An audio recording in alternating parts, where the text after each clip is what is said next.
Okay, I don't know what's happening with the intro there, but apparently instead of the intro, we're getting a flashbang today. Alright, cool. Well, everybody, welcome back. Okay, weekend, we're doing this. What's on my list? I want to knock off a few little things. Okay, so first things first. We do need a game over thing. Okay, probably not the first thing. Grass tile, shotgun has to create several rounds. So we'll knock off the little things here and there. Let's start with bushes respawn. What the hell is that? It's accompanying a thumbnail. Don't worry about it. Okay, bushes have to respawn, grass has to respawn.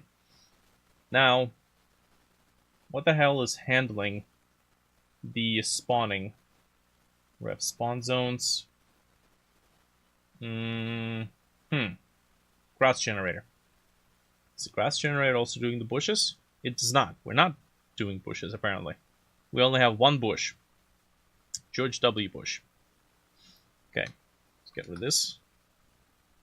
Grass. We're gonna call this grass bush generator. Or foliage generator, but we don't really have anything else besides grass and bush. Okay. Here's what we need.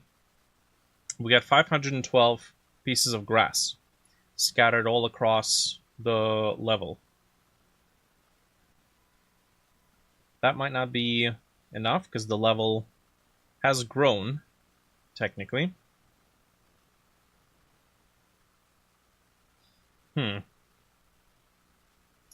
Okay, here's what I'm thinking. Either we have this one grass bush generator, and it's gonna randomly place grass and bushes all around the map, or we do something like the grass bush generator is actually a standalone node, and its job is to keep the grass and the bushes up to a certain number within the space. And right now, the limit to that is basically the radius, or this range around its own locate, or I guess just this level radius, level space. The problem is that if we're going to be relying on random generation, then after you've been mowing down the lawn, so to speak, for a while, you might find that the random generator places more grass in one area than another. And then that one area is not going to be likely to respawn any of the foliage. So what I think I'm going to do is I'm going to make this generator spawn around itself, and then we're going to place a few of them around the map to account for the dimension. Now, I'm going to save branches scene. Steven, hello. Okay, grass bush generator. And then I'm going to give it a shape so that we have some sort of a visual hue, so to speak. Okay. So this collision shape is basically just going to act as a visual helper. Let's do 512 by 512. Hey, Azoli, concept boy. Hello, hello, hello, hello, hello, hello, hello, hello, hello, hello, hello, hello, hello, hello, Hello there. hello, hello.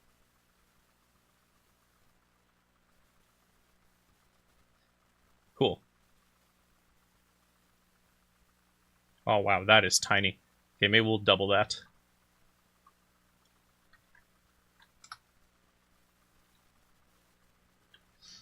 Cool.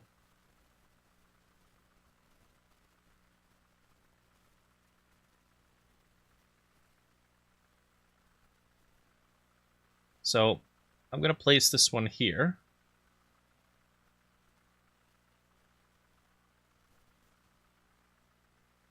And then we'll just fill in these quadrants.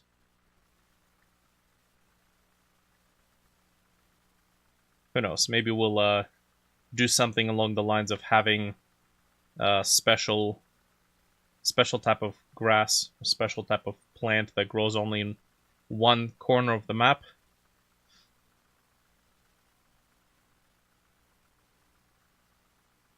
Okay. Sure.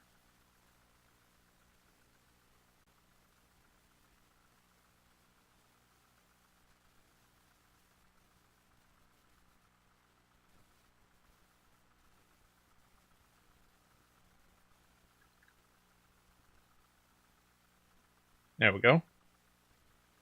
Stick to this.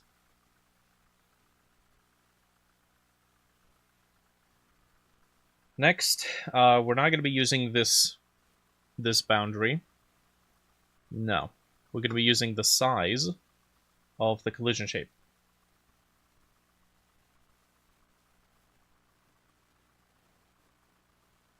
Now, if I remember correctly, this is now an actual size in pixels. That's right. This is not the extents.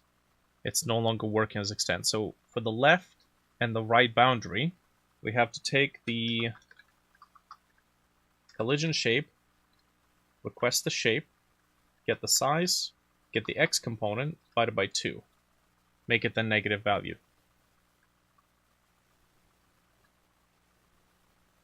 Okay.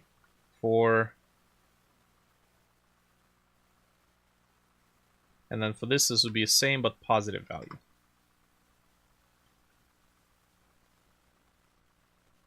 I mean, technically we could also just do this. Just do rand float. Random integer I think will do just fine. And then offset it by 512. Yeah, same deal. Okay, this is going to be the y-axis.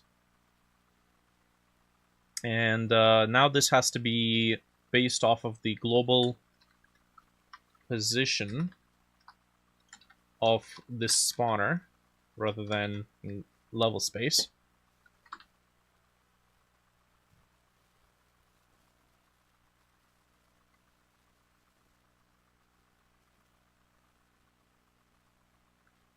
There we go. Okay, now let's take a look at this. We would crash. Why? We need to use int and float modulus. Ah, interesting. So randef then. Can we do that?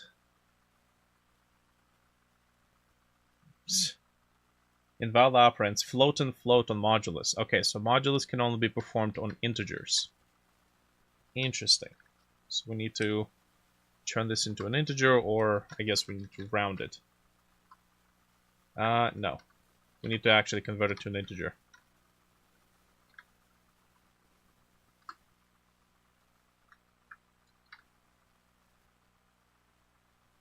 Okay. Hey, that's a lot of grass. Okay, now, what else?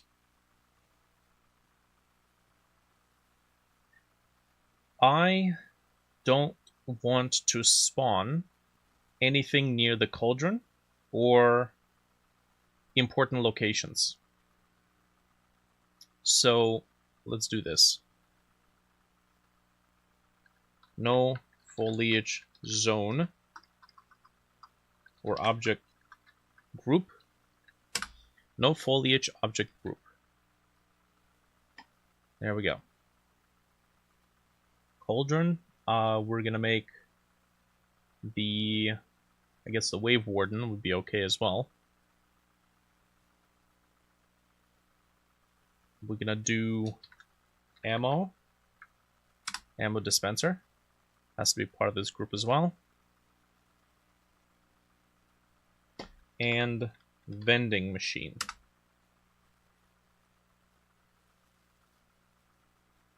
That'd be part of the group. But make that global. Okay, that just adds it there. Cool. I think for the time being, this is it. So we need to do this. We need to make it redo this calculation if it is located near any of the objects within this group. So let's do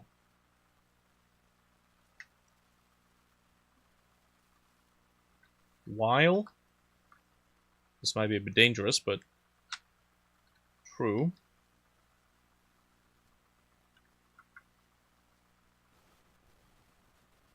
Okay, while true, we're going to randomly generate this location.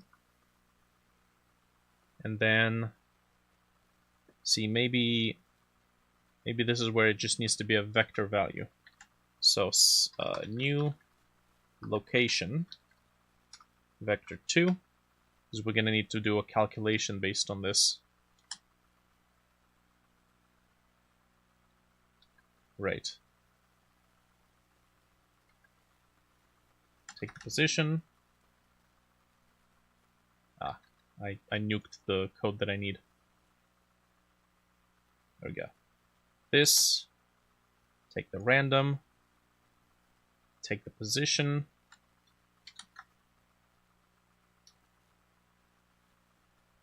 never in my life I haven't crashed with a while loop. Yeah, they're a little scary. This is why usually I put in a little safety net that checks if we haven't made a solution in like 5 steps, then just avoid, break the whole thing. Avoid just doing it. Despawn the object and move on. Yeah, while loops are sketchy as heck, especially when it comes to like collision checks. Okay, so we're gonna do for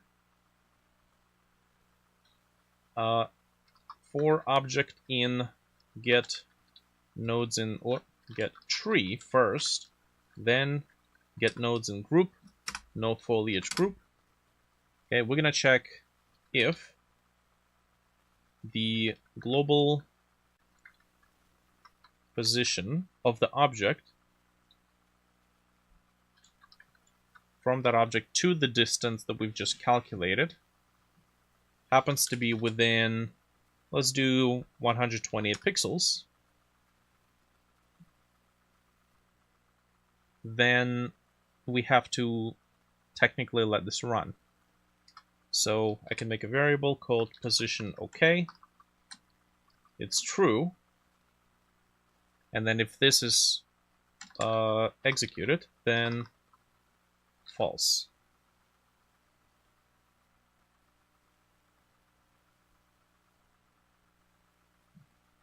Okay, and then if position OK, break. So it starts off as true, generate the location, go through the list of objects in this group, check if any one of them happens to be within 128 pixels, and if they are, then position is not okay. This will be skipped. It will do the whole process again. Okay, is there a way I can do this shorter?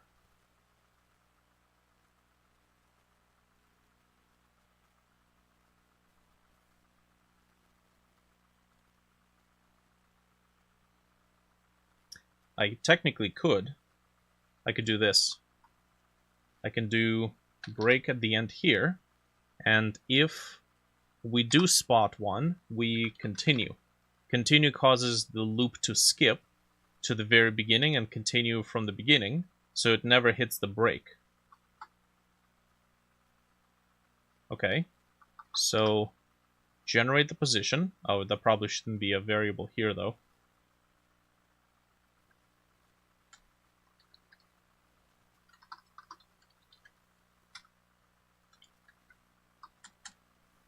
I'll just make it contain a placeholder vector 2 value.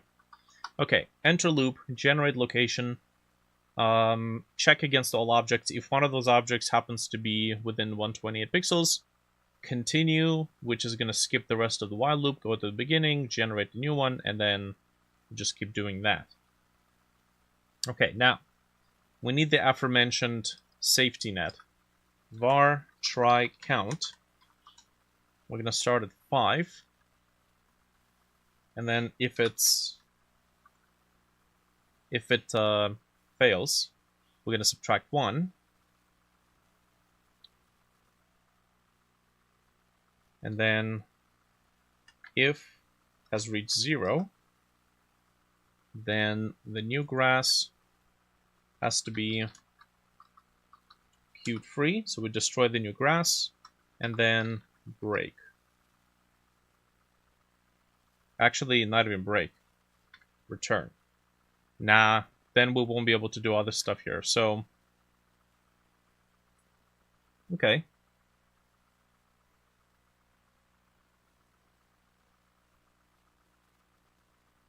Maybe what I can do here is place this new grass global position to be set right here. So if any of these get executed, we hit a break. That exits out of... we have a nest for loop. That's not going to work. Huh. Okay, now we have to be careful with that, because we actually have a loop in the loop.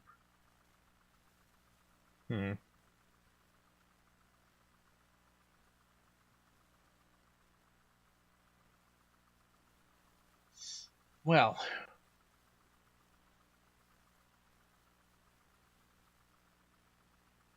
I guess this is where we need to separate function. Nested loops are always fun. I know, right? There's no way to do a break on the parent loop, right? Break is just immediately the immediate loop.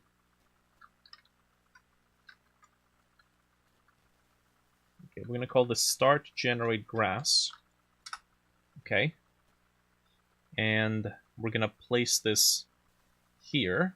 So now that it's here, we can return. Return is gonna exit the entire function without letting it finish. And then, not only that, how the hell were we able to instantiate grass in a ready function?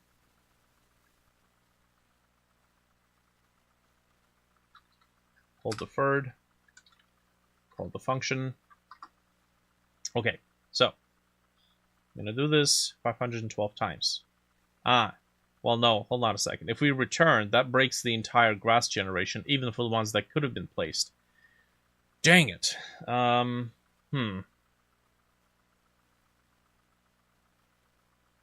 That's what I get for trying to be clever.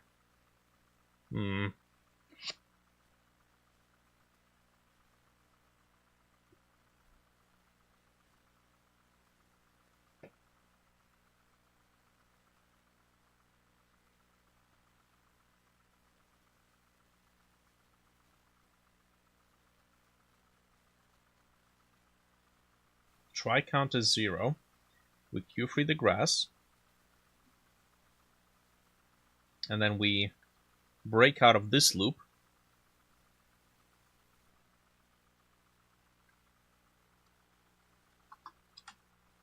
Just gonna do it like this. Break out of this loop.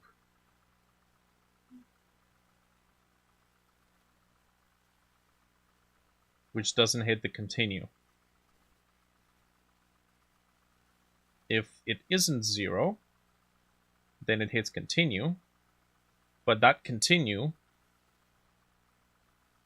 makes it go here. You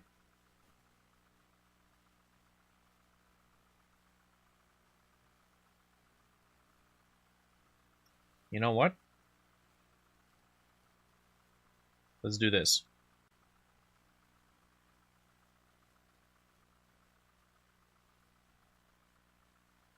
We're gonna make a new location, b equals to null.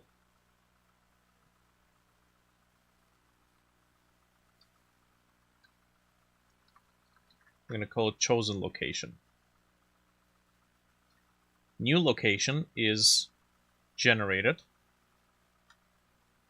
Then we go through the objects, check if the distance to the object is within 128 pixels. If it is, then subtract a try. If we reach the end of the tries, we break out of the loop. Else, if it's not, chosen location becomes new location, and then we break out of, I guess we'll break out of this loop. And then in this case, the while loop is going to be activated while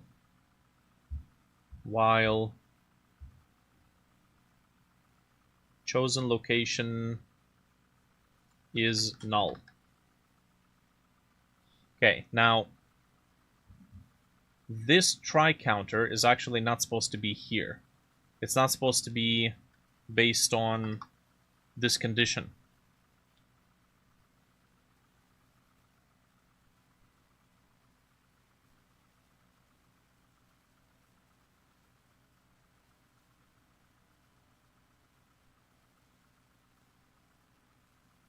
We're actually supposed to break.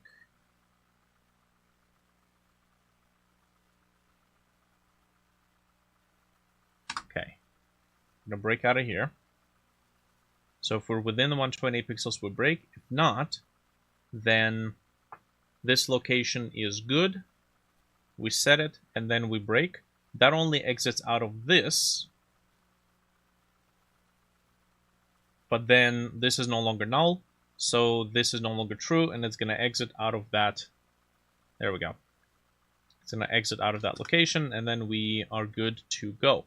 Now this break shouldn't be here, because that's for the 512 pieces of grass.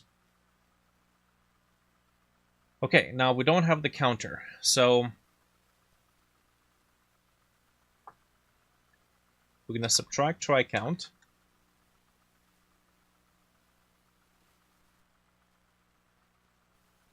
And then here, if try count is less or equals to 0, then we destroy the new piece of grass. As a matter of fact, why don't we just not do that? Let's make the new piece of grass only if the position is valid. Chosen location. So if chosen location is not null, then we instantiate the piece of grass, add the child, set the position, and then here, if we ran out of counts, then we break. This remains as null, and then it doesn't spawn any grass anymore. Okay, there we go. And hey, okay. We still have grass around there. God dang it. Okay. What happened here? Did it run? Let's see.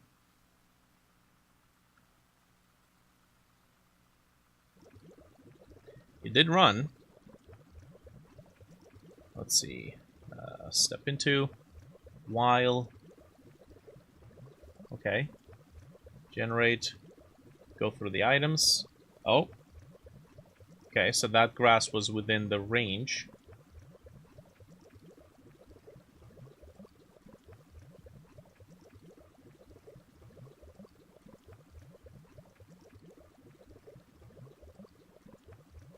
Okay. Second try. X is still 0, so we're still on the first piece of grass. Okay, check. That wasn't there. Chosen location is set. We break. We exit the for loop. And now we check this. And then we exit the whole while loop. Chosen location is not null. Grass gets instantiated. Yep.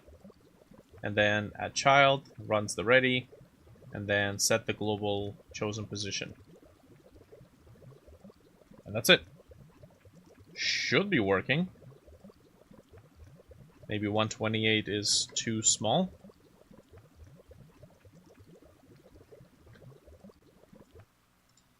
You can set a variable to break out of the parent loop. Yeah, that too. Which is what I technically did. That comment was from a while back. Okay. So, that works, but the cauldron is still surrounded by grass. And why is that? Is the cauldron a part of the group? No foliage object group. Yes. Get nodes and group.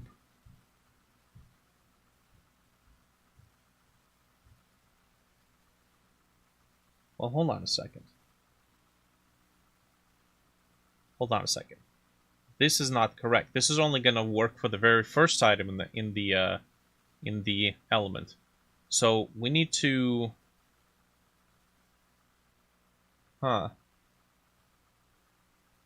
This needs to not be here. This needs to be here. New locations generated. Check against all of the positions.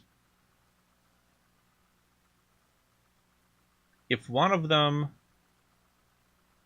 is within the 256, well, 128 radius, that's only going to break out of this, but it's still going to set the value. Here's what we can do. We can say, for each object, set the value, but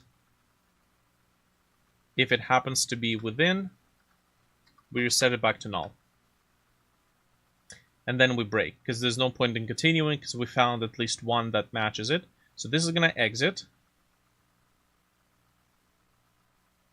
Okay, we can subtract one use in here. Technically, it doesn't matter that much. And then because it didn't actually set it, it set it back to null, it's going to start over again. Okay. Nice. All right. That's looking good. I do feel a bit of a pause in the beginning. Let's set this to 64 pixels.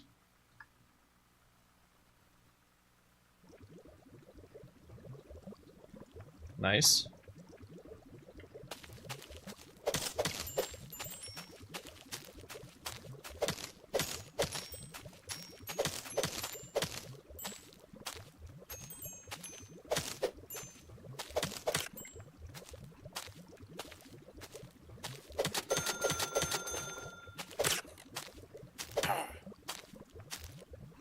Okay. Now, that's only for the grass. We also need to do, let's actually half that amount. We also need to do, what? Bushes. Okay, so same sort of deal. Matter of fact, I don't see me using the return command anywhere here, so yeah, I guess we didn't really need it. Okay, cool. I'm gonna repeat the same exact thing. Same function, start generate bushes. Okay, now there's only supposed to be like, I don't know, maybe 16 bushes per region. Definitely not as much as grass. When I call this function,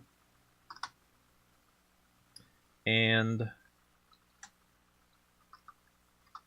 bush preload. A lot of our imports come from other countries. All right, bush tscn. Take that, and then lucky.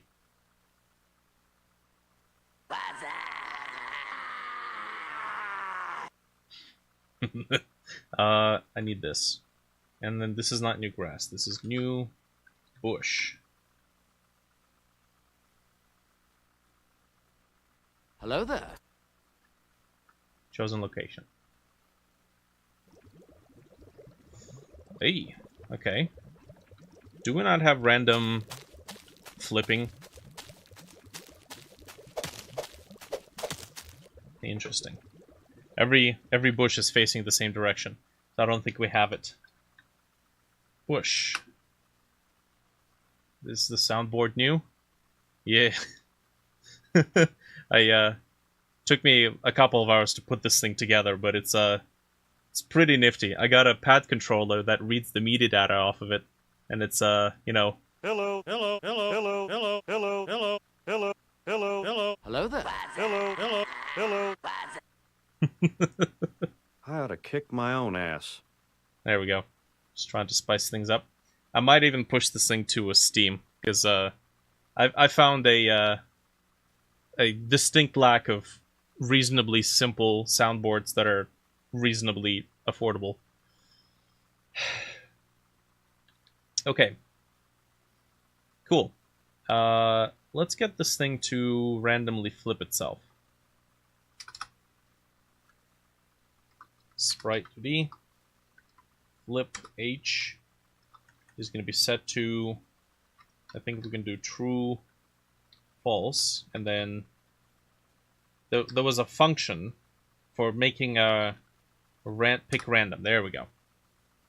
Cool. Wanted to give that a try.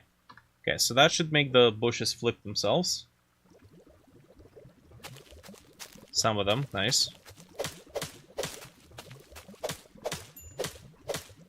Sheesh.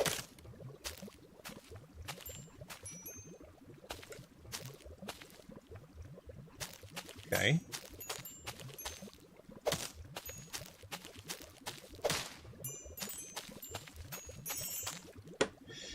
Alrighty.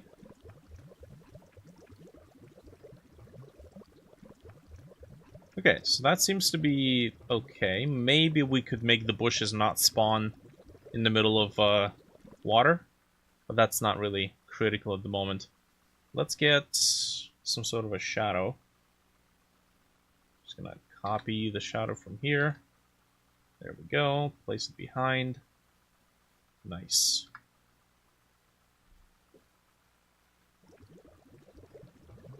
Oh yeah, that works.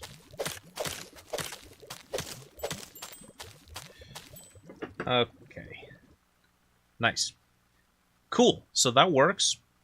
What's next? What's on my list? We need to make bushes and grass respawn. Okay. So here's what I'm gonna do. I'm gonna do a timer. We're gonna call this grass respawn timer. I'm gonna do another one for bush respawn timer.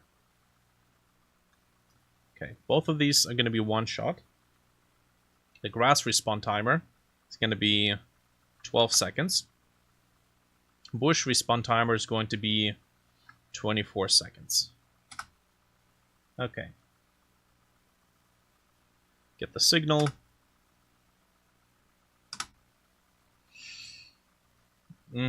Now, technically, I need to do this.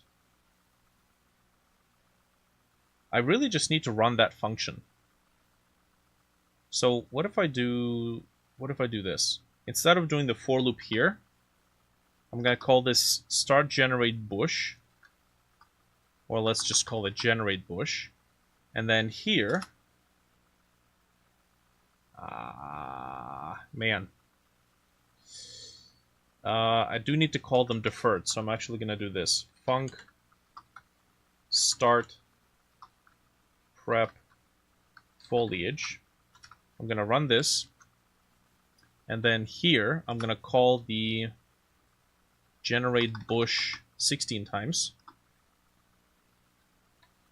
Okay. And then generate grass, I'm going to call this many times. So now the function only does it once, but we call it an X amount of times.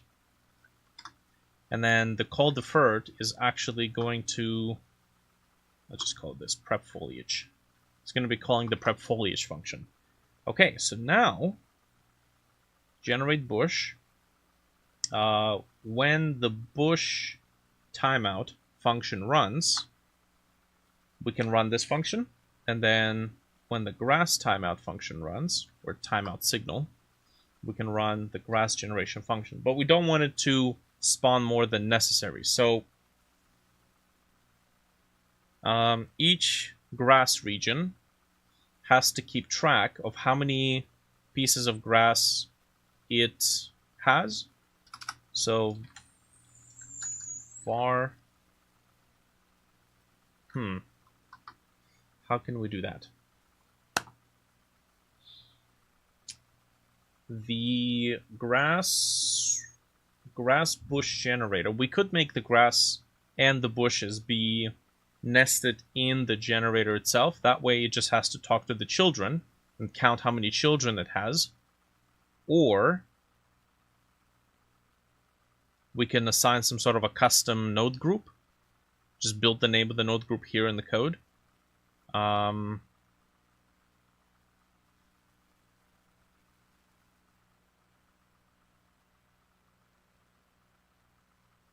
We could put an array, I think. I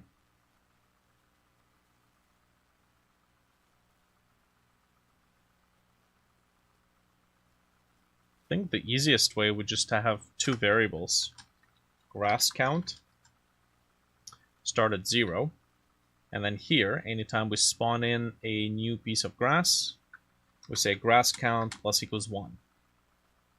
And then bush count, have it set up as 0. Anytime we successfully create a bush, we add it here. Now, the bush is going to have a variable called myGenerator. Whoops. And then it's going to be equals to self. And then same thing here. The grass is going to have myGenerator. So when we destroy the bush, it will communicate with myGenerator. So we do that here. myGenerator.bush count. We're going to subtract 1 from it. And we need to do the same thing in grass.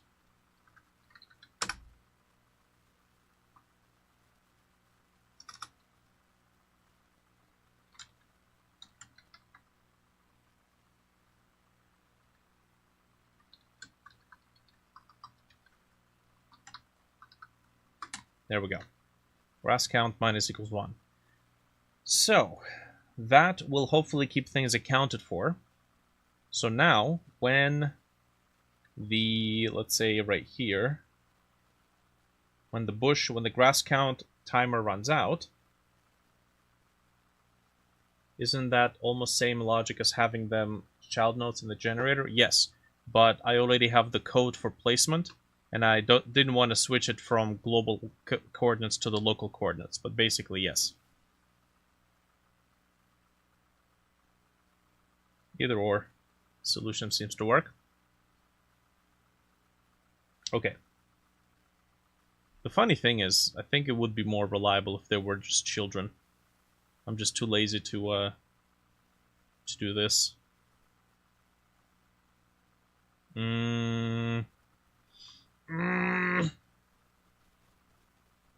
Man,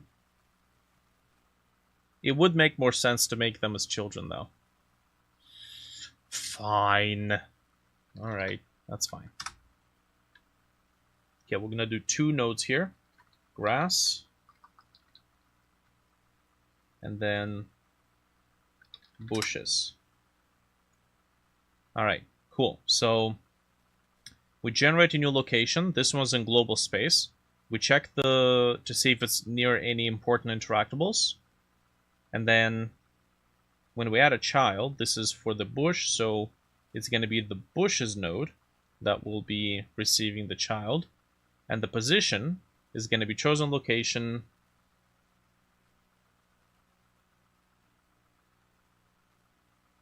I could subtract the global position from it, or when we're checking this, I could do global position plus location. You know what, that's fine. Let's just do it here. Chosen location, minus global position. Does that make sense?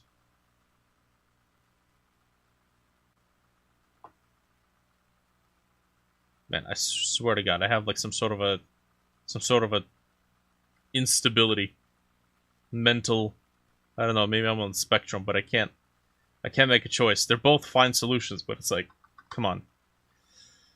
Null, while null, generate local location, and then when I'm checking distance against the global object, so I place it in global position, and then here local position. Actually, wait a minute. I don't need to do any of that shit. I'm talking to the new bush global position.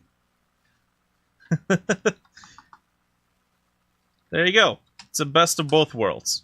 And by best, I mean when I don't have to do anything after having mangled the code this much. Okay, global location. Check the distance against any other objects in global space. Then, if everything passes, make bush, place it as a child, but set its global position, and there you go. And then we don't need this garbage. Yeah, that does actually work out much better, because we don't need to pass on extra references. It would have worked anyways, but it's fine. Okay, bush.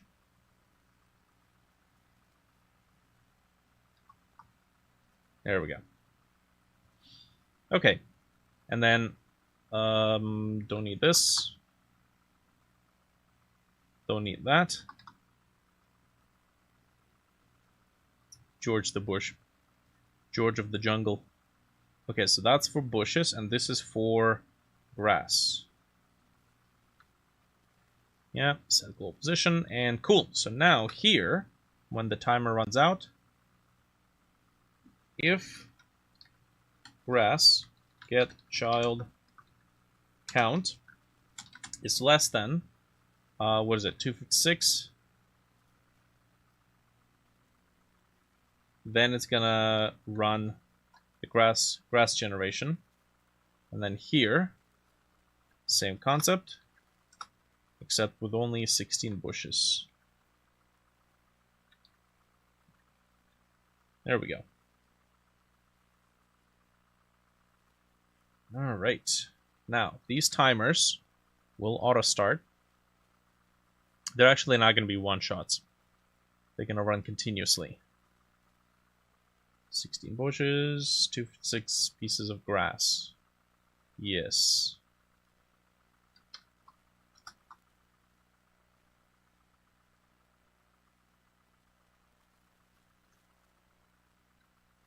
Alrighty.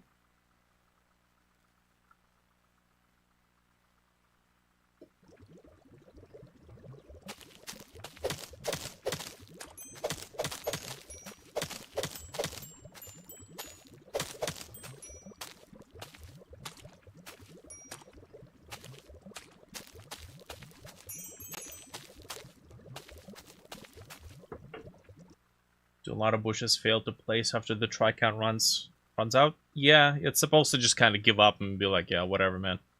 There's only like 3 objects around which I don't want any bushes or grass to spawn in.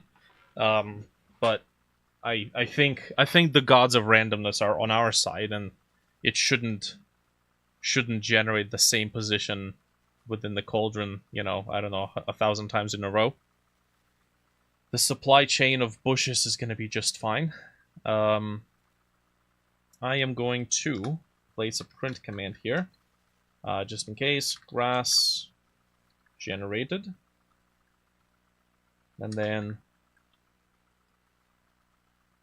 bush. As long as the timer is running, will work out anyways. Yeah, for each bush and each grass piece, it gives 5 attempts to place it. This is just a safety net so we don't get locked in a while loop, forever seeking that location where to place the bush. Okay.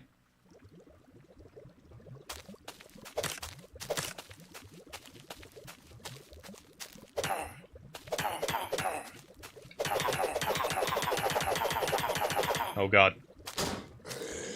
Oh no! Get away from me! Alright. Well, that was fun.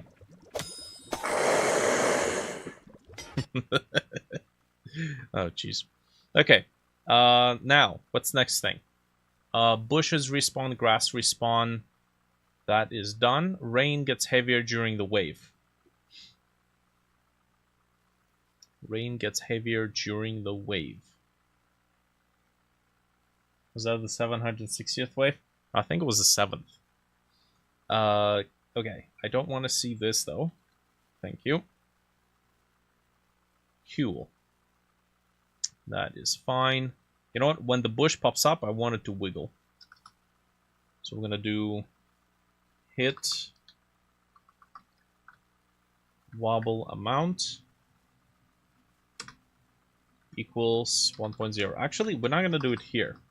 We're going to do it when we spawn the grass. Okay, specifically, I don't want it to do it here. I want it to do it here when the timer runs out. Here when the timer runs out.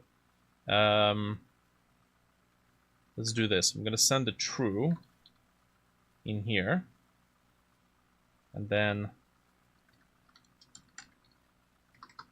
wiggle is going to be set to false. Wrong. Hello there. Wiggle set to false. And then if wiggle is true, new bush dot what? Wobble amount 1.0. Now we don't have the same thing for the grass because they didn't well, the grass only has 1 HP ever, so there's not a whole lot of point of making it wiggle.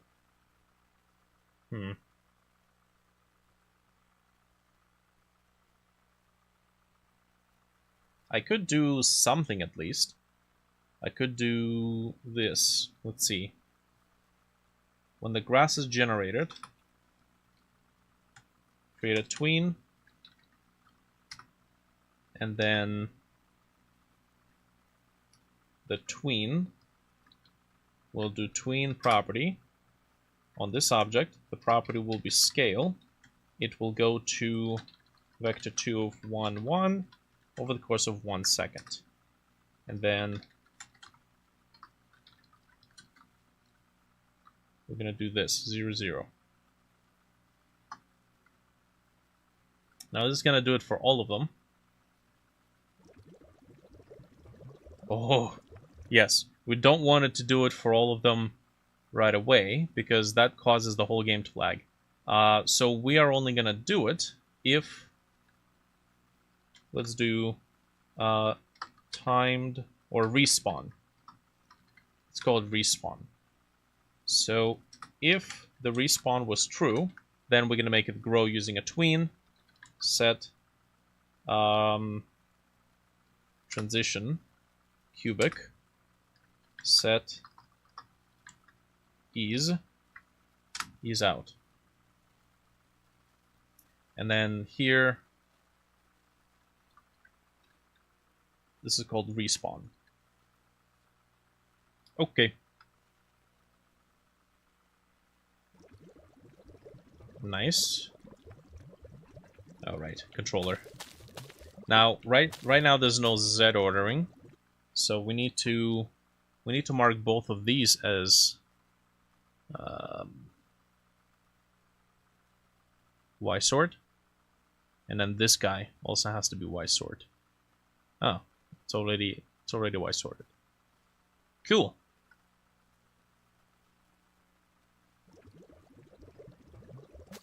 Nice.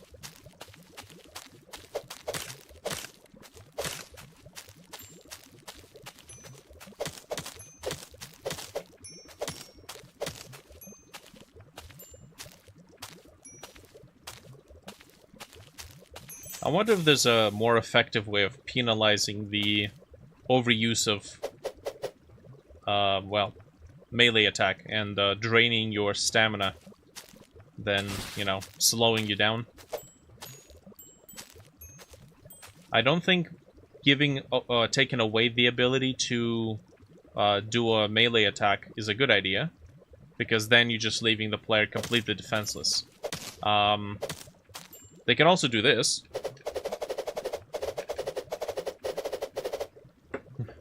Less damage, yep, that's already in place.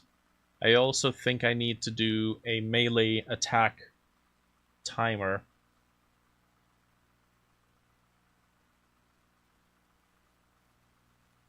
And then maybe if your stamina is drained, then that attack timer is going to be a little bit longer.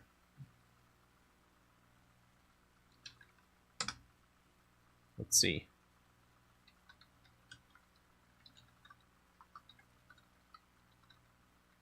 Melee attack cooldown. Make it one shot. 0.3 seconds. Okay.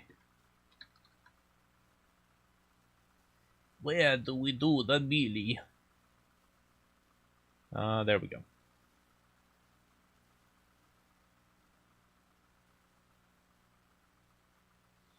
Mm-hmm. So if, or I guess and, cooldown is stopped, then we let it rip.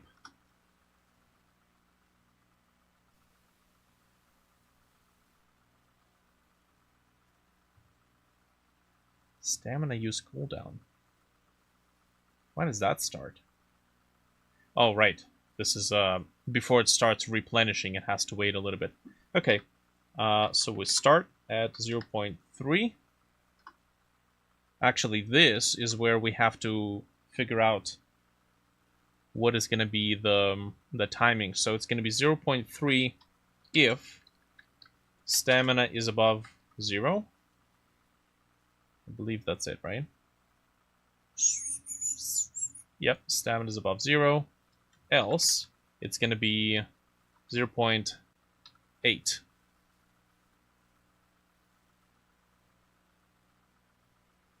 Maybe 0.25. I gotta say, I like using timers like this, where you don't have to set up the timeout signals. You just check if the timer is running or not. There we go. Nice.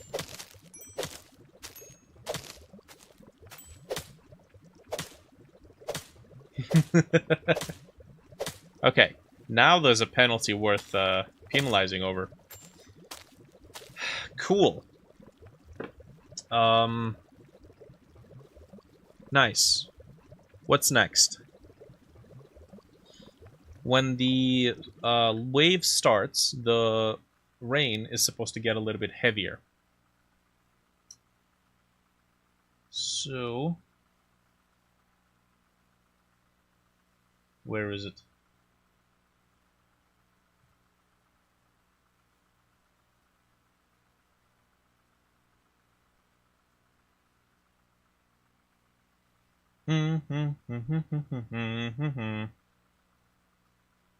I gotta tell you, fellas, I need to focus on pushing this project out as soon as possible, because well, certain wheels are in motion. I'm not gonna, well, I don't think it's a good idea to reveal too much, but yeah, Canada's going down the drain. I'm gonna leave you that. Dreadtail and Sublunaris, yes. Burn. Burn. Where's the weather? Am I... Oh, I'm in the player. That's why I don't see the weather. Rain. There we go. Need to ship it. I already have the Steam fee paid for this project. It's actually been paid since the first version of this game. So that's all sorted out. I should be able to, I don't know, when I have something sembling the actual gameplay loop fully finished, I can put together some quick tidbits for the trailer and some capsules and stuff. Okay, this is the rain. They've added a new interesting feature, amount ratio, where I can reduce this amount without having all the particles despawn and become non-existent. So let's say 32 is when the actual wave begins. Let's see what that looks like.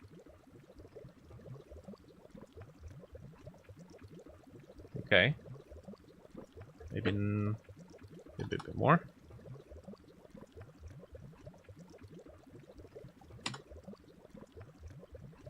I don't think that's changing anything. Oh.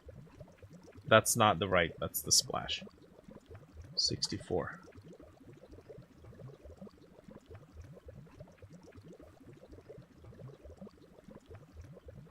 $90?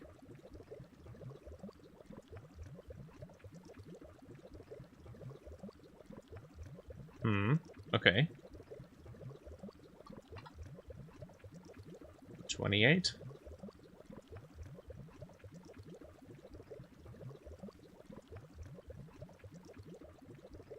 Yeah, I think that's good. So if we do 0.25, that gives us a quarter. That's back to 32. Yeah, 128 looks pretty good. Okay, good. So that's what we'll work with. We know that we have an object master node. We have a variable in the master node called wave something something. Wave in progress. Or, no, that's not in the master node actually. That is in the main game. Wave in progress. Okay, cool. So we go to the rain. We do get tree. Current scene. Wave in progress. And then this is going to determine... Seems like you need to sync the amount of sub-emitter too. Do I? I might have to. Yeah, maybe you're right. I don't think I've seen enough splashes. I was wondering about that. Ah.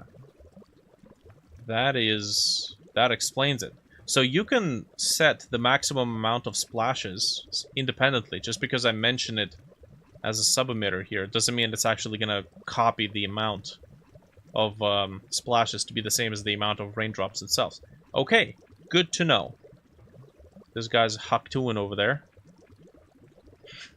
I don't know if I should put an Easter egg and take that audio clip and make it be the sound when he spits. I'm pretty sure I'm gonna get sued. Of all things to be popular from, saying Haktu was probably not a good display of values in this country. Okay, so we have wave in progress. So what we're gonna do is make both of these, increase the amount. I mean, I guess we can just do this.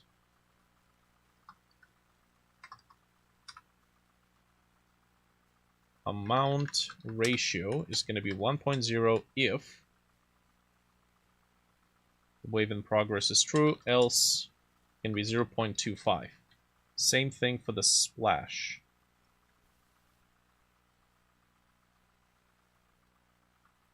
All right.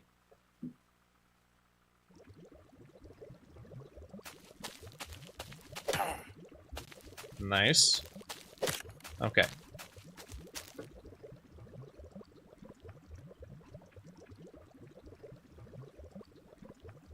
The right side of the screen is mighty missing.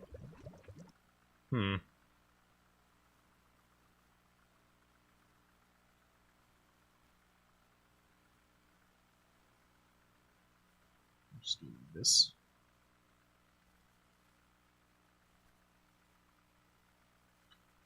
Okay, that's good. Now,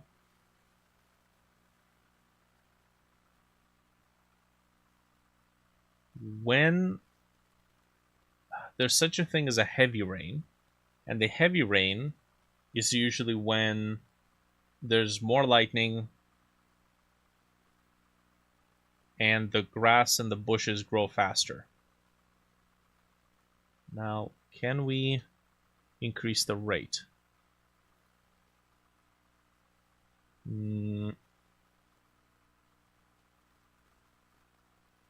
Not without stopping and restarting the timer.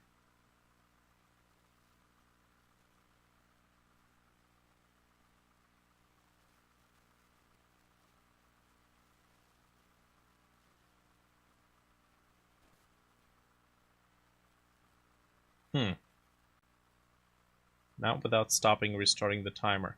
Which means I might have to handle this timekeeping in code instead of the actual node.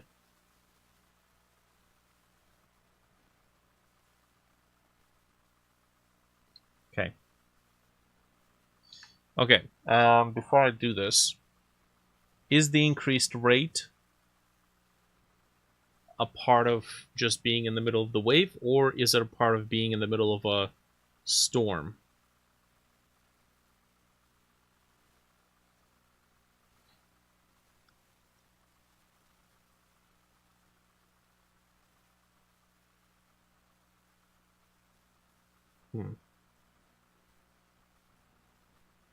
Maybe the storm isn't a part of the wave. Maybe the storm is its own independent thing.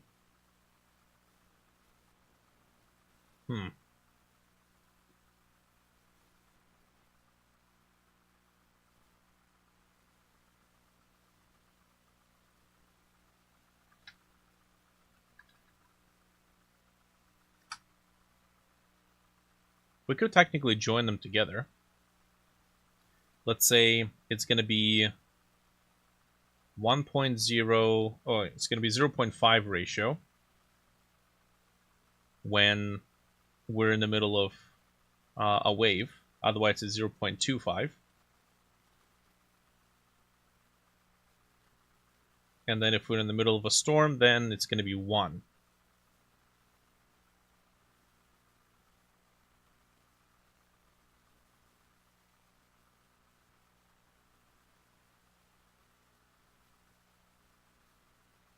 Okay. Storm event.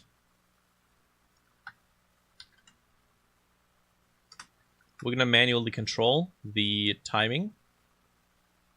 It's going to be a one-shot, and storm event. We're going to start the timer, and the timing is going to be anywhere between, let's say, like 6 and 12 minutes.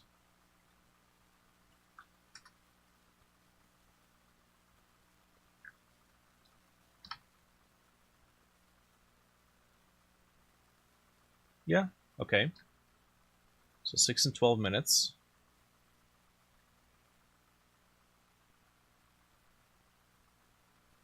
And then when the timer runs out,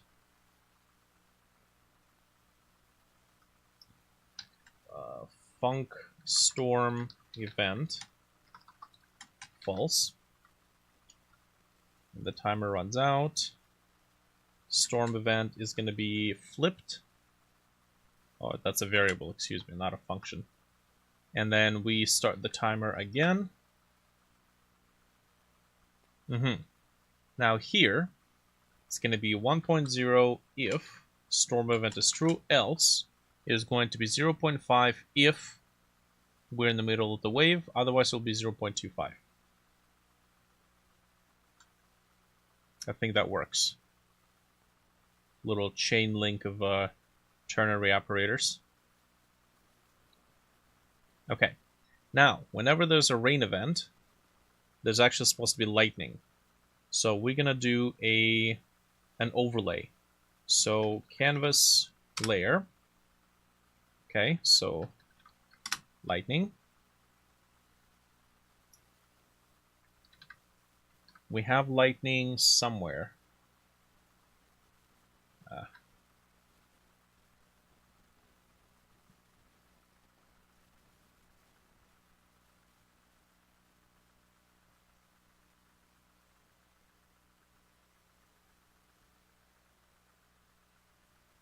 I'm hoping I'll have the energy to do at least some music here. Advanced skull. Where is my lightning? Hello? I don't think I have it. Why are all the critter icons? Man, sometimes Windows is just driving me nuts. I swear to God. As soon as I'm making a commitment. When I build a new computer, which by the way, I have to do that soon, because I won't have a chance to do that easily after. When I build a new computer, I'm gonna make sure I buy a computer case that has the 3.5 inch drives, or the 5 point whatever inch drives, the DVD drives. Except for instead of the DVD drives, I'm actually gonna put in the removable hard drive slots, and I'm gonna put Windows on one drive, Linux on another drive, and then I'll have 2 more bays for, I don't know, other operating systems. Might have to downscale. I'm honestly gonna give Linux a try to see how annoying that's gonna be. But I know that there's issues. I remember the issues, but we'll see if we can power through it, and then get this up and running. Because like this shit is just driving me insane. I don't think those icons are going to be generated on Linux either. But at least if I'm going to go to Linux, I will know that I have to expect these things to not work there. With Linux, you need to give it a few months. I have experience in Linux. None of those experiences has ever been good, which is why I'm still using Windows. But, you know, Windows is just getting on my nerve. Okay, I don't have an overlay. I might have to... Let's see. Might have to make one.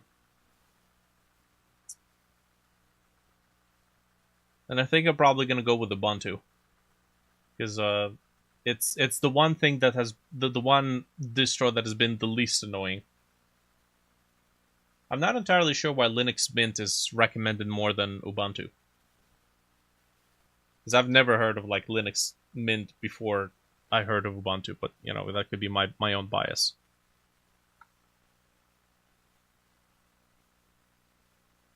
Finally found the distro that made you love it. Is it Mint?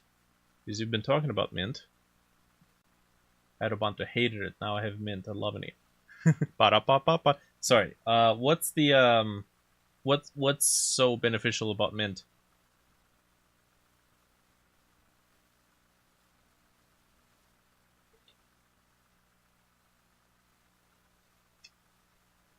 Okay. Also, we're at 1 hour mark. I need to take a break, do some sit-ups.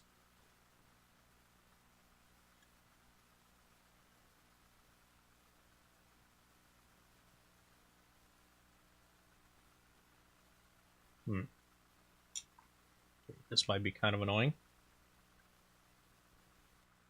Let me try gradient and then transform it instead. Ah, come on. Give me a linear gradient. It doesn't feel strange after Windows. Ah, okay. Ubuntu did. Well, what's strange?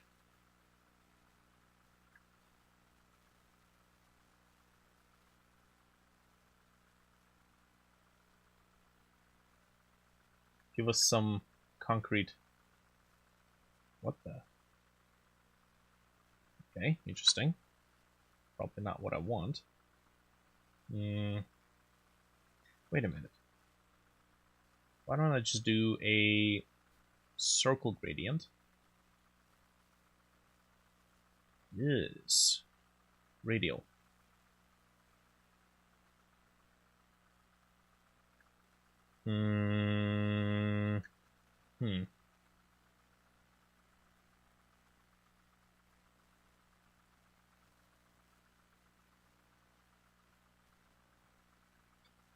Man, close but no cigar.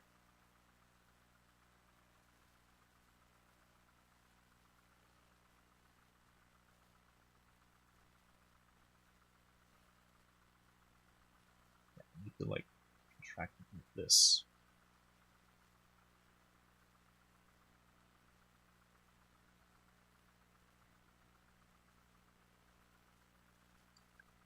Bleh.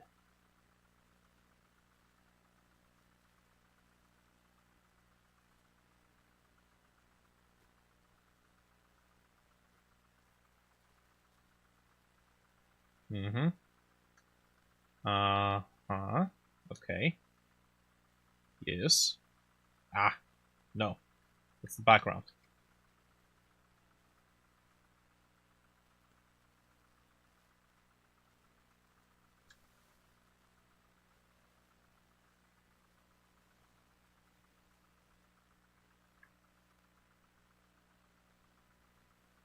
That is what I wanted to achieve this whole time.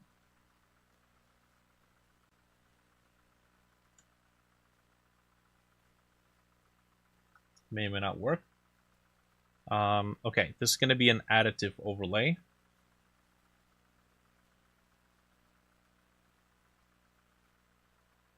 Engine sprites Y Pung. And then this is lightning overlay. I've seen Arch mentioned a lot. That's not a good thing. You know what else is mentioned a lot? Chlamydia. Don't let it get to your head.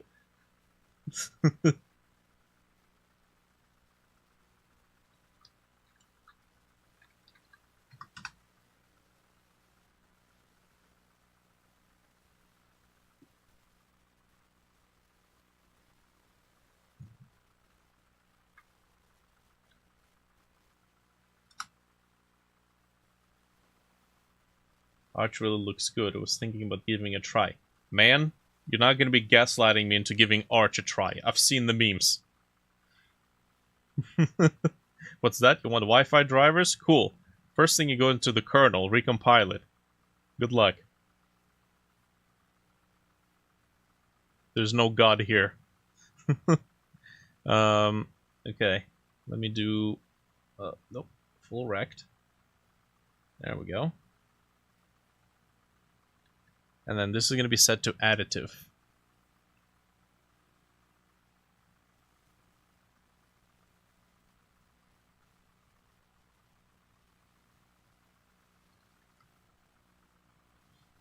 Audio stream player. Okay.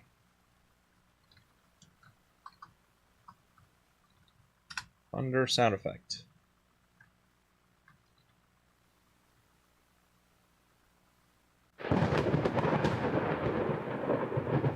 Nice. It's a really good sound. Cool.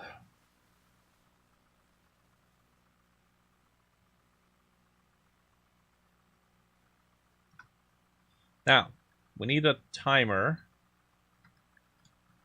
for thunder.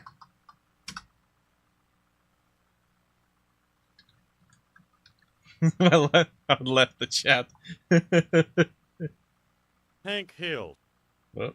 Ha ha ha. Okay. Cool. We got the timer, so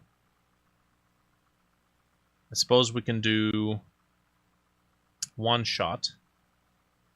We can let it auto start, and then when it finishes running, if storm event is true, then thunder is gonna play. Probably reduce the volume just a little bit. -10.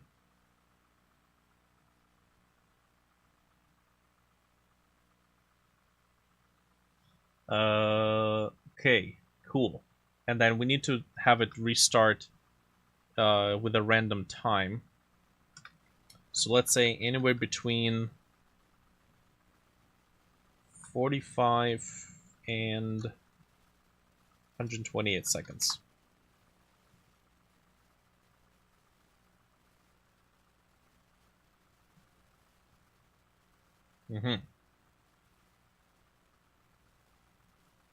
Actually, that should just be done automatically.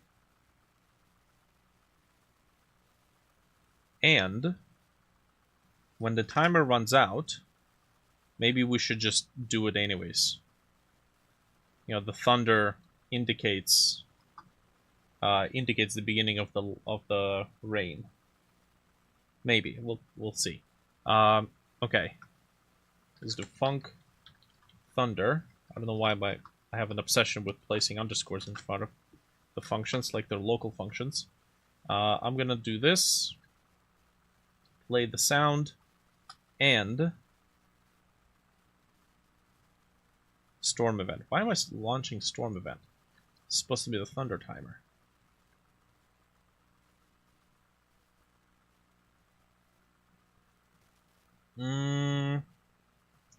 When the thunder takes place, we play the sound, and we also have to make this lightning overlay. We need to make it appear, so we'll do lightning overlay modulate color. I guess white is okay. And we need to make it dissipate.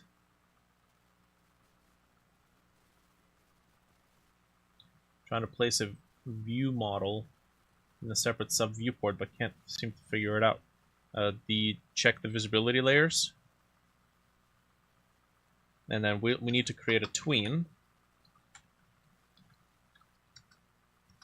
T dot tween property. We're gonna tween the modulate property. We're gonna make it color. I think we have to custom build this, so it's gonna be still white but transparent. Actually, why don't we just do alpha? Just work floats. 0.8. This is the node. This is the property that we're adjusting. It's going to go down to 0.0 over the course of 2 seconds, 1.5 seconds. Set transition, cubic, set ease out. Now the lightning might not necessarily match the sound. Brace your ears. There's like a tiny little bit right in the beginning where it needs to play. Like right there. That's where the sound actually needs to... the lightning actually needs to appear. Right there. 0.16. Okay. I guess we can do func lightning.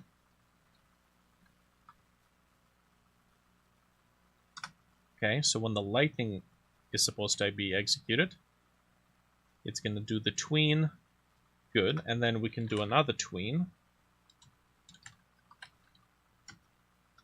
Tell that tween to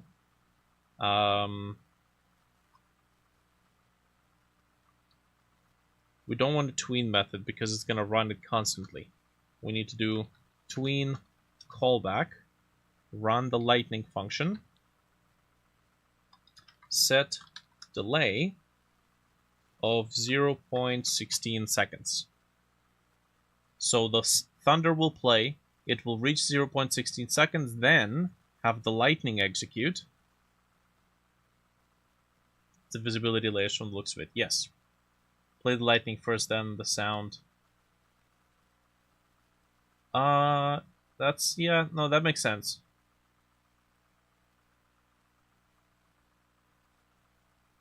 Okay, I'm gonna try something. So we got thunder. If input is mouse button pressed, we're gonna do the right button just as a test. Run this. Okay, let's see.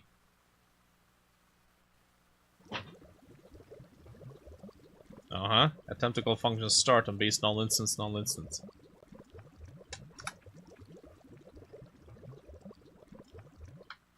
Try that again. Now I'm gonna click. And nothing. Where am I? Oh, right. That's never gonna run.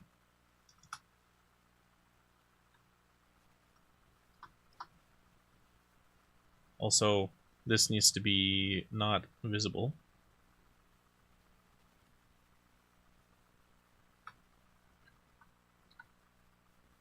Okay.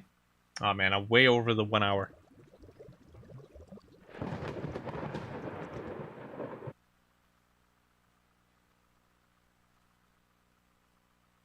I gotta say, yes, it would make sense for the lightning to come first and then the sound, but it doesn't look as great. And also, this should be like 3.5.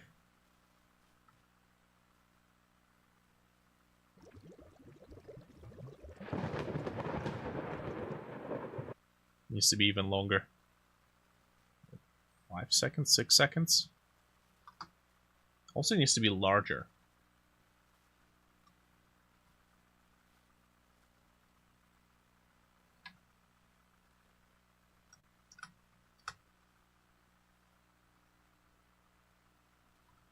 Delay depends on distance. Thank you, Mr. Weatherman. Yes.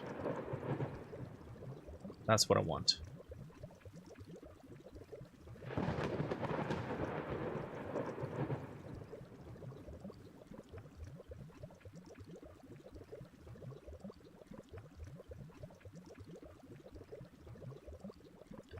Maybe we can do some sort of a variation.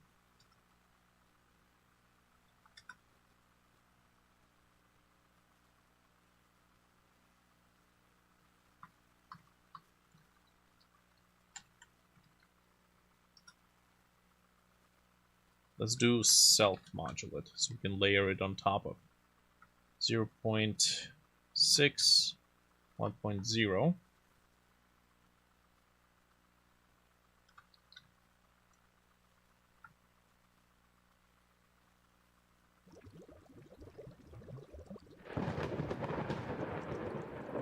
Okay, that works. We just need to slow it down because VSync is going to be a nightmare if we run it that much. Let's do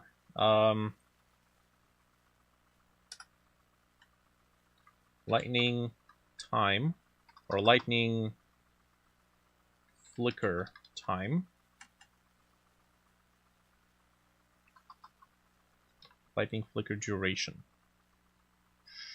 You know what? It's just easier to make a timer.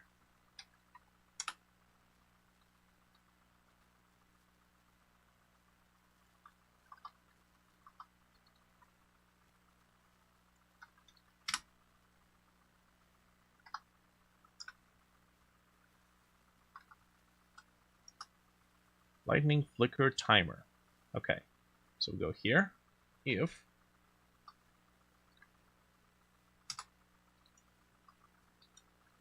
it's stopped, flicker, then start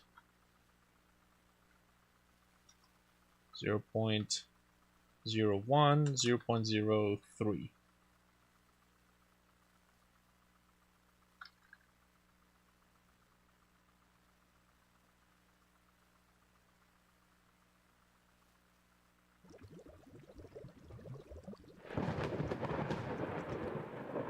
That don't look like nothing.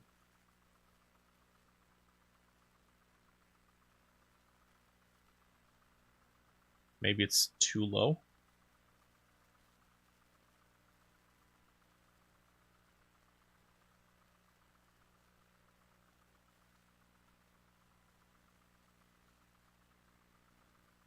I didn't see anything.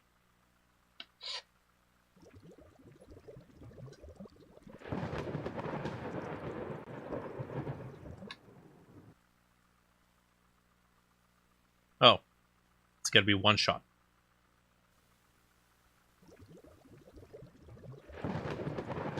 Nice.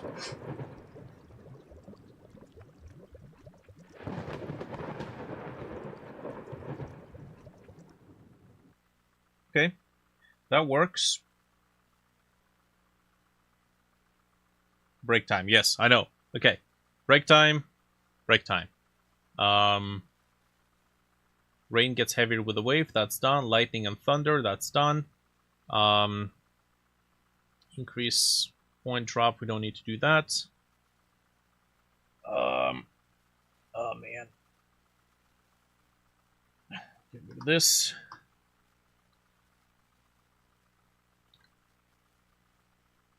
Cool. All right, we'll figure out what needs to be done afterwards. Break time.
Oh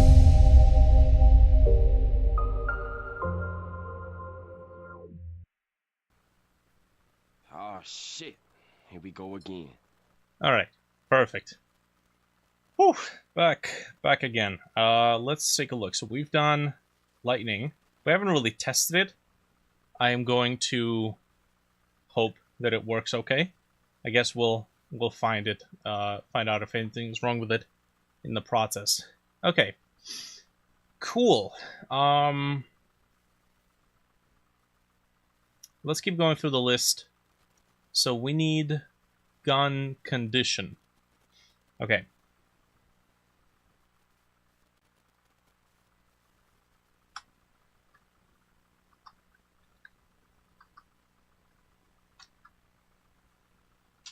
Condition. Oh, we have condition. Whoops. Okay. We have defined. It doesn't actually use it though.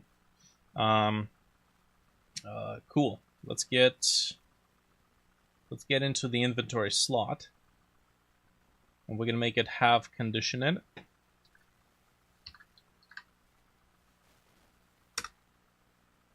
There we go.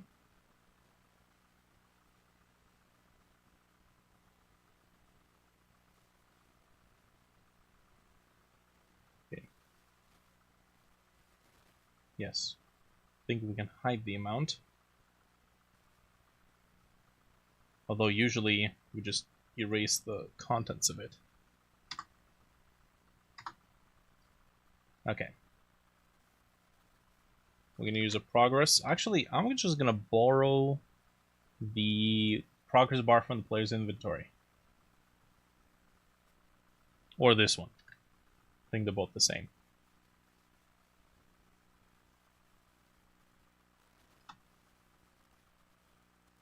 Okay. I'm going to position this here.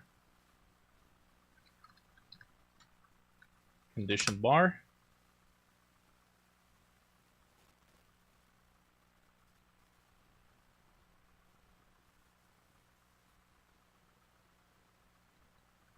I believe the actual shotgun... Yeah, so it's pointed in an angular fashion. So we have a free space in the bottom left and top right. Bottom left seems to be good to me. Okay.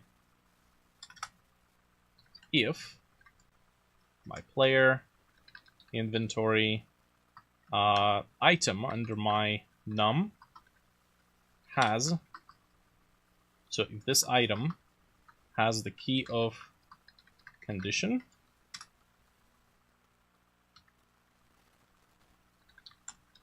I'm going to set visible to true.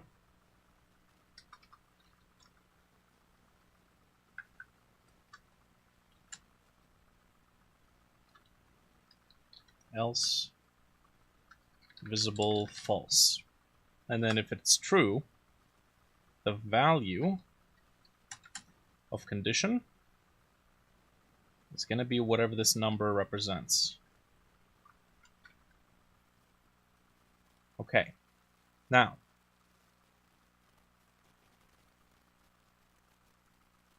if the condition is low, we're going to make it flash.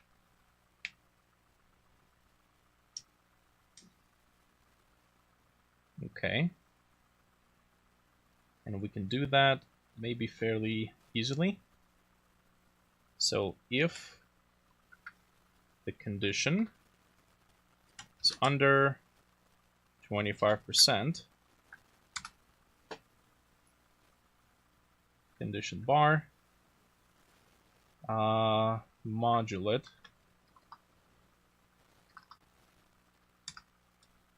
equals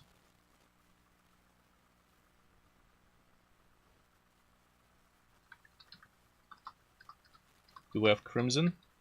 We do have crimson. Okay. So we're specifically going to be basing this if modulate on the red channel is under 0.1.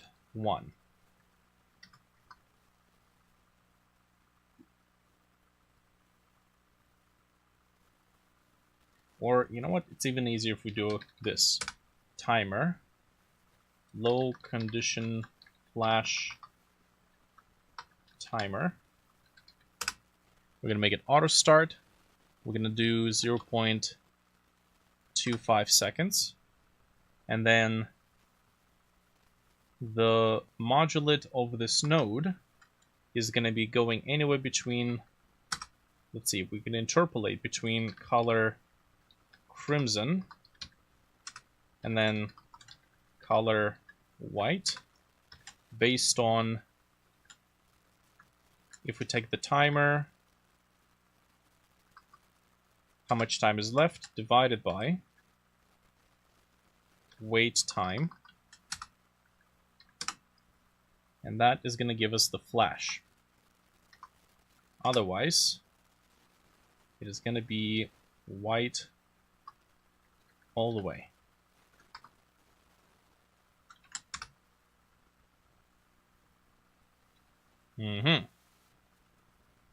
Cool. Now,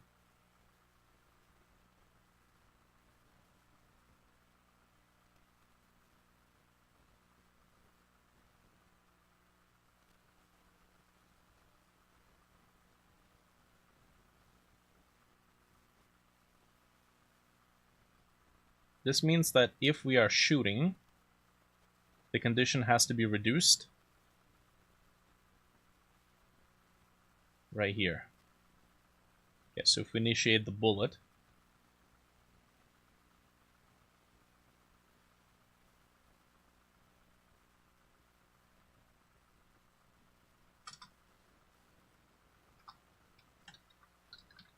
reduce weapon condition.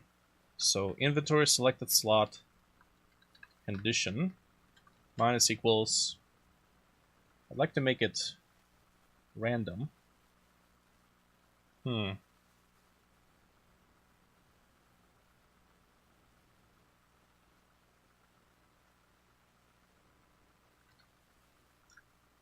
Rand I range anywhere between 3 and 5. So I suppose when the players upgrade their condition is actually going to be based on what's going to be improved is the total amount of condition. So it's going to be over 100, which means this value would have to be updated.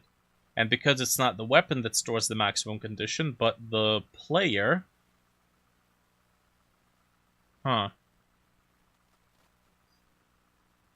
This brings a curious case. What if the player drops a weapon that is half condition and the other player picks it up?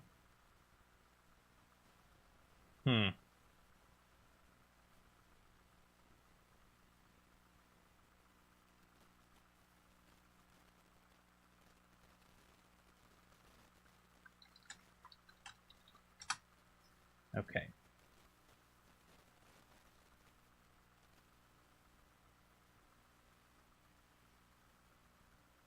Well, let's give it a test. I'm going to take a pistol, set the condition to 28, and we'll test it with it.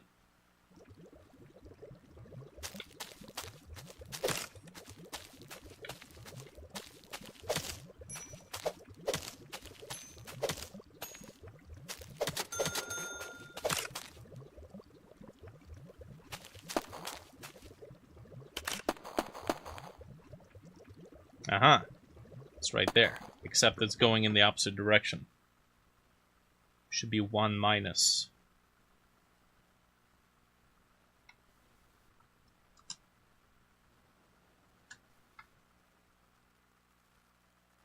Actually, hold on a sec. It's not this part that needs to be 1 minus. It is this part? Hold on a second. Maybe I shot it too many times. Oh, I did, yeah. I started the condition at 25. So, oh, interesting. Okay.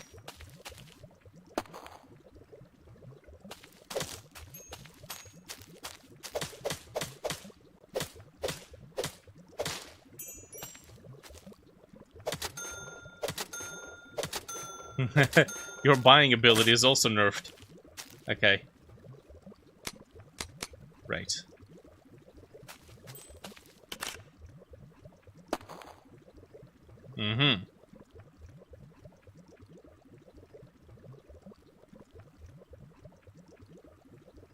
seems to be pretty good.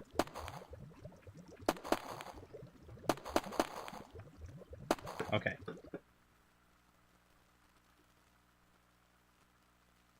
That's good. Let's do if it's less than 35.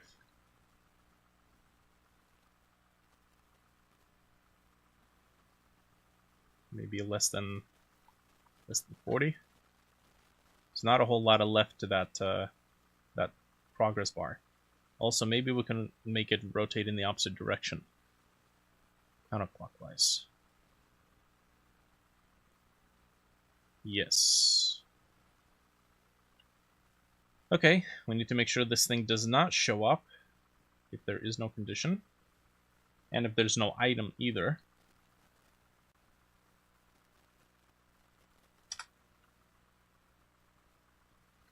And then we need to make sure the player cannot shoot the weapon if its condition is down. Okay. And then we need to clamp it. Or, you know what? No upper limit. Let's do... Condition is whatever's the larger value. Condition or 0. So if it goes into the negative, it's going to choose the larger value, which is 0. And that's going to limit it to having the lowest number be 0. Now, if shootable IDs, so if it's a shootable weapon, and, if the timer is stopped and condition is above 0, only then do we allow it to execute. Okay.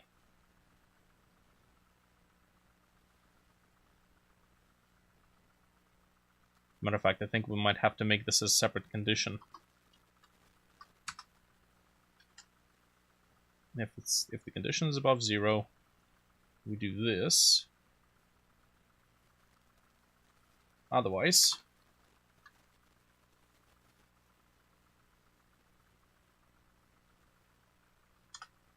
I think we can make a label appear.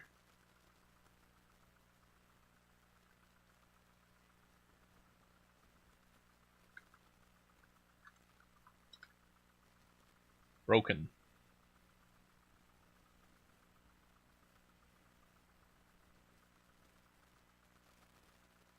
And then maybe even play the gun empty sound.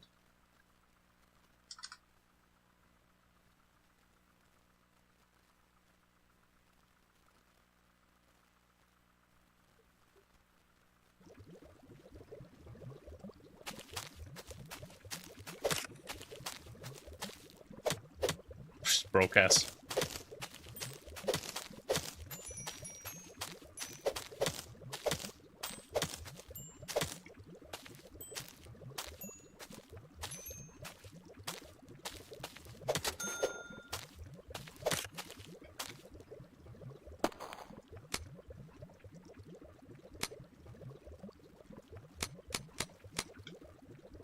Come on now, reload.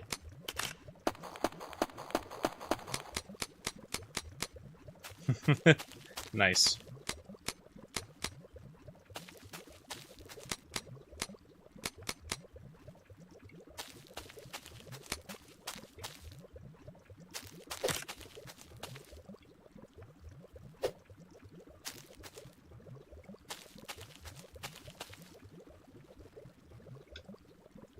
So, yeah, I feel like we might have to give ourselves the ability to drop the selected item using a separate button.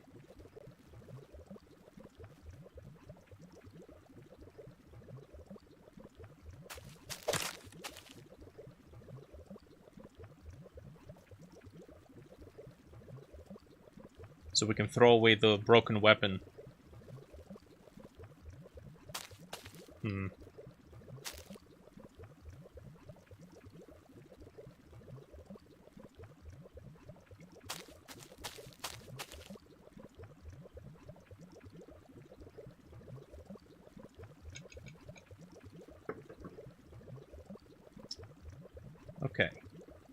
So we're using Q to drop an item.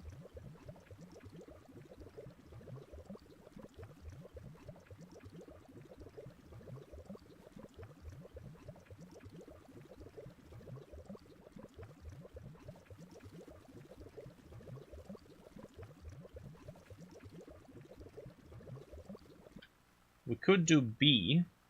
I don't think we're using B for anything. Oh, it doesn't... Oh, hold on. Filter by event. Yes. Okay, so we don't have B used for anything. X is for reloading. B trigger is for dropping inventory drop item.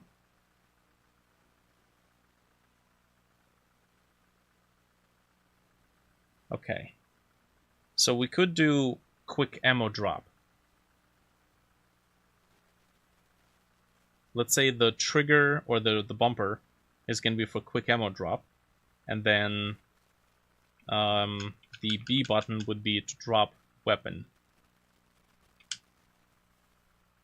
Drop weapon will immediately clear your current inventory slot without selecting the next item. Okay, drop weapon. Feel like we may or may not even need to display the currently equipped item. It's just that if it's a weapon, then it uses the weapon sprites in the weapon system. But if it's a regular item, it's just going to show like a little sprite at the corner.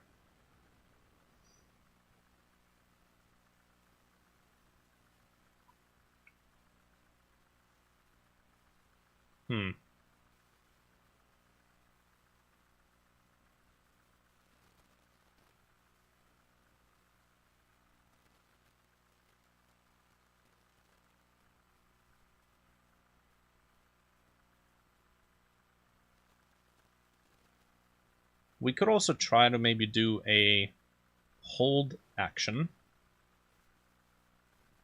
So when we press inventory drop, if we tapped it,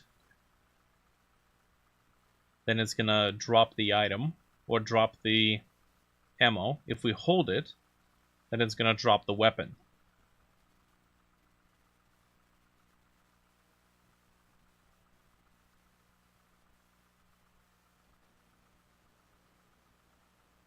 Let's try this. So we have pressed and we have released. Okay. We'll need a variable for inventory drop time.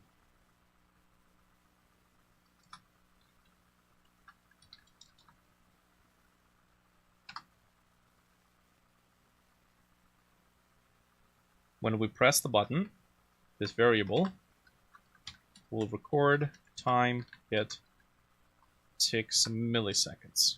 So record the time. When we release, if the inventory drop time, if the current time minus the last time we made a record is above, let's say half a second,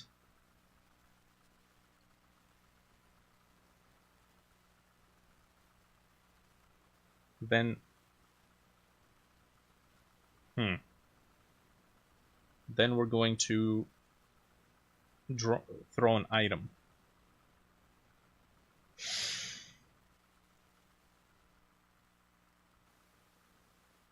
If we open the inventory, then it just drops the whole item right away, so we don't have to worry about this part. When it's closed, I feel like if you hold it, it should just auto drop after the amount of time.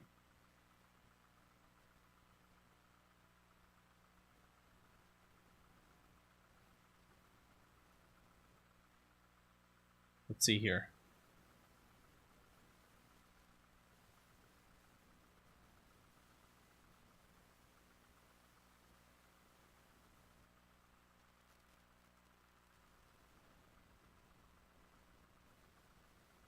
Okay, we can achieve that. We know that it starts at 0. So we can say this. If we've just pressed it, it will record the time. If this is not 0, it means that we must have pressed the button to record the time in it. Do we have... We do have isAction press, technically, that we could also use in this case. But that's fine. If it's not 0, that means we must have pressed the button down. So if the amount of time, surpasses 500 milliseconds, that means we want to drop the whole item. So we got to do this again. And this one selects the next inventory slot. So I think we might have to turn this into a function. Func drop current item.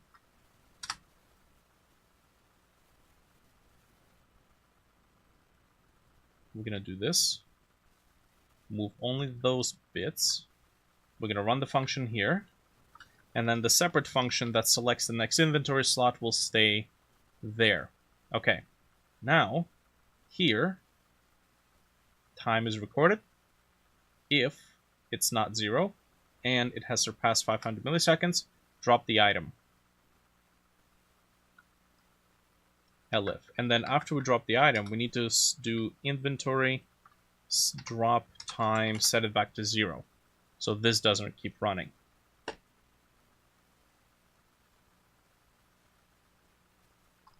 think that should do it.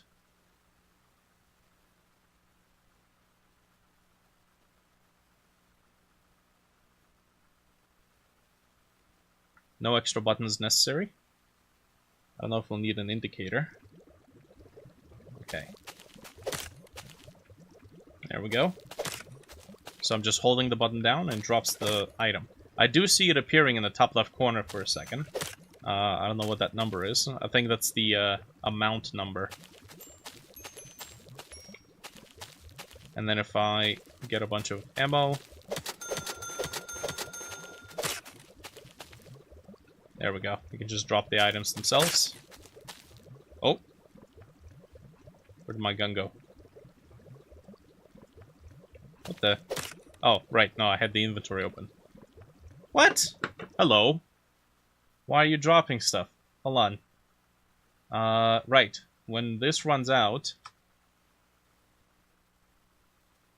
If we release, we need to set this to 0 as well. Regardless if we do or don't have an item to drop.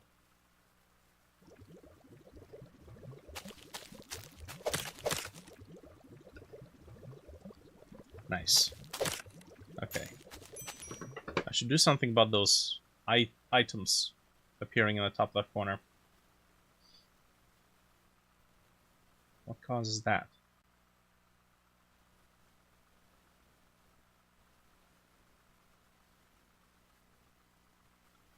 Amount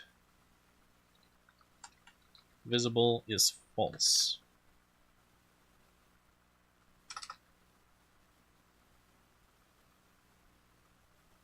Name visible is false.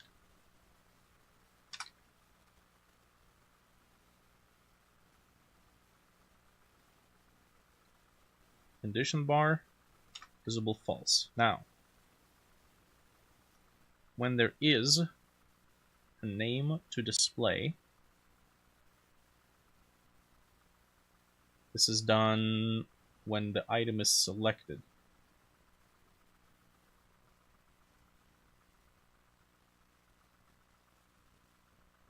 Right here.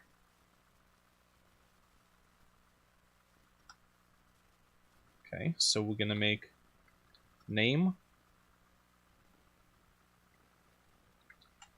visible based on whether or not it's selected. Same thing. Ah, but that's going to make it immediately disappear. Okay, so we'll probably have to do it here. If the item has a name, if the player has an item, then the name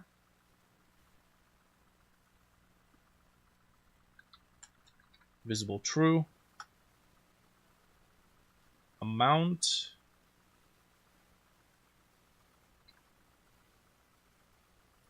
The position is adjusted. Yeah, I suppose the amount should be visible as well.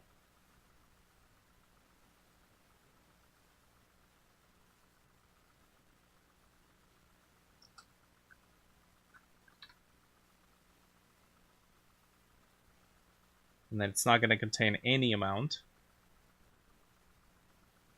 Yeah. If it's over 1, it will be updated. Else, the text of the amount has to be nothing.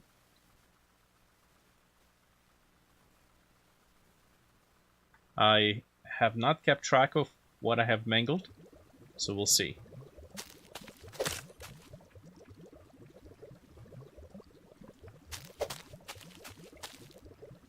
Nice.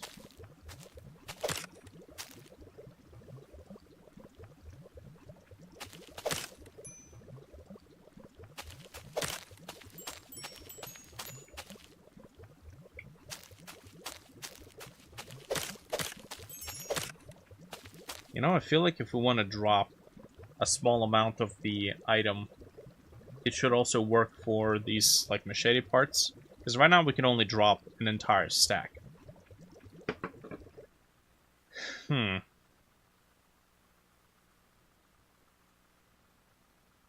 Yeah, we might end up having to display all the items that we're holding.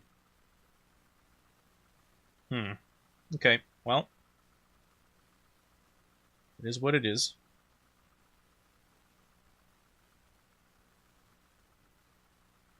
Yeah, see, right here we're checking what type of weapon it is. Or what type of item it is, and it only works for weapons.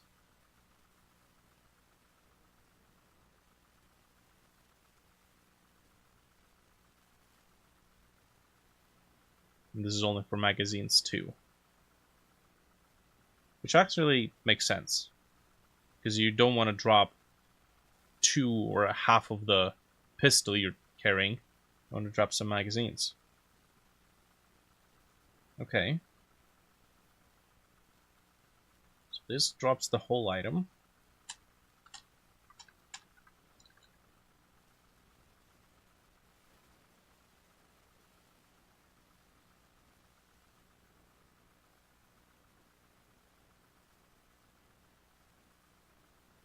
And then this drops just the magazine.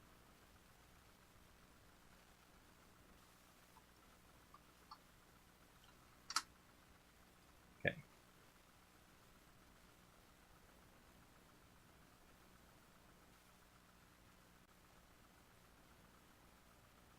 Here's what we'll do. If it's a regular item, non-weapon, we cannot stack more than 1 weapon anyways. So if it's a non-weapon item,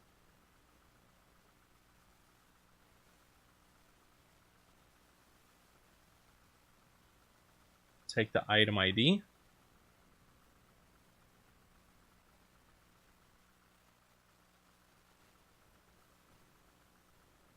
take item real. We're taking 8. It tells us how many we actually took.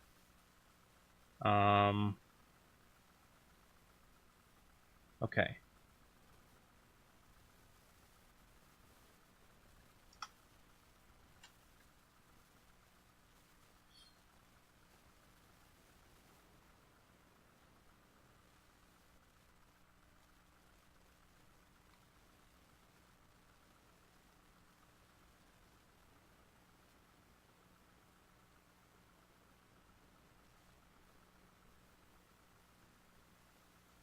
If it's a regular item, maybe we should just drop 1 at a time.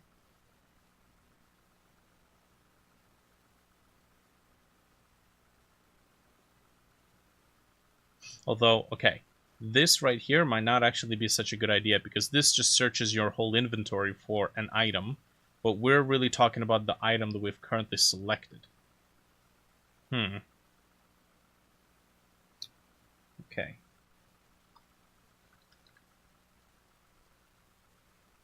So we'll take the amount.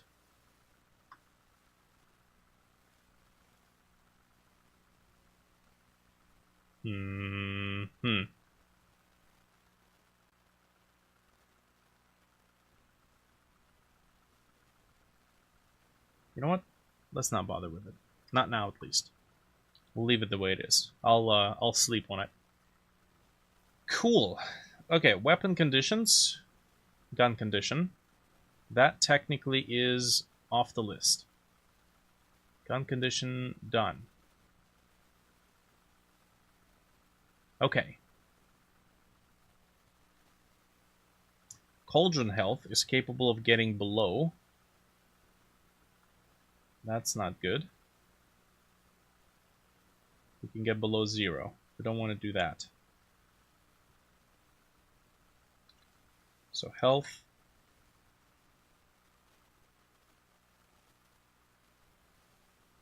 Origin. That creates the defensive shots. Okay. If health is less or equals to 0, health is going to be set to either itself or 0, whichever's larger. I guess technically we're already checking if it's less than 0, so we'll just do this. That should prevent it from dropping below 0, and this is technically where game over screen is supposed to show up. Okay, so Cauldron health below 0 is off the list.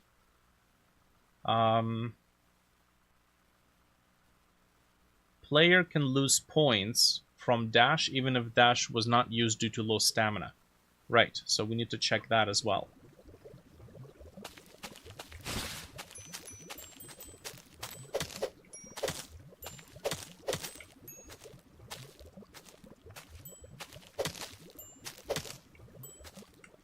Yep, okay. So I tried to dash. I didn't have enough stamina to dash, but the points didn't care. We don't want to do that.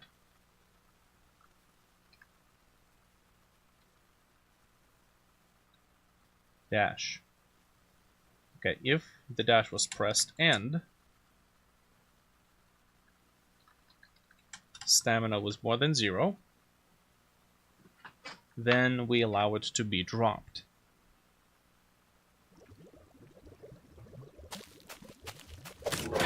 Ooh, stuff falling everywhere.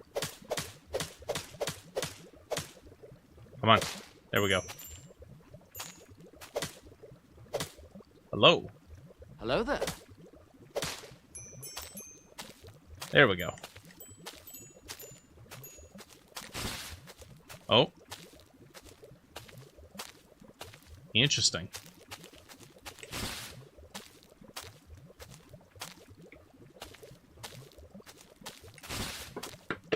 Okay.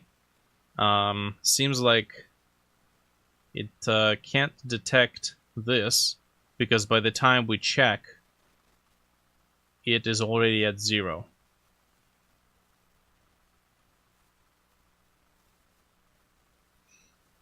Fascinating.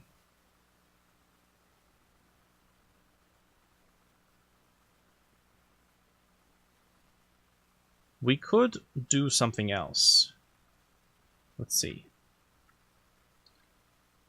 We could say there's a variable. Oh, there is a variable. What is this? This is probably containing the speed. Yes, it does. Stamina.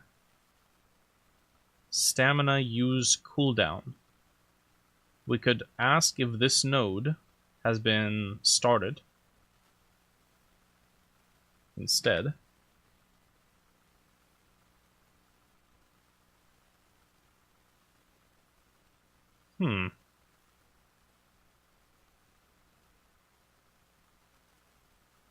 Or I could do something else. So, let's see.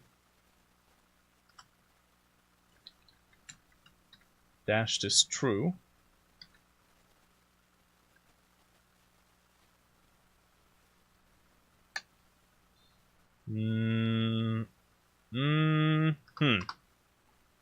No, this isn't. This. Oh, actually, hold on. It's in the physics process. This might work. So dash is true. I'm just gonna make a variable here for temporary sake, just so we can do a quick test. Let's do dash is false. So in the beginning, it's going to be false. Here, it will be set to true, and then for the rest of the physics process, it is technically going to be true until it goes back to the top. So it's just a matter of when does the point run its code. So let's see. If I'm going to try this. If follow target dashed is true, then we have to erase, or we have to stop following. How long before this game is for release? With the rate at which I'm working on, I'd say maybe like a month, couple of months. And that's my estimation, considering that I only work on this on the weekends. Okay. What am I testing?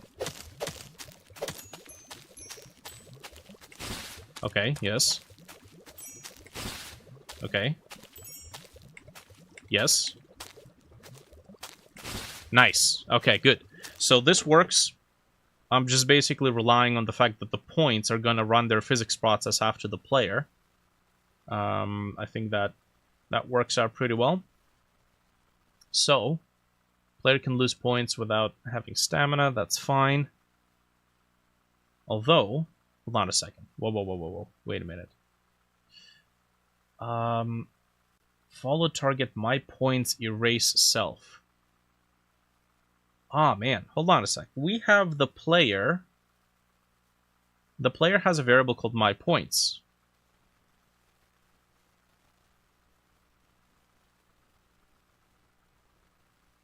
You know what? Func stop following. We're gonna put this in here. Follow target, my points, erase, self. And then set the follow target to null. Okay, that way, I am gonna move this in here. If whatever I'm following is the player,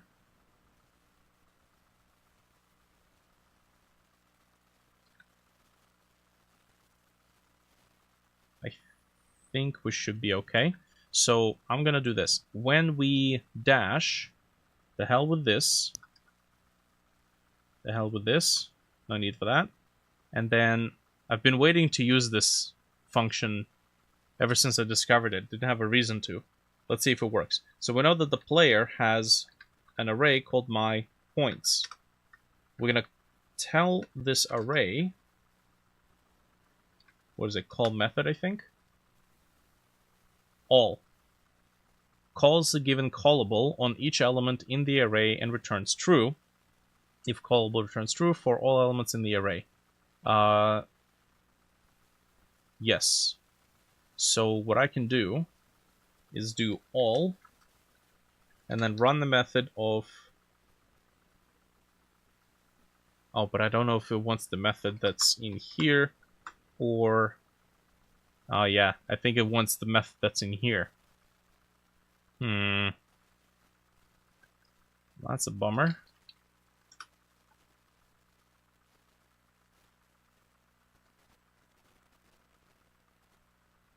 Any. Calls the given callable on each element of the array.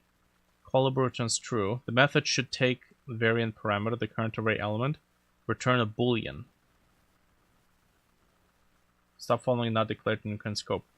Interesting. So it needs to have the method here. Alright. Let's see. For point in my points. We're going to call the function point stop. Hopefully, this will be okay.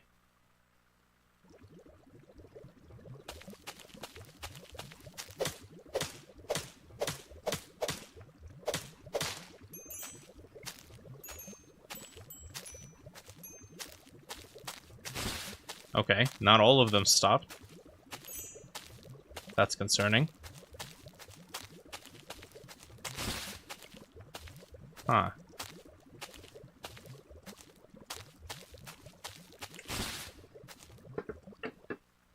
Okay, now that is weird. Maybe my points doesn't actually contain as many points as I think it does, and it doesn't account for all of them.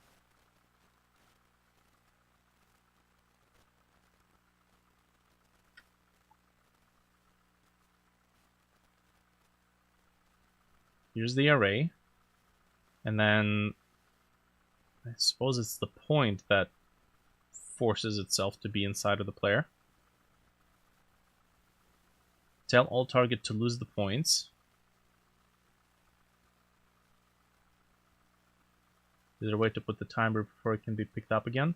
There is. It's like a little quarter second thing. Just for aesthetics. Target not null. Append self. This right here adds the points. But it relies on target not being null, which technically it isn't, because it is being populated with self here.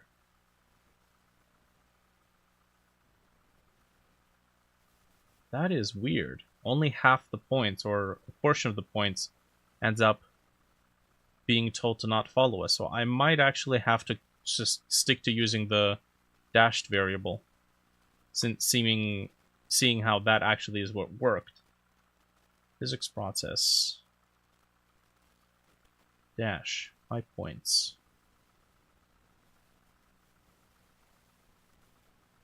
Stop following. Let me double check something. Stop following function checks if whatever we're following is in the player group. My points. Wait, what? Yes, it erases itself.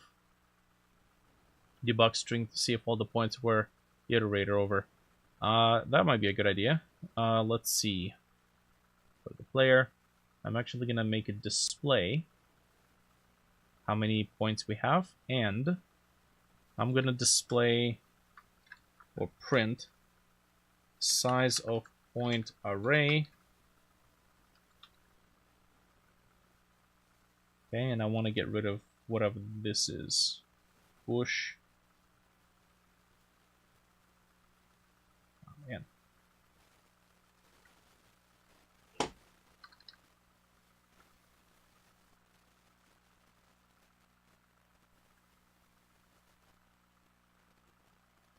Okay.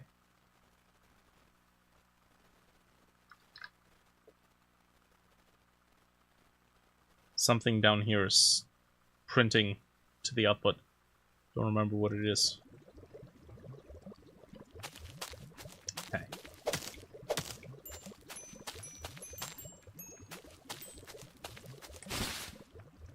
Size of array. I ended up printing the whole thing. Hold on a sec.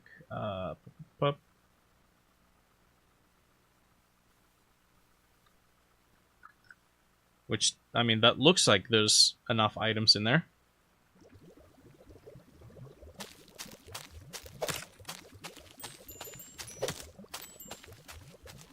Okay, so we got 7, and it says 7. Now, it could potentially be that maybe it is indeed being picked up immediately, but I don't hear the ding. There's supposed to be a ding. And the ding is not here. Does the point have more than one variable? Follow target. Stop following.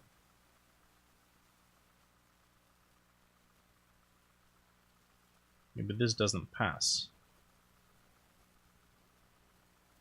I could do this. Put a breakpoint and see if all of the points are reacting to it. So we dash. Okay. So that passed. And then continue. That's the second point doing it. Passed. Continue.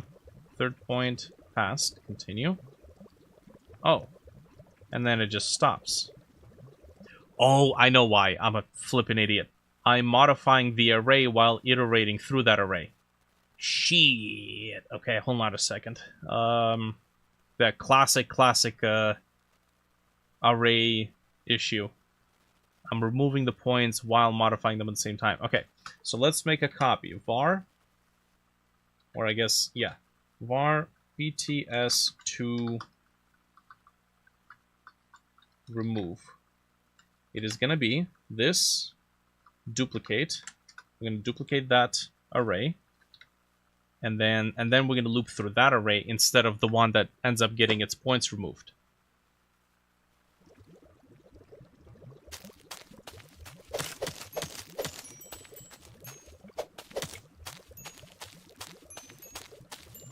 Okay. Alright, that's a breakpoint. Don't panic. Just gonna get rid of that. Yes! Okay, now we're working.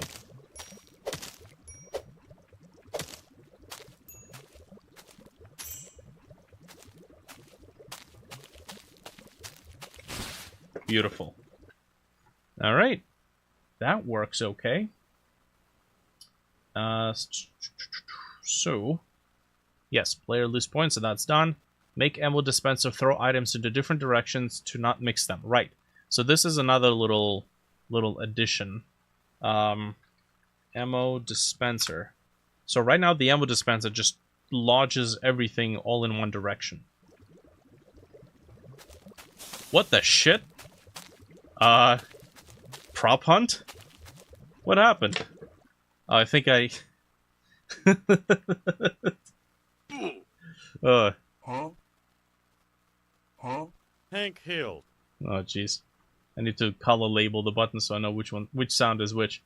What the hell happened? Oh yeah, I did instantiate the ammo dispenser into the thing, into the player. All right, cool. Let's do that correctly now. Ammo dispenser. There we go. I want to open it, not instantiate it. So right now it just kind of shoves all the purchased items in one location. I think it might be nice if it was arranging them or organizing them.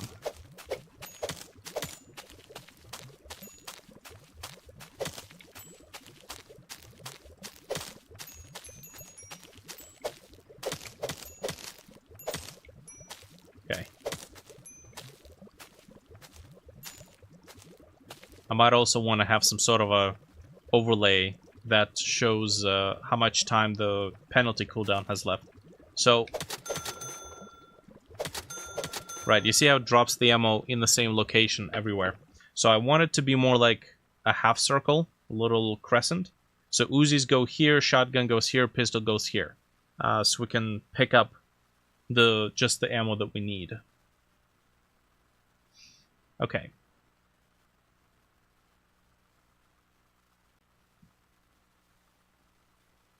So we can do it right here in the purchase. Instantiate velocity X. Okay. So here's what we'll do. The velocity is going to be entirely calculated based on, let's see, vector 2, cosine, sine. The direction, the angle, is going to be determined by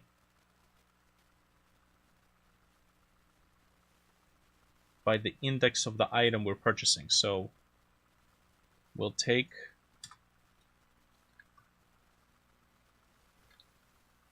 item index. I feel like we might have already extracted the item index here. No? Keys. Yeah, technically. Okay, take the keys and then get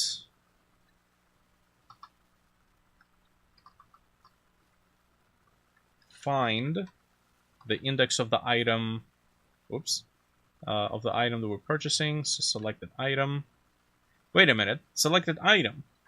That's an integer. Yeah, there we go. How many games have you made and or published?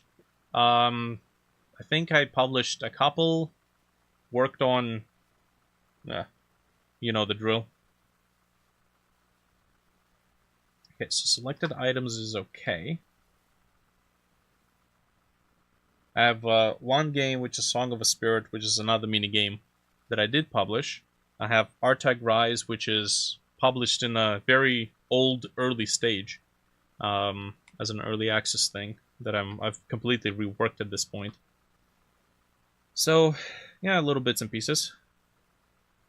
Okay, I want this to be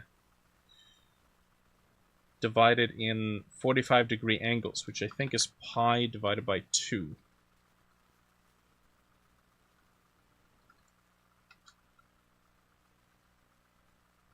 And then multiplied by, what was it? 250, was it? Okay. That's awesome. Yeah, it's, if I was a little more organized and responsible, I think I would be able to push out more, but, we are where we are.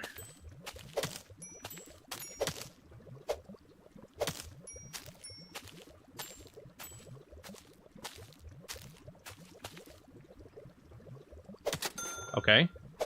Yes. Hey! Well, that works.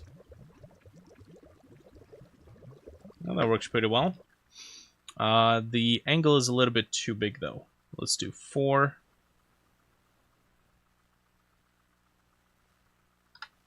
You know what I need to do? I need to do a quick test. Dev spawn point.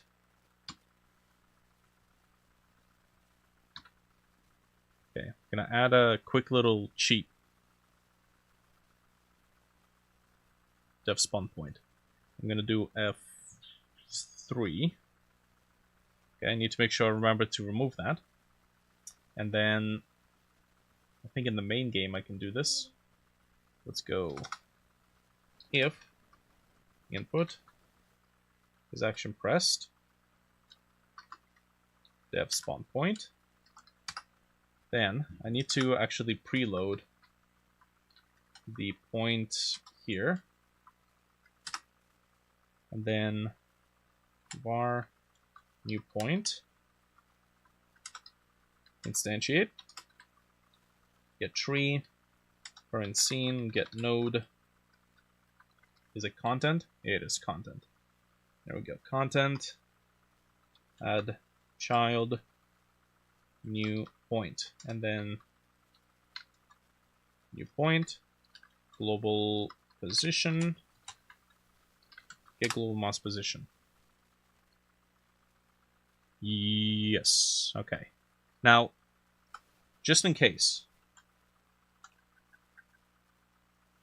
there's a neat little thing that we can use in Godot, which is ask, is the game running in the editor, or is it running as a standalone?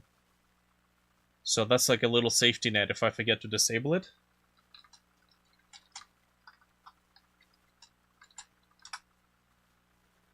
The node is running... Oh.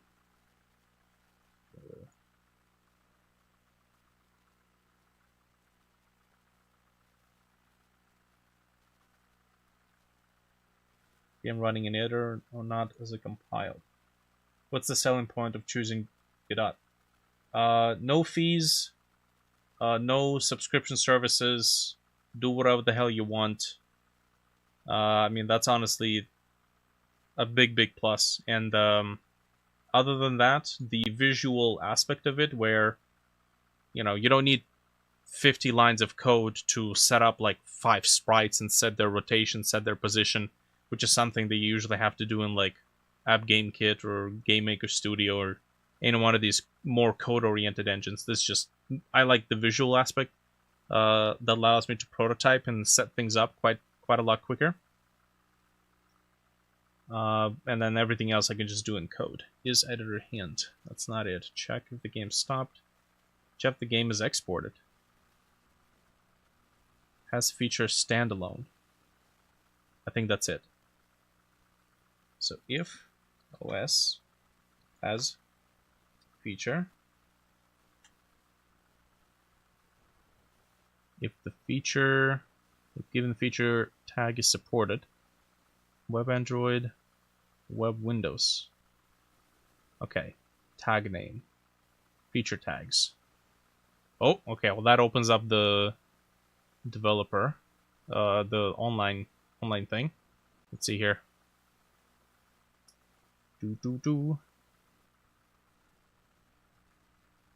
Okay, standalone, right? Hey, whether the project is running from the editor or standalone. Yep.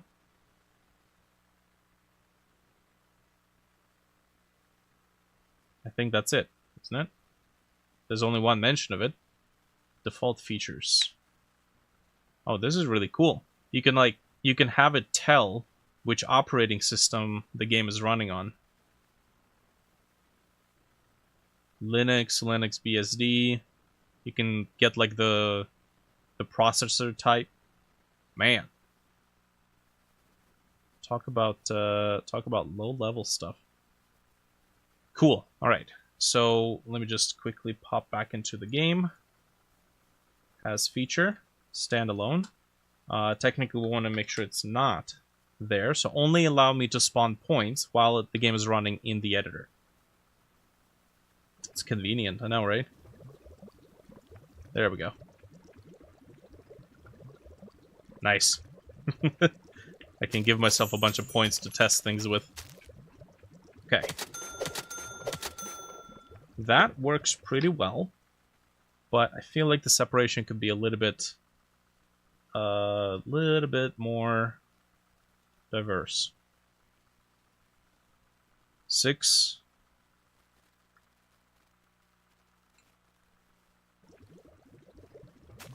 And maybe we can make it go in the opposite direction too.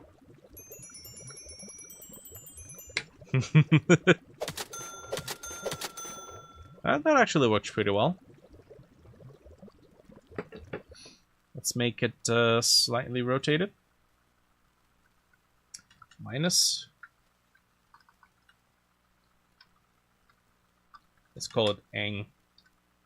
And then we're just going to take pi divided by 6, multiplied by...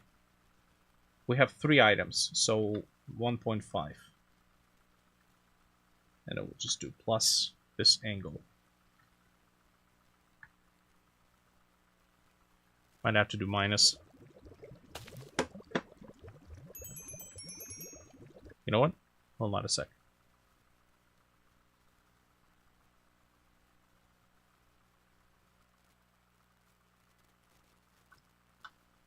That's better.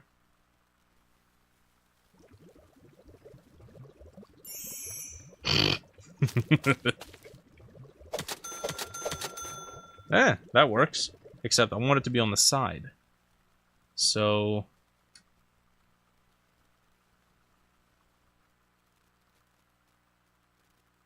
let's go minus this amount.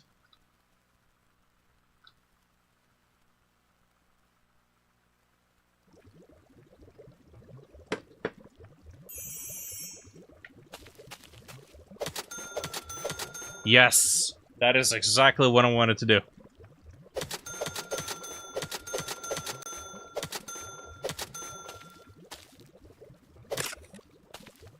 Beautiful.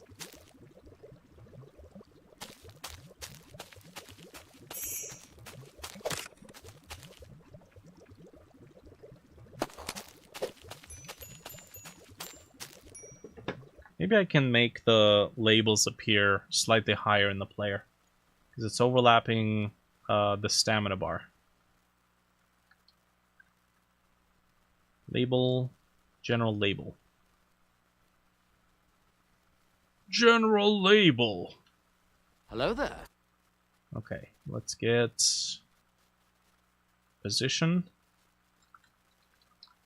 Vector 2, 0. I guess we can do another 16. This is no ammo. Let's test it on that. Man, I want to at least write some music today. God dang. Empty. Okay. That doesn't... Oh, wait. No ammo is... That's for reloading. Got it. So I should do that. Test it with the reload.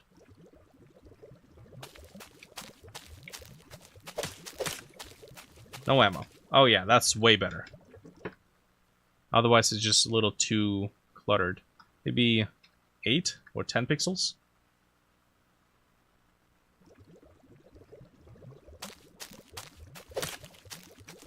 Yeah, nice. Okay, that is perfect. Let's get here. Position Y. Is that same as it was here? It's random here.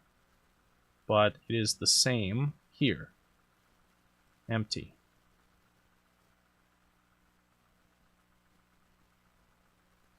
Maybe we should do this. Keep it the same.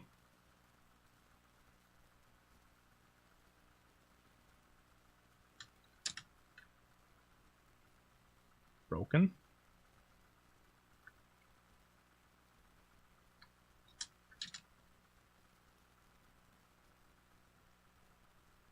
Yep, okay. Think that should do it.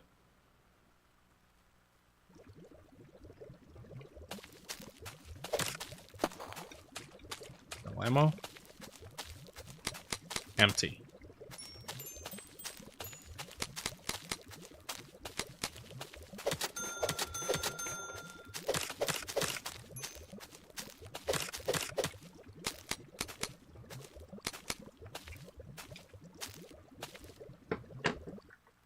Alright. Make ammo dispenser, throw items in different angles. That's done. Prevent reloading while shooting. Cancel reload if shot.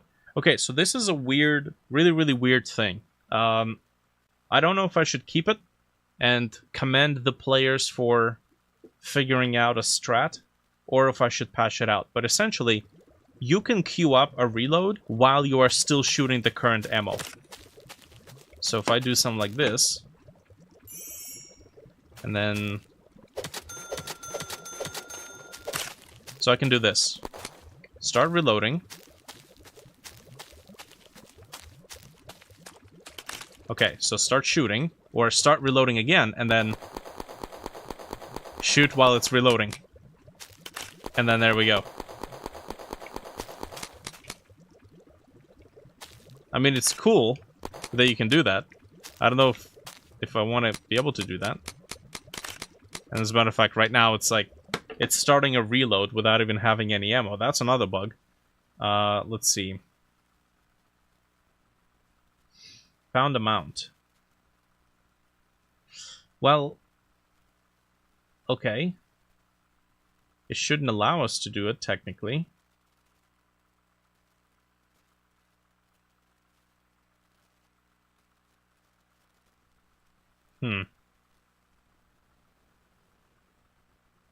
Count inventory item.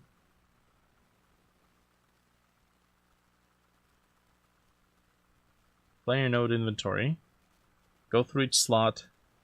If the slot number, the item ID, matches the key, final count plus equals the amount. And then return that. Okay, that makes no sense.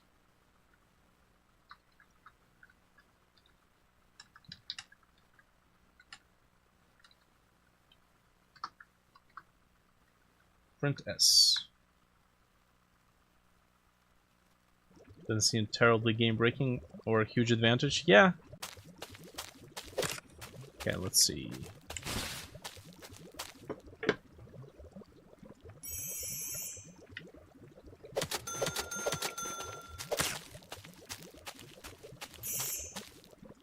So, start reloading.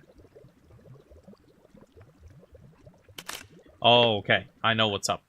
This isn't technically the only place where I need to make this check. This reload function, yep, is being called from another place. Oh, dang it. There we go. No. God dang it.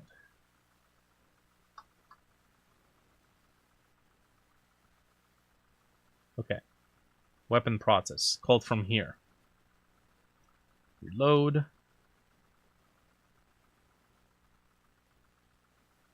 Get the item ID. And then right here, check if any ammo... Well, okay. Right there. It does do the same check twice. Print. Reload found amount.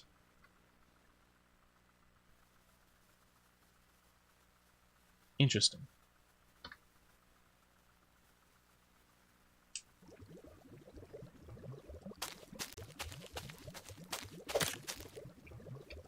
No ammo. Yes. Okay. Can't launch it. Yes.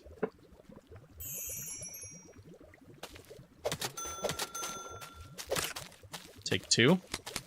Can reload. Can't shoot. Okay. And then I can queue it up again. Start shooting. Okay, so it used up 1.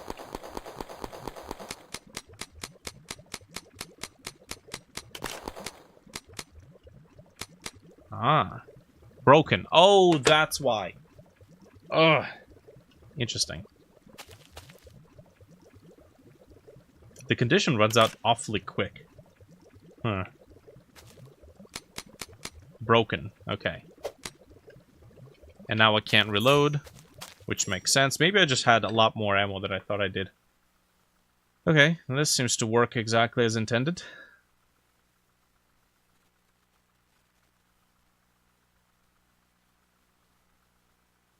Okay. Just gonna keep the print command here just in case. Right. Alright. 1 hour and 7 minutes. Okay, it's break time. Stretch the ligaments. What can I check off the list?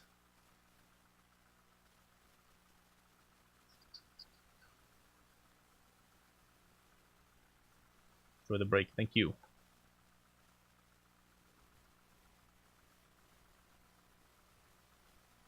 Oh god, I know what I'm gonna do next after the break.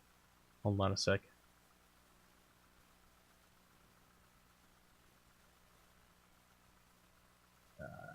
I guess prevent reloading while shooting. I guess that's okay. We're gonna keep it. Whatever. Let the players enjoy the strat. Muzzle flash, cauldron shot must consume points. Damaging cauldrons causes it to become distressed, preventing upgrade menu from appearing. Okay. Alright. We'll address this after a few minutes. Break time.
come on, let's go kick some Mustang ass. Alright, there we go. We're back in business. Whew, okay, where is my list? Why did my list go away? Get back here, list. Okay, we're supposed to have a muzzle flash. I guess we can knock that off the list real quick. What is it, 32 by 32? Probably not even going to use the full thing.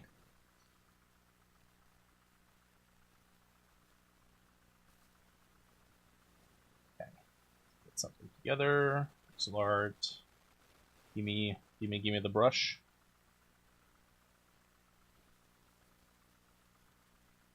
How the hell can you get the lighting to work in sub viewport? Nothing seems to work. Make sure the lights exist on the same visibility layer as the sub viewport. When you plan out your games and scope, do you just use Word or some other text application? What's the secret? I don't. No, I use Trello as just like little to-do list.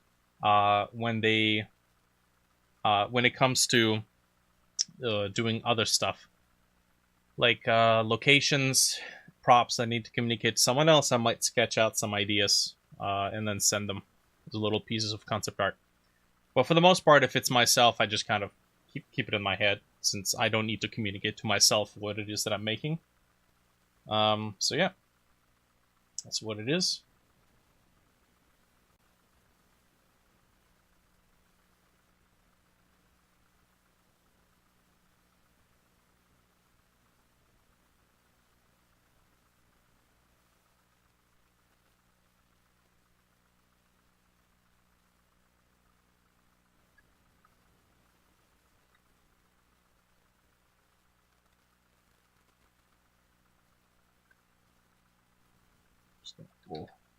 Well, of course, as always, I draw on the background layer. That's just lovely.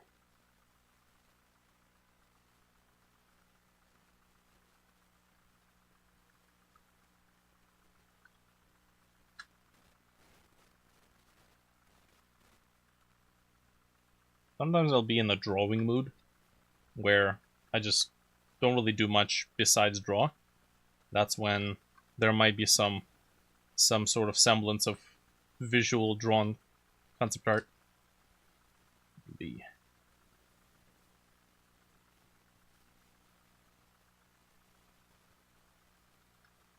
is annoying as heck. Accidentally painting on the background layer. Nothing quite like it.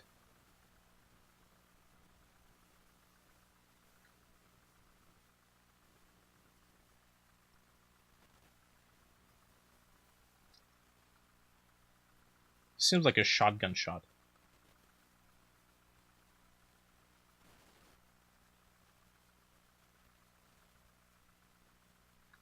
It's a good mental break from coding.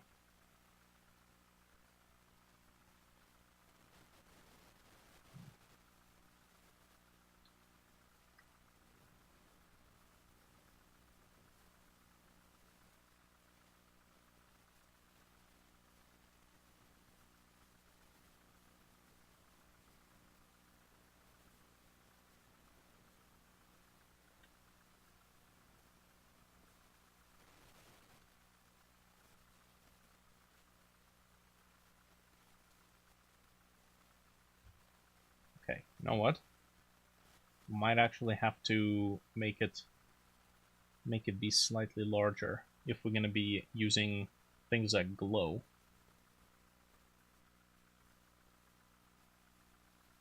Also, this might look like total ass, so I guess we'll see. Ah! Son of a gun. No pun intended. Damn background layer.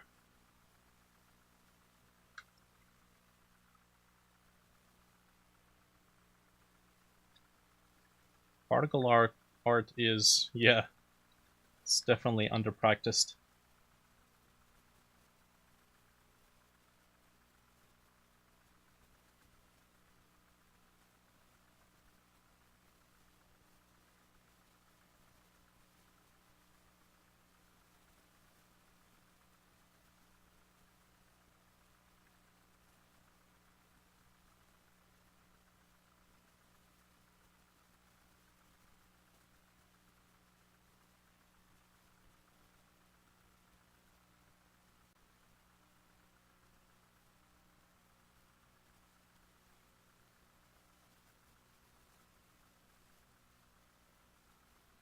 Keep it down to 4 frames.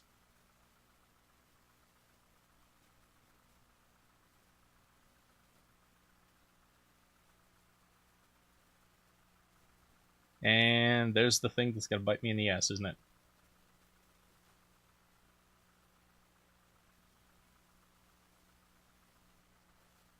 Is the fact that we still have a bunch of pixels on the outside. Oh, okay. Well, now,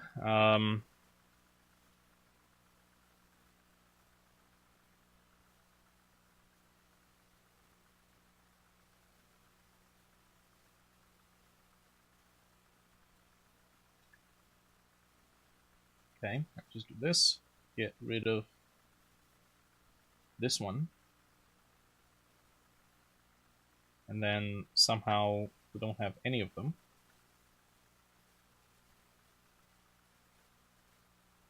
Such a pain in the ass.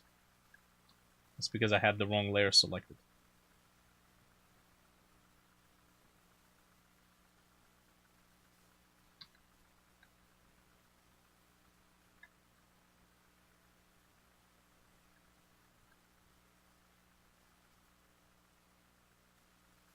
Okay. Either I'm stupid or it's stupid.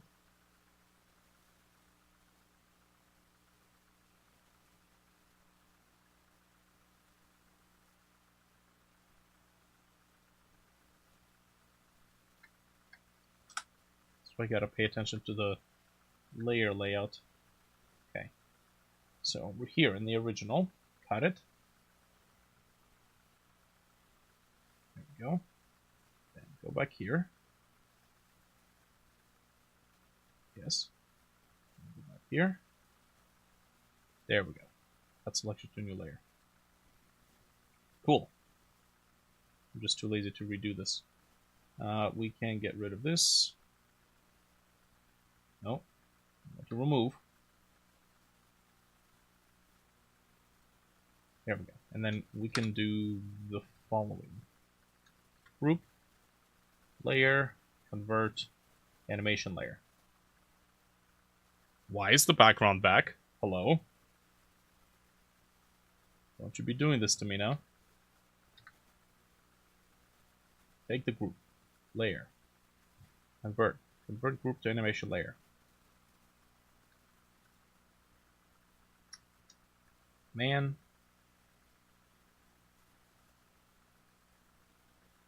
Oh, that's probably why. Because it's a background type layer. Okay. Can I do that? No, I can't. It seems to... No. That's just the name of the layer. I'm gonna do this. I'm gonna save this. Assets. Muzzle flash. I'm gonna close it. Save this. Close it. Close everything. Reopen it and hopefully it'll come to its senses.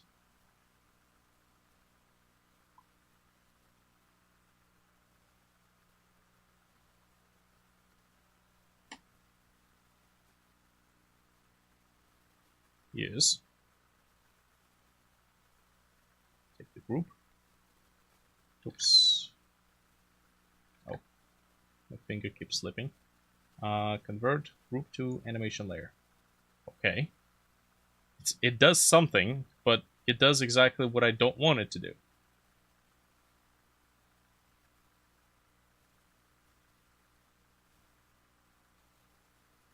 Wait, hold on a sec. Can it just be like this? Yes, it can be like this. Alright, I've outsmarted the glitch. There we go. Welcome to Gamedev.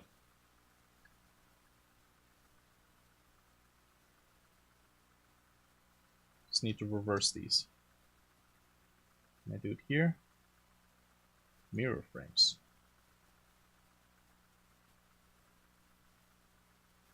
Yes, okay, that's what I wanted to do.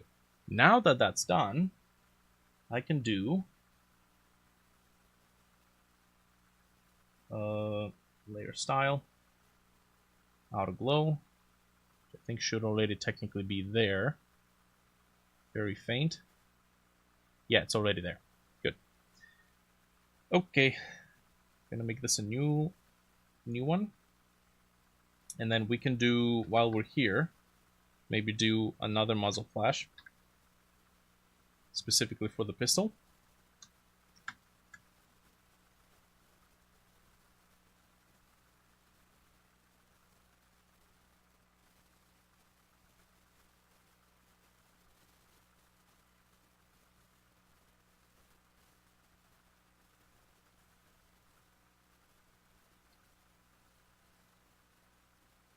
So it's going to be a lot smaller. I think that should actually be a bit brighter.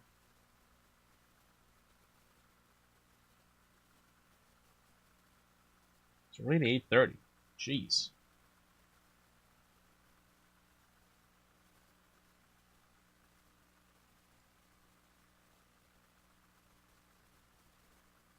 Need to go for a walk soon.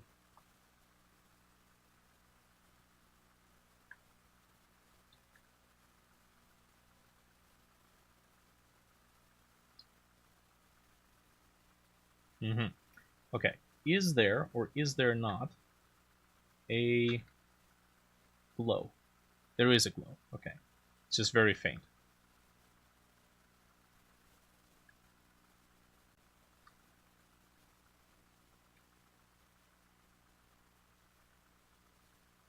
Not painted on the incorrect layer.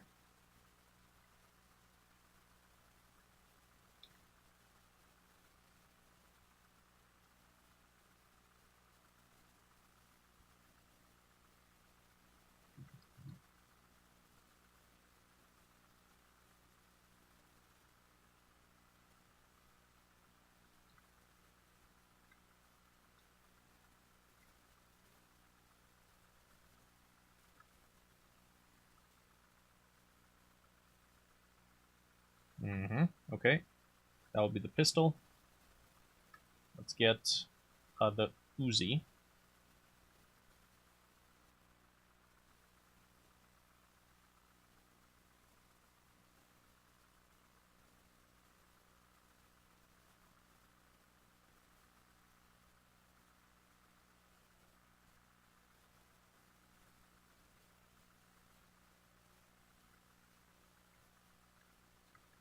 Much faster. And I think out of the shootables, this is all that we have. Maybe we'll do some particles when the machete hits and the enemy blocks the attack.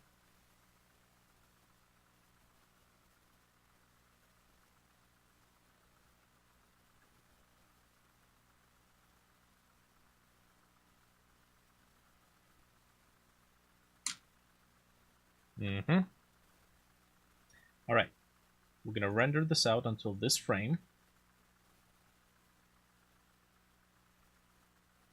Animation 0 to 13. Lucky. Okay, sprites.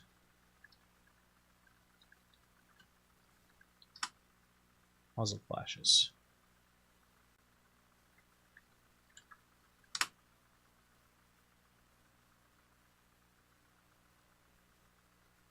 Okay, now because we can technically play back a muzzle flash, or we can shoot faster than a single muzzle flash has enough time to play back, we might have to be instantiating these things as a part of our weapon. Okay, let's start with... what the? Progress bar? How did this end up here? Oh, I instantiated it.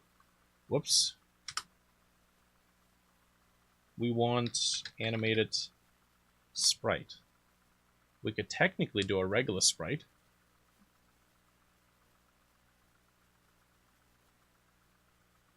And then use a sprite sheet.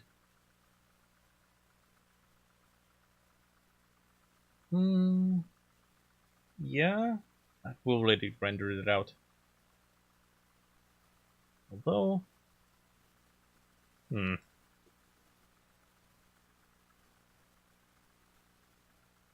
1, 2, 3, 4, empty frame. 1, 2, 3, 4, empty frame. 1, 2, 3, 4. We're going to add an empty frame here. So we have 2 empty frames for the Uzi. And instead of doing an animation, I'm going to export this as a sprite sheet. So it's all on one single image.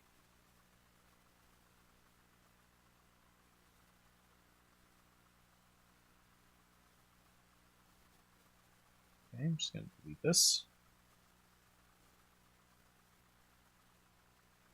And we're going to use a tool, export sprite sheet,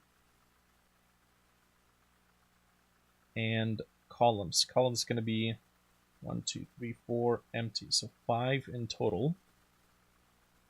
Rows, it's going to choose itself.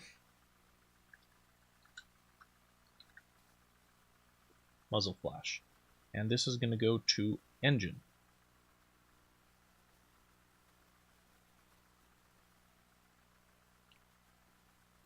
There we go.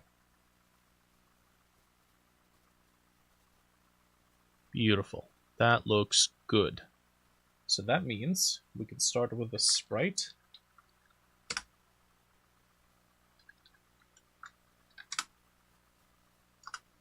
We can give this muzzle flash, put it in the texture, and then define how many regions we have. So 5 horizontal frames, and then 3 verticals.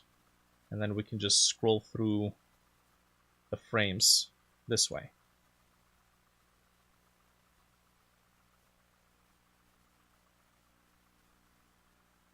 Okay, place this right there. Patch a script.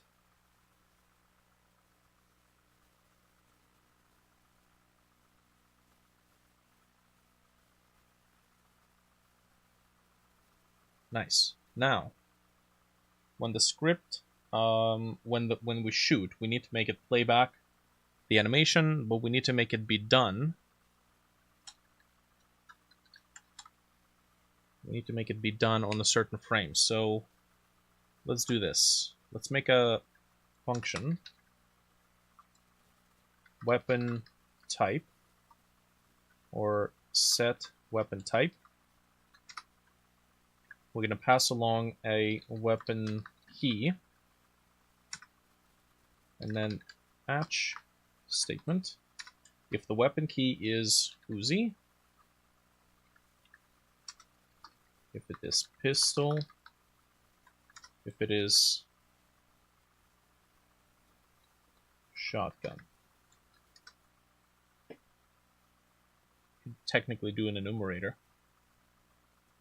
Start frame. So, which frame is this? That's the shotgun. So, for the shotgun, start frame is supposed to be 0. 0, 1, 2, 3, 4, 5. So pistol is going to be 5. And then 5, 6, 7, 8, 9, 10 for the Uzi. Okay. Now we need to make it playback. I could do the timer, which honestly that'll be the easiest thing to do. Timer, frame timer, whatever. Easy peasy solution. The speed of the timer is going to be fairly quick. 0.1. It's probably going to be even shorter than that. It's going to be an auto start. And then start frame. Okay. So when we're done setting up the weapon, the sprite's frame is going to be set to start frame. And then here, frame is going to be advanced by 1. And then if frame is above or equals to start frame plus, there's a total of 4 frames plus the empty one at the end, then we're going to queue free to destroy this whole thing.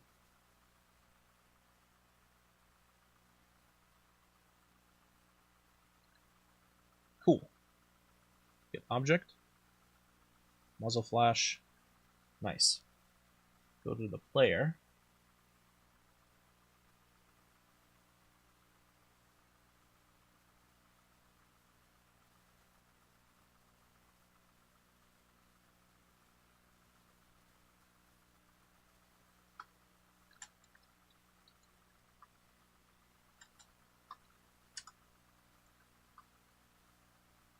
Okay, we're gonna preload the scene for the muzzle flash.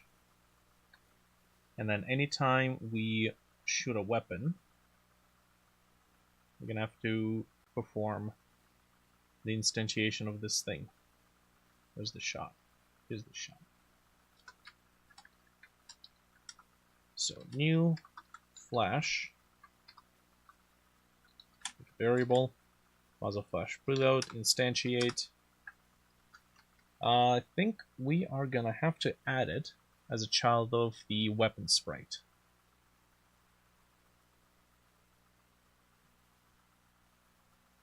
Which is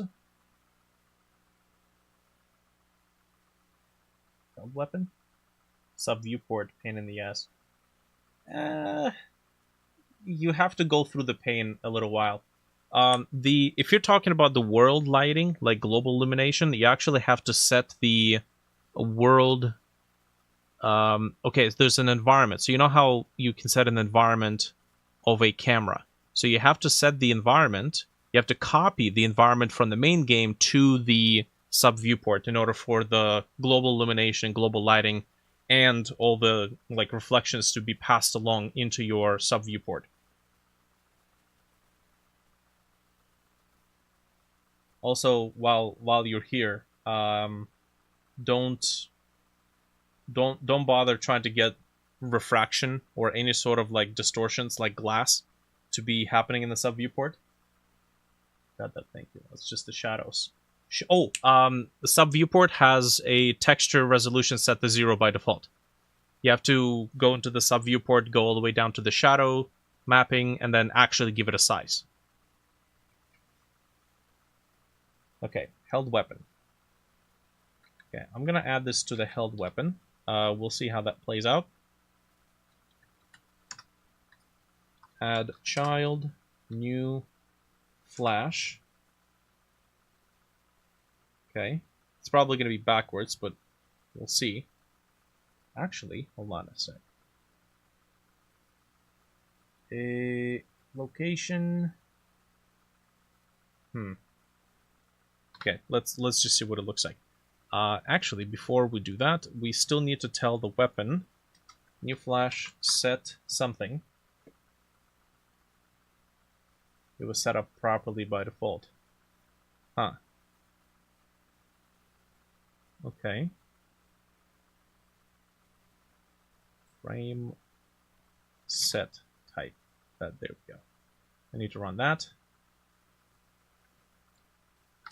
We're gonna do item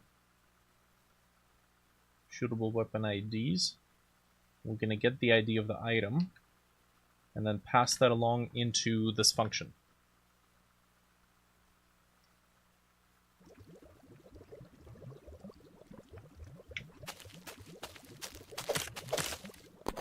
Okay, it is there.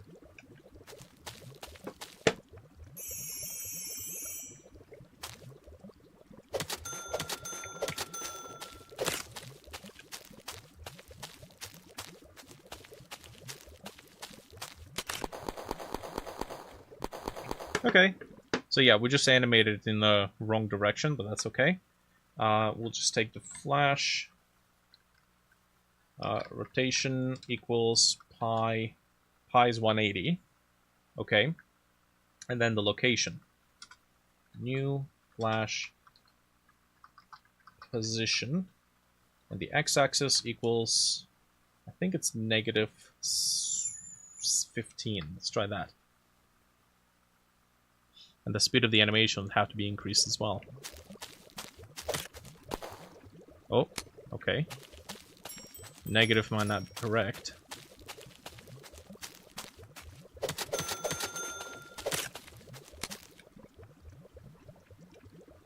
You know what? I'm gonna make it so that when the weapons spawn in, they give you a full mag for free. Okay. Negative 32. And master node. Go up here. Ammo.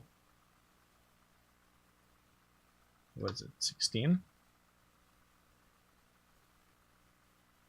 24. Shotgun. 6.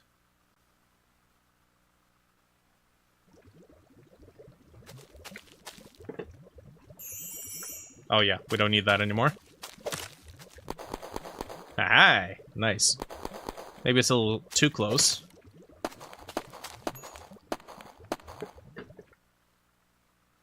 Okay. It's not quite the same as a particle, but I think it looks a little bit better than a particle.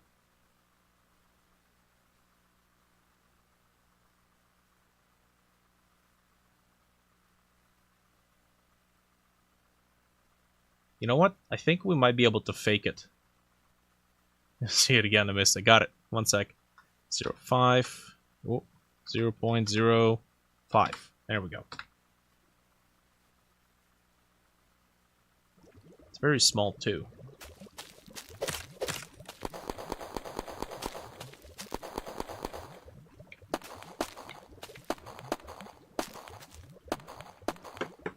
We could probably increase that. 0.25. Not too bad. It needs to be fast enough for us to not really see the fact that it's just following the barrel. Yes. Okay, now that's going to look a lot better when I do this. Which is not going to be done here. It's player property. Let's see. Stats, Uzi, fire rate.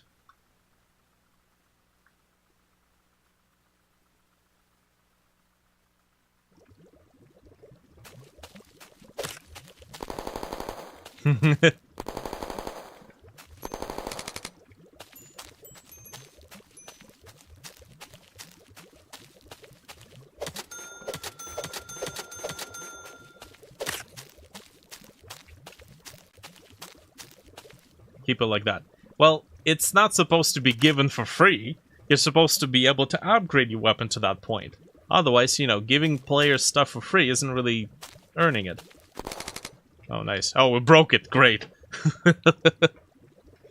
Yeah, there's a whole upgrade mechanic to this system, where you can upgrade things like the rate of fire, the maximum amount of rounds in a magazine. So you could literally have an Uzi with 200 rounds in it if you wanted to put your points towards that. You know, it's that kind of a game. Nice. I love it.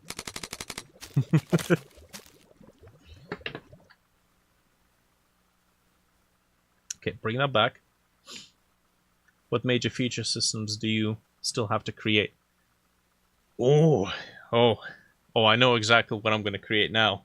Hold on a sec. Hold on a second. Hold on a second.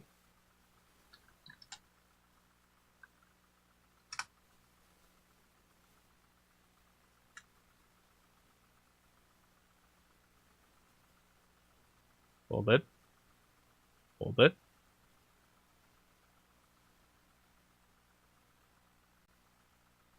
I think some of you, well, I think most of you are gonna recognize this one.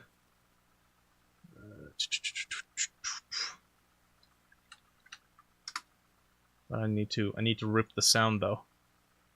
I'm pretty sure it's just gonna be an homage. I don't think I'm gonna end up getting sued for it.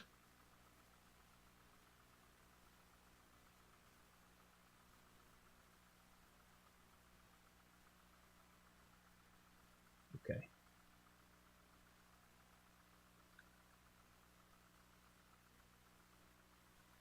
Just got it downloaded. Audio, sound effects. Yes. Alright. Alright, before playing the sound, I'm gonna give you a chance to guess what the sound is. Okay, it's not Tuah, despite the, you know, the matching sound waves. Tuah. It's not. You look at the file name. I'll give you fellas 3 chances before I hit play. I hope it doesn't destroy my ears. I also hope this is the right sound.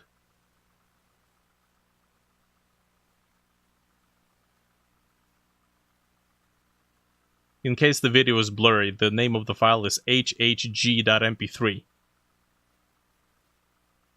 Don't have a clue? Steven? You wanna give it a go? HHG.mp3. Those are 3 words. No idea? Okay.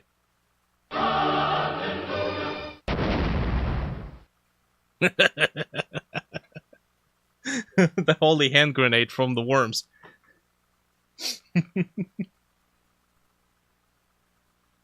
Okay, I just need to get the explosion out of here.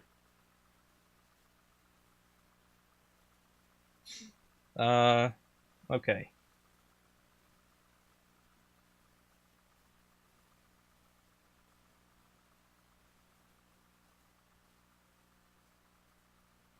Just thinking of memes. I know, you're thinking of memes from the wrong era. Okay. Let's do Reaper.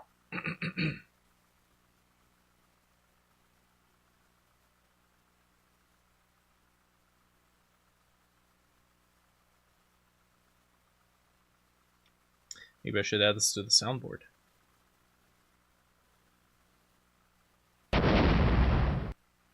Okay. I'll keep the explosion.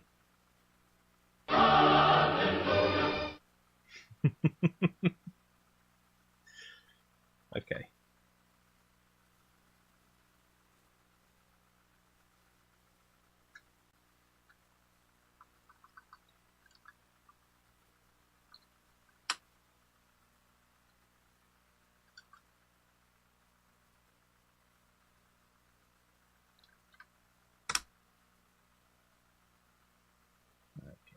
For both of these, render, we're going to use the region name as the name of the file. Oh, no. Region number? Region something. Okay. Ah, right. You gotta actually select the type of selected regions. In that case, it is regions. There we go.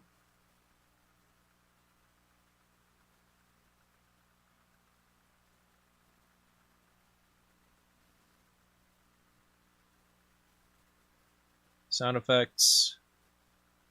HHG chant. Right. Then audio. Sound effects, yes. Need to set the folder first and then set the naming convention. OGG will be okay. Or render. And then close. And I'll just save it to the thing.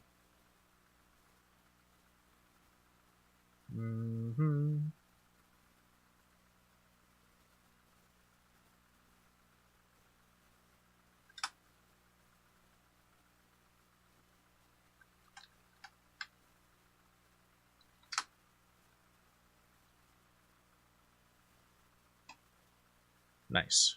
Okay. Now this means that we're adding throwables to the game. I never actually considered this would be a thing. Okay. I guess a character body will be good for this.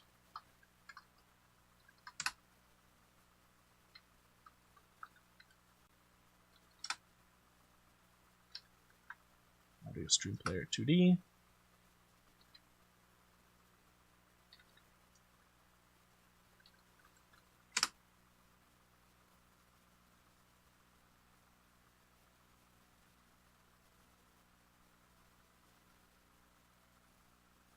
Objects, sure.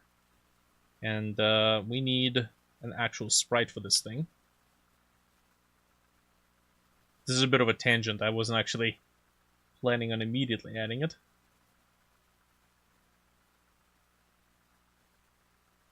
Assets. Sprites. Where's the weapons? Weapons.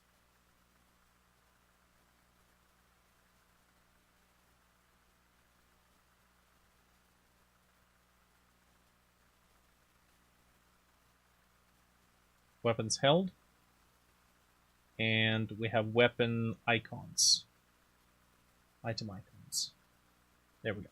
We'll do this one first.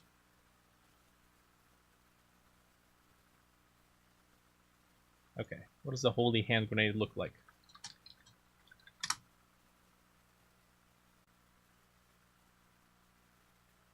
Okay.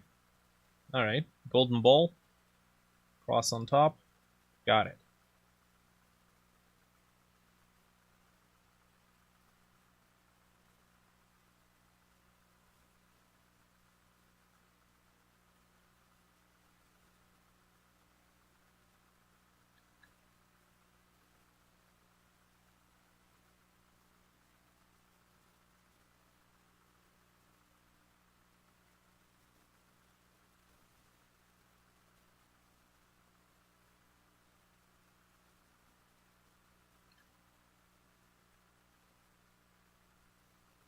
Looks like we get jewels. Pearls. Perhaps.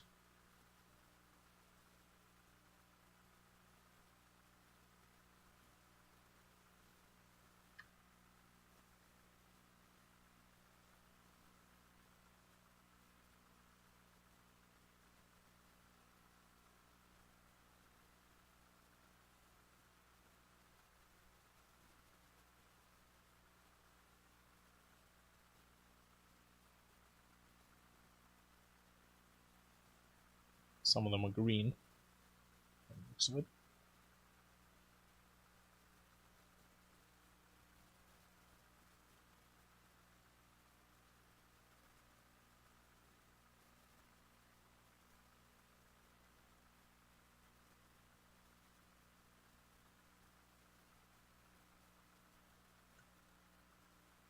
Nice.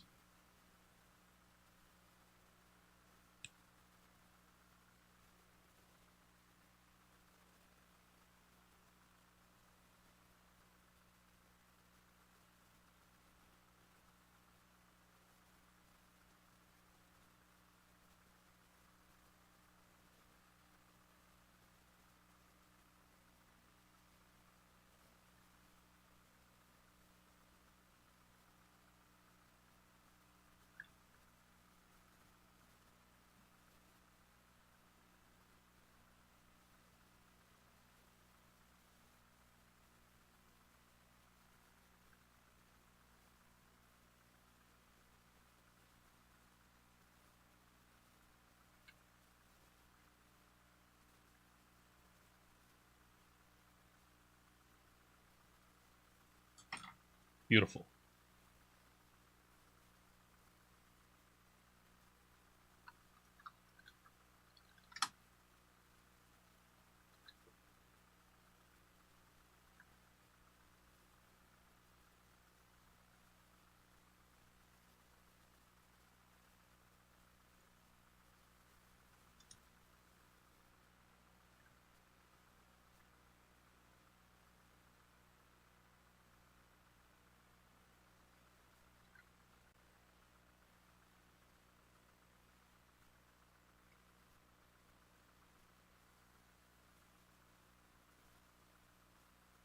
About trying to handling the view model with shaders.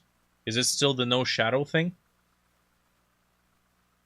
Is it because other objects are not casting shadows on it, or what? Okay, it's a bit much. Okay, let's get this out. Engine. Sprites. What is it? Weapon icons. PNG, okay, those are the ones on the ground. Weapon held. Nope. Map can't cast shadows to the scene in the sub-viewport.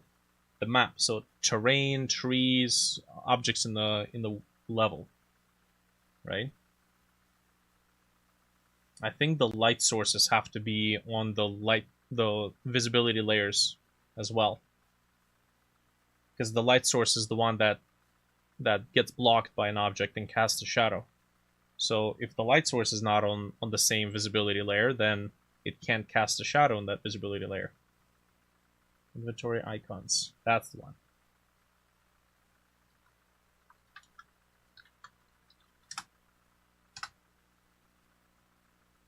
Main scene lighting and the shadows could propagate to the sub viewport would be perfect. Well, yeah. Did you make sure that the light source, like the global light, like the directional light, and whatever spot or point lights, omni lights you have, are existing on both visibility layers? Because you know they have same layers. Are you absolutely sure?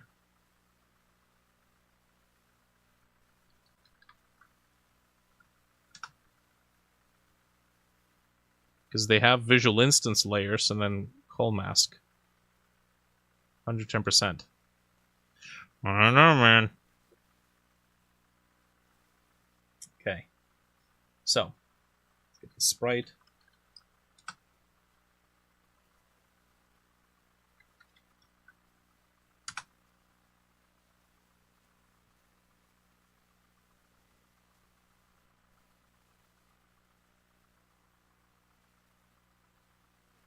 Try turning it off and on again.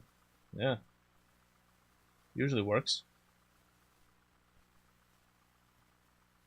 You did it in DreadTales. Yes, I did it in DreadTales.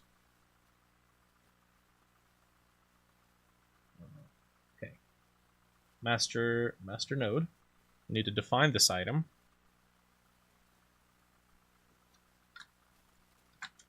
Okay, Control-Shift-D.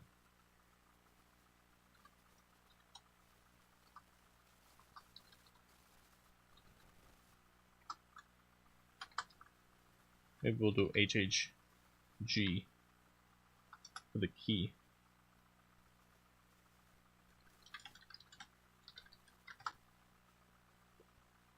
Type.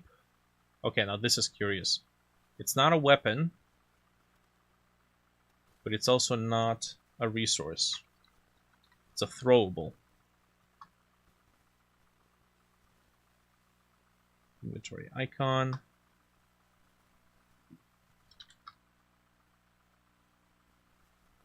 The regular icon. I guess for now we'll just do the same one. Amount, we can only have one. And the maximum stack, also one. It's that kind of an item.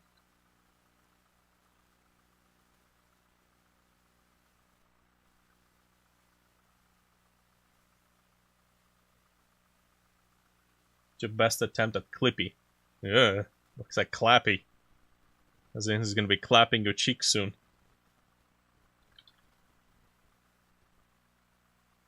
Okay, this looks good.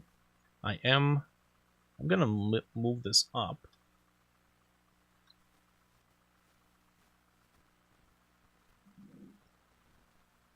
Okay, I'm gonna give it a timer.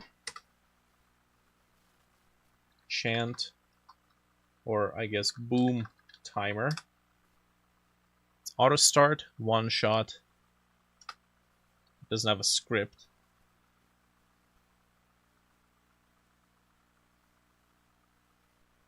Ow, jeez, go away. Placeholder code. Okay.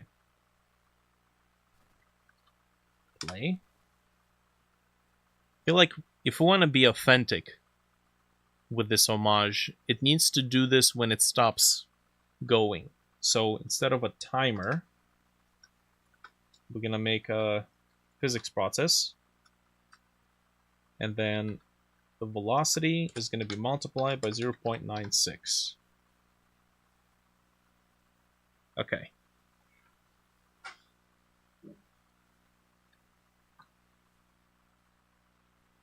So it needs to stop. Let's just make it so that we can actually throw it right now.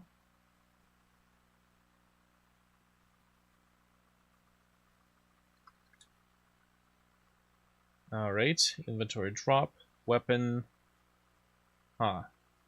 This is for ammunition drops. Okay. Do we check for weapon anywhere else? Select weapon based on slot, equip item. This is where we swap the sprites. Okay, we're not going to worry about the sprites for now. What is this? Weapon process. There we go. If the type is weapon,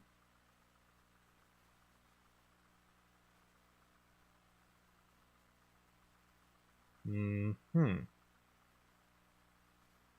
nothing really on this top level. So here's what I'll do. I'm gonna promote this to a separate condition.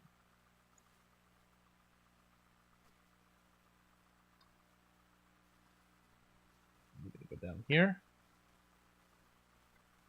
Elif, the type is throwable.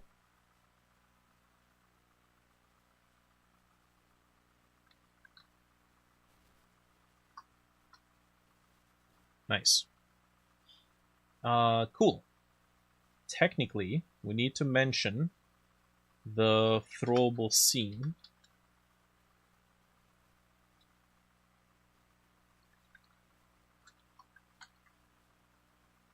The hand grenade TSCN. There we go. This key will be required, will be necessary. Let's go to the player. Okay, we're handling our button presses here, I believe.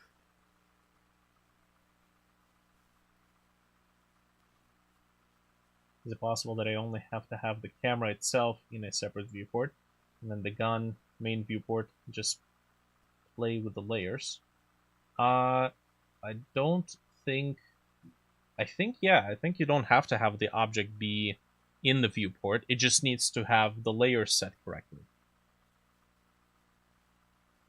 I think that was also one of those things I discovered right around the time I was doing FPS hands in Dreadtail. Okay. So let's just make it throw this stuff, first of all. So if it's a throwable, bar new throwable. I guess we need to do if input is action just pressed, chosen. Actually, we'll do shoot. Keyboard shoot. So we'll just do shoot, and then chosen controller or chosen input method plus shoot. So for now, we're just gonna do this single time throw, and then we'll refine it with the distances. Okay. Oh, sounds like Zoltan discovered something. Pass out, have a good walk. Sounds good. Okay. We need to load the scene. What was the key? Throwable scene. Whoop. Moondev, so what's the time over at where you are? It's 9 o'clock here. 9 in the evening. Gonna create an instance. 8 p.m. Okay. So pretty close. Instantiate. Yes. Okay. Get tree. Current scene. Get node called content. And then add child of new throwable. Okay, so that should technically just spawn it in. I don't have it in the game, so we need to place at least one of them.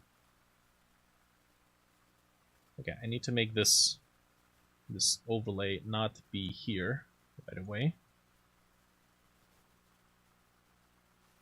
Yes. Take that. Take the visibility, alpha. There we go. Save it. Go back here. Okay. HHG.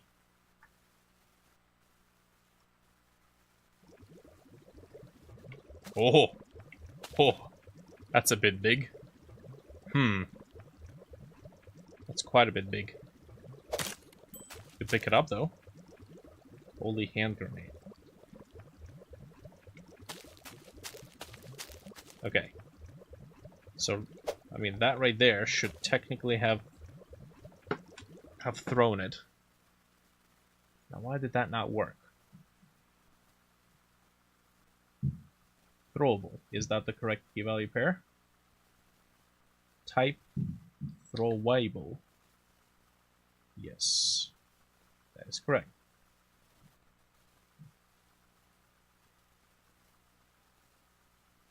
type is weapon. Okay. What? Oh, position. Right. It probably did get created. Global position. Global position of the player.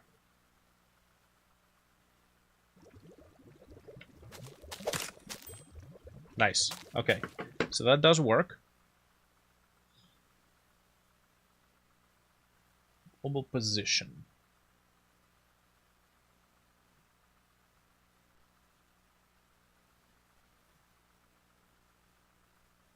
Cool.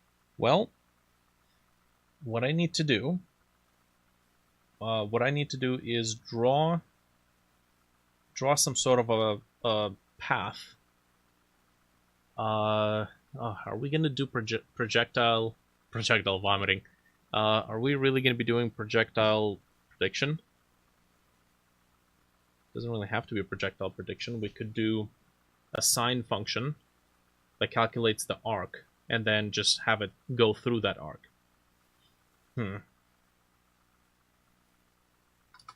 Okay, we're gonna make it on just released, and then if just, I guess we could just do pressed here.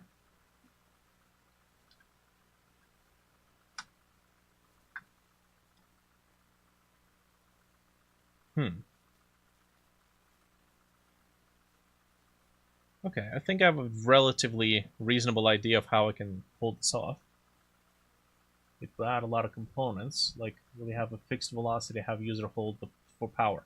Instead of holding, I think I'm gonna make the joystick be the velocity selector. So you can hold the joystick to the right, and it's gonna move your aim to the right, but it's not gonna snap to the position of the joystick. It's gonna smoothly interpolate to it. We'll see it. Okay. The question is, how are we going to handle the drawing? We could potentially do something like this. Okay, so I've never really done this too many times, but we could draw primitive pixels and shapes directly without having to create a sprite for it. I could just do load node 2D, and technically I don't have to create a new node, but we're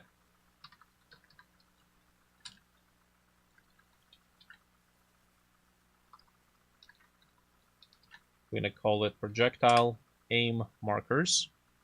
Okay. No, projectile, actually, this is throwable. Okay, throwable aim markers. We are going to make a function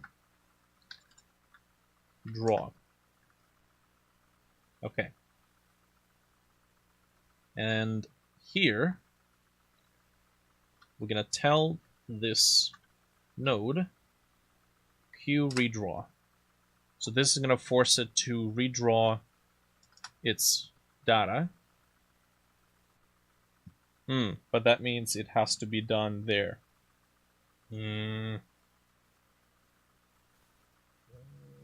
Maybe print. Just double check that. I'm pretty sure that's exactly what that's going to be like. Yeah, okay. So if we tell the node to redraw, then it will have to redraw itself. So in that case, we're not going to tell the node to redraw. We're going to tell us to redraw. And we're going to tell this node what to draw. So I think this should do it.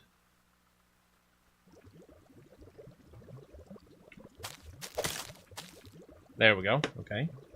That works. Whoops. Okay. What are we drawing? So we have draw circle. There's another one. Draw circle outline. That's even better. Oh, that's char. Circle. Oh, I guess we don't have this draw circle within outline. That's fine. Right. So we need to draw an X amount of these values. We can do this as a for loop. For X in what? How many of these things are we going to draw?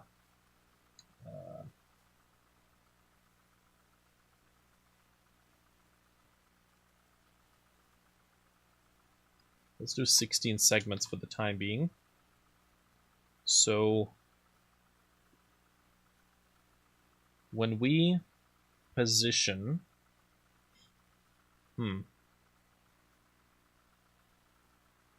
I could do something interesting. If you press the button to start aiming, it will record the position of the player, and then that's going to be the position where he's going to throw the projectile. So you could technically just like leave a bomb in the place, or you could record the position, move away, and then throw in that position the bomb. That might be an interesting way to do it, and it still starts where the player starts. So that might work in an interesting way. Okay. I'm gonna make a record of this variable, this position. So throw start position vector 2 0 remote claymore. Could possibly be. Okay. In the weapon process, I'm gonna collapse this guy. If it's a throwable,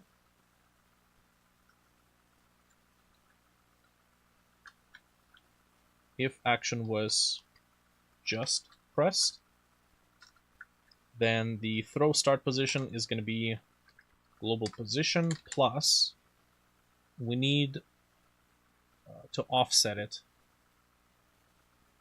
possibly offset it where the player was. Actually, no, if we do that,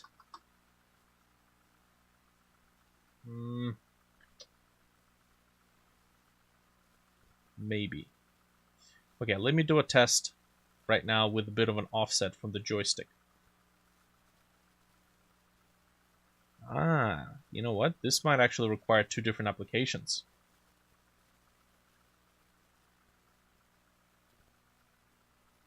Because we can also play with a keyboard and mouse, which is a totally different ball game. Alright, let's leave the keyboard and mouse empty for the time being. And then here, vector 2, x, joy y, times 64.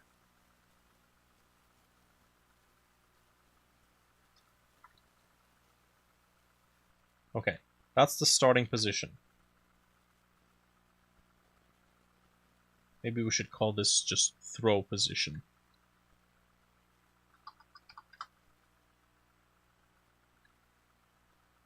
Now, when we Q redraw, we are going to draw 16 circles, and they would have to span between the start of the player and the end of the throw position. So we can do, draw a circle. The position, let's do v circle position. It's going to be global position of the player dot, oh, we need to interpolate it. Okay. Lerp. From global position of the player to the throw position by what amount? Well, technically by x divided by 16. And then we draw the circle. Now, the most important thing is that drawing is technically done in local space, in the space of the node. So we actually have to subtract the global position. Okay, next. Expected statement found indent instead. Well, what are you talking? Oh, right. Radius. Let's do 8. Color. C. Come on. White. Filled. Sure. Width. Width. What? Does it have an outline? Negative. Then 2 points primitives will be drawn instead of 4-point ones. This means that when the canvas item is scaled, the lines will remain thin. This behavior is not desired. That's a positive number. Anti-aliased. Okay, got it. So we'll do false for the time being. Oh, width. Actually, I will stop right here.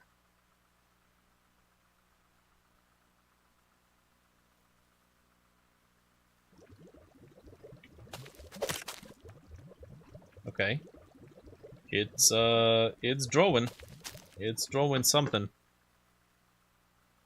That's quite interesting. Hmm.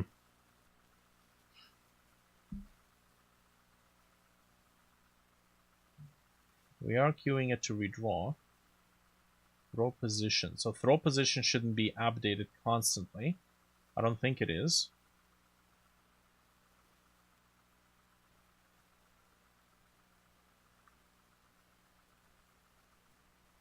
I think that the division of x divided by 16 is not producing a float. Yeah, it might not be. Okay. Let's do that. Hey, okay. Nice. Okay, that's a start. That is definitely a start. It's too big, but that is okay. We can reduce 8. That's 8 pixels, by the way. How is that 8 pixels? Oh, radius, right. It goes both ways. Whoops. Okay, we'll do 3 then. It would definitely be nice if we could maybe reduce it. As a matter of fact, we're going to be basing it on the distance. The further away, the more points it will generate. There we go. Okay.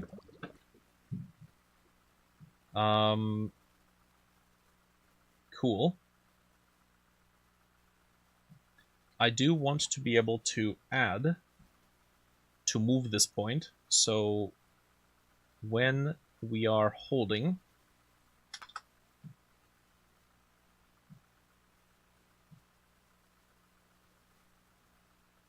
if we just press it, yeah, okay. So when we're holding, once again, 2 different applications for 2 different inputs, but I'm actually just going to be adding the offset of the joystick slowly, possibly times delta. And then for the keyboard, I guess I can do it right now. The keyboard is just going to take the mouse position. Okay, cool. Mouse position, and then same thing here.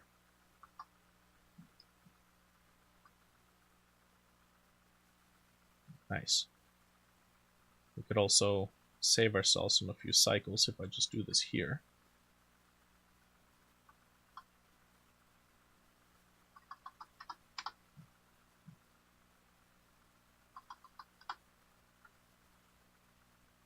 Mm-hmm.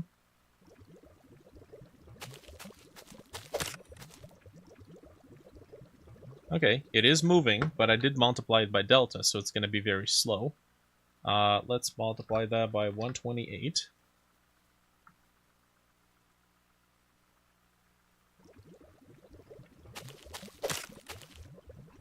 There we go. So that right there is the idea. Maybe we can do even a little bit faster. 200?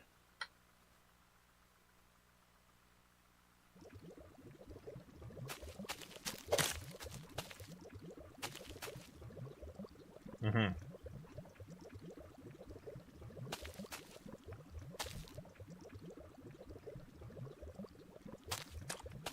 Nice. Okay, now we need to make it so that there's more points. The further it is, the more points it makes. Now we made 8. We're gonna have to make it be based on distance between this, distance 2, and this, the throw position. And we're gonna divide it into, let's say, every 16 pixels, and maybe around it.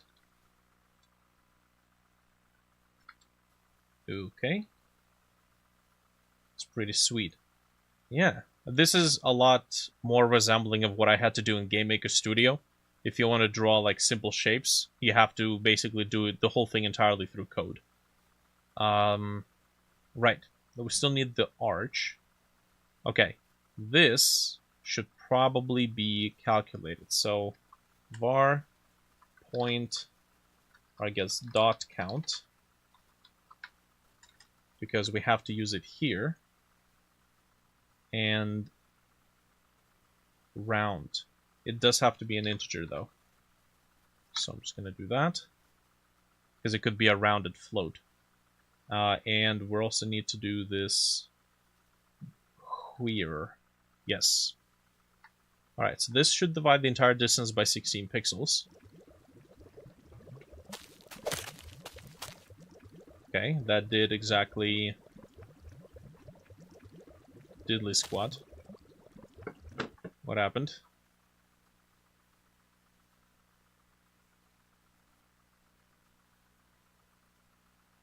Low position, distance to throw position.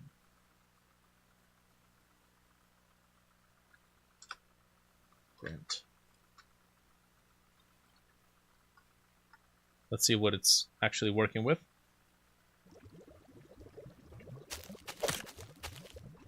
Okay. It does give me the correct number of points. So something's up here. If gizmos, they can be used, so there's all sorts of ways to make trajectory lines. Oh yeah, there we go. We have like line 2Ds I could use, but I wanted to do dots. Because it's a lot more retro, I suppose, from the way I imagine it. Dot count. Interesting.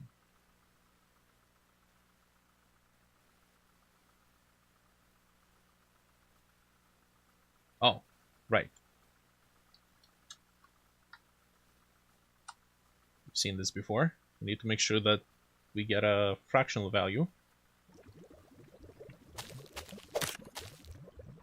Nice, there we go.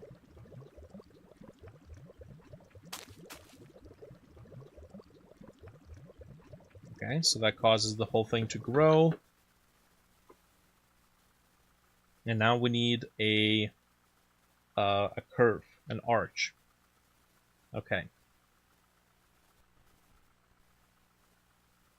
So, we'll take the position on the y-axis. We're going to make it equals to pi, which should be 180 degrees, times this. And I believe it is going to be flipped upside down right now, but that is okay. And this arch is going to be tiny, so we need to multiply by maybe 64 pixels.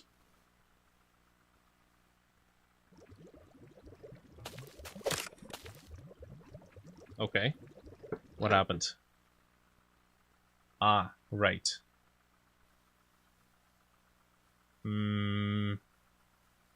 Need to add to this. Not necessarily subtract. Yeah, okay.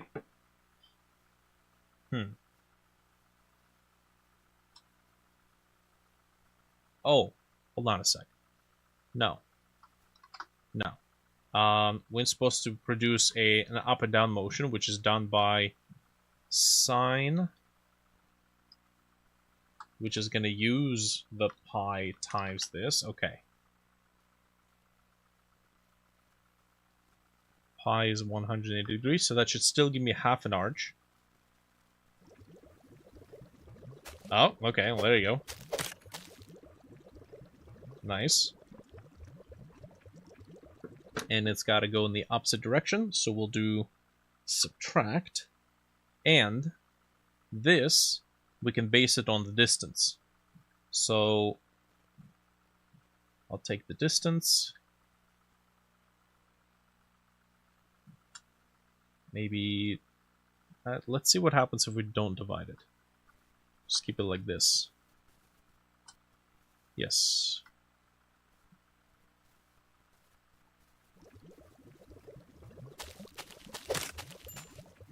Oh, okay. So we need a fraction of it. Multiply by 0.25. Let's do a quarter.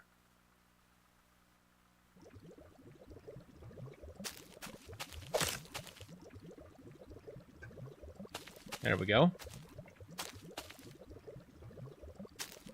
Yeah, that works pretty well. And then you can see it remains, it knows its position.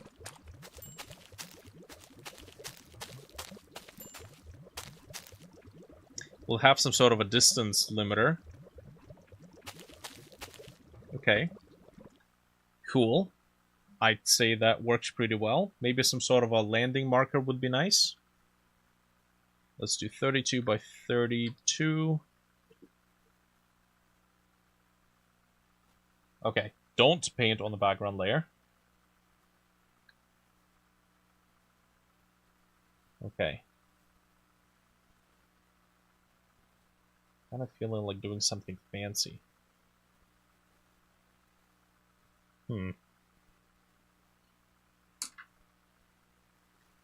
Okay. I want to do something fancy for this. But the question is, am I going to be able to do it in an easy way? Let's see. Let's see what we can do. So, if I have an image with blurry crap on it, we know we have a filter layer. We could apply sharpness, right? Where is it? There's no search here. Artistic pixelize. Okay, not really what I want. Yeah, no. Oil paint.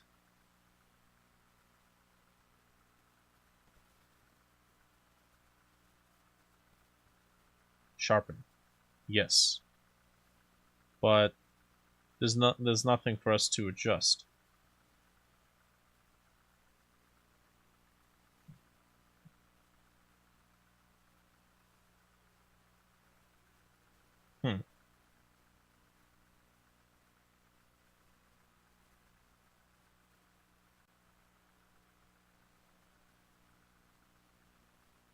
Okay.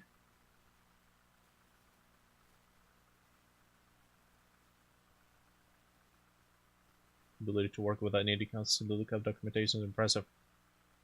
I do nothing else, so you tend to remember things.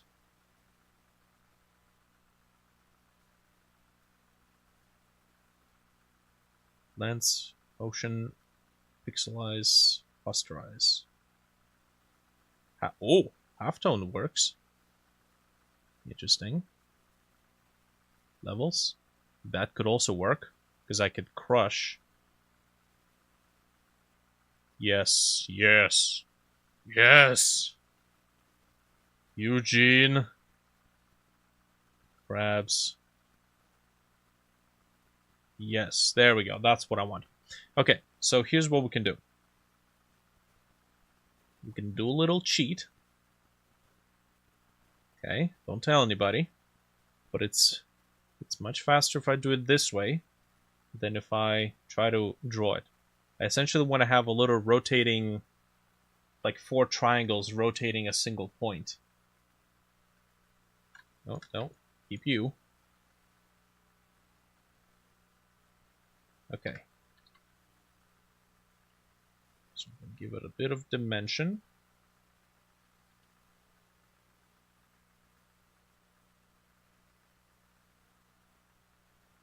Okay.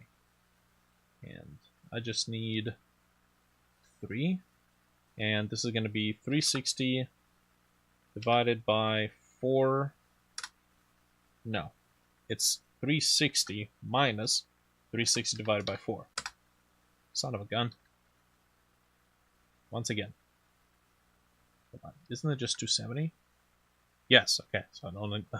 Got it. Right. So that's what I want. We're going to go to render. Film. Transparent. We'll give it a glow.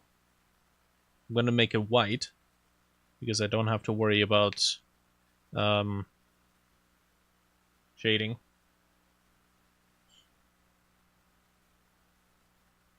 I say I'm going to make it white and immediately make it blue. And if it's white, I can set the color myself. Okay, so our game is around, I think, this angle.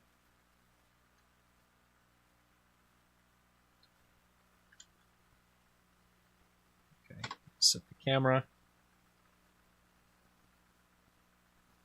Move the viewport back up. Okay. Oh, come on.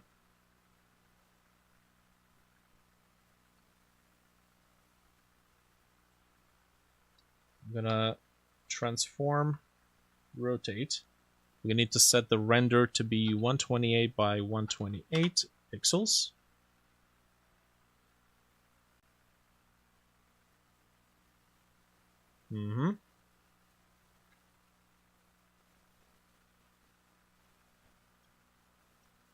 I'm actually going to zoom out. We'll move it further away so the perspective doesn't affect it. And then I need to make this rotate, which I can do by attaching rotation on the z-axis to the frame data. So if it's frame 0, rotation is 0. Okay, now frame 0, there we go. So that means, I think this is rotation in radians though. Yes. So frame divided by pi? No.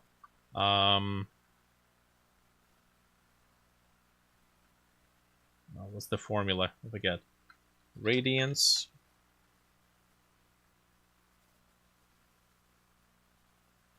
Wait a minute. We're on frame 7, but it's at rotation in Euler. Okay. That seems like a lot, actually. So frame 1, and our rotation is already 57.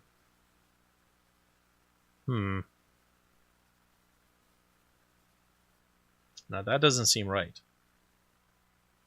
Okay. Divided by pi. Oh. Automatic execution Python response disabled. Sure. There's no pi here. Oh, okay, it's lowercase pi. Got it.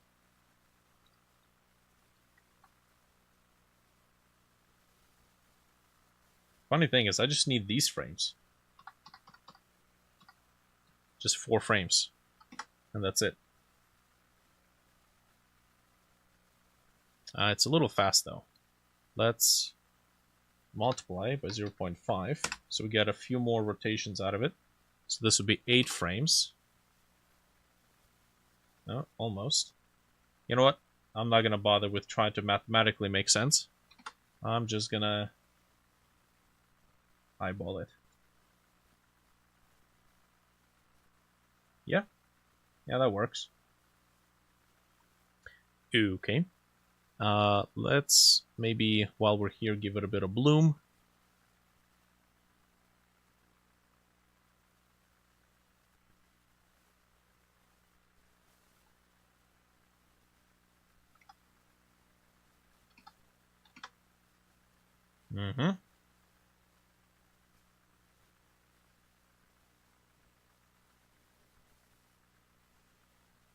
Yes. Okay. And we're gonna render this. We need to render this as a sequence of PNG files.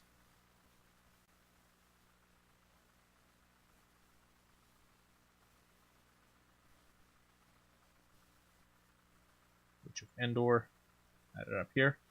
Assets. Okay. So this is models, technically. Throwable aim pointer.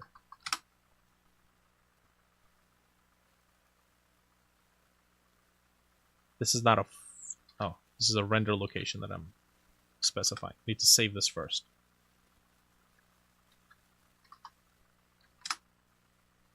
Okay, now you are going to go same location, but we're going to render this. There we go. PNG. I don't think I need anything else. Right. Random animation. There we go. That's all that I need. Good. As a matter of fact, it might look okay already the way it is. Now, no, because we need it to be fitting the art style. It's going to be blurry. It's not really blurry. Actually, it's going to be way too large, as a matter of fact. That needs to be maybe tops like 32 by 32 pixels. Maybe even 16 by 16. Which means there's no point in doing the blur, the bloom. Yes. Render. Okay. Okay, that's much more like it. Now, we need to turn that into pixel art. So, 32 by 32. Delete, keep the background. File, import animation frames. Models, render. Is the order correct? Yes. Yes. Okay. So that's our aim. We are now going to add a filter layer. I'm gonna push the light color.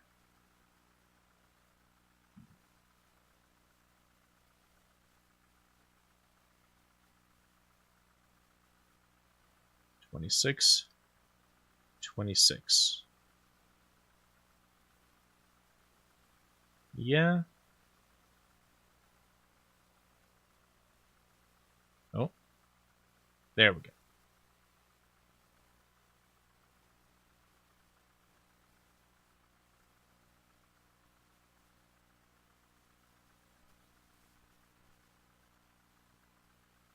Beautiful.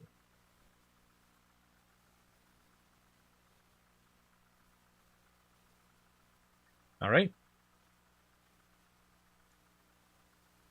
There's our animation. Save it. Oh, okay. That might be a bit of an issue. The only way the level works is if we have it on the background, black background. So I guess we'll have to make this an additive sprite. All right, fair enough. Throw aim. Sprites.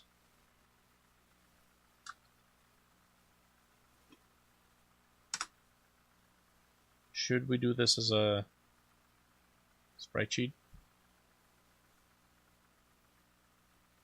Honestly, probably. Yeah, let's do it as a sprite sheet. Export sprite sheet. Throw aim. We're gonna let it automatically decide the dimensions. Engine sprites. I guess that's fine enough.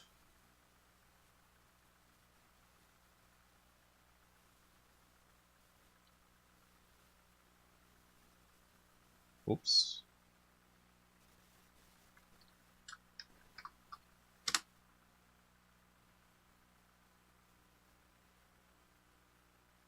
Okay, close this up.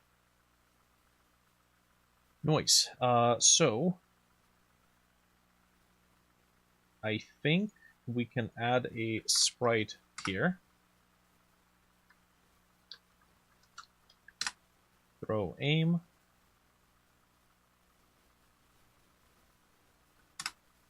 Yep. Okay.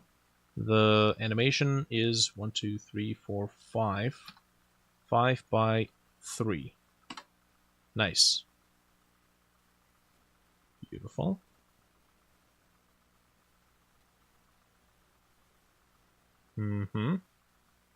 we need to make it spin.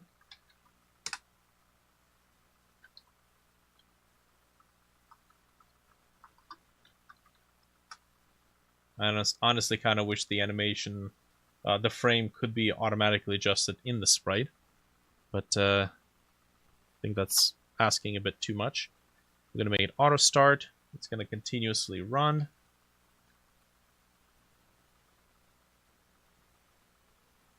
And I suppose we can... You know what? I'm not going to flood the player with this script. I'm going to leave the sprite to do its thing automatically. Let me just do this. I'm going to save branch as scene, throw aim, and then we'll just do it here.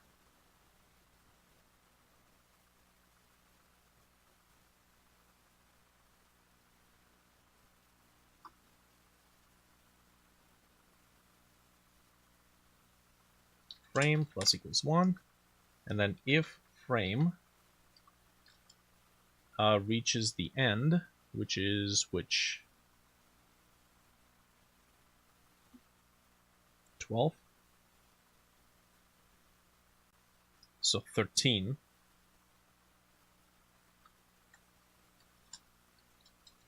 Set it to 0, and that's it. Alright, go back to the player. So throw aim. As a matter of fact, both of these nodes would have to be invisible until we try to throw something. So pressed is action pressed. So while this is being done,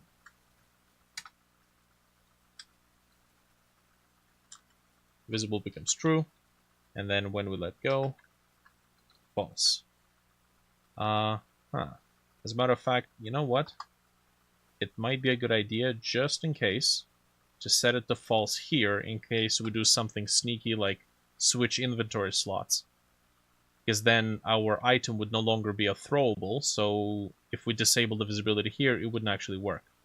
So by default, that sprite is going to be invisible. And then once we throw... Oh, that didn't change squat. Right, okay. Right.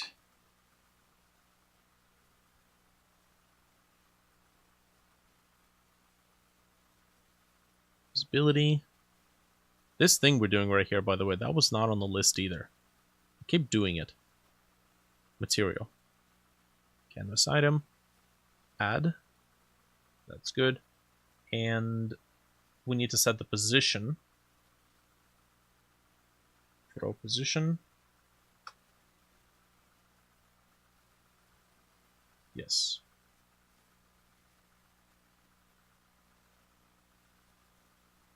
Was it planned eventually? No, actually. I didn't even think that I would be doing anything throwable. Throw aim. Global position equals throw position. Sure.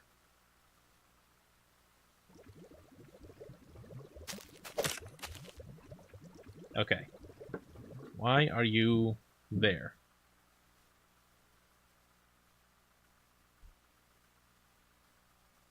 Throw position. Oh, right. That's only if it's keyboard. Don't want that.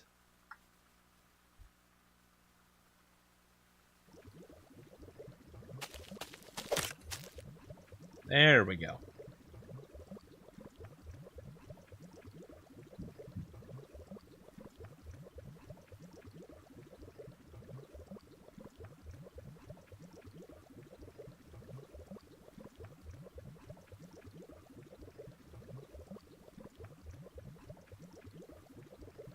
Funny thing is that because it's white, you can't really tell if one is in front of the other. But what happens if we do give it an outline? Which means all we have to do is draw 2 circles. This one's going to be 2. This one's going to be black. And the small one is white.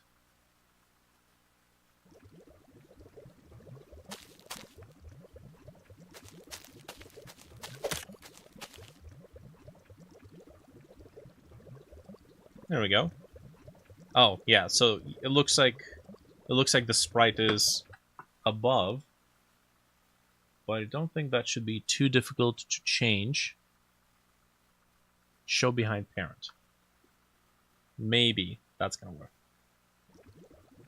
Make that into independent script.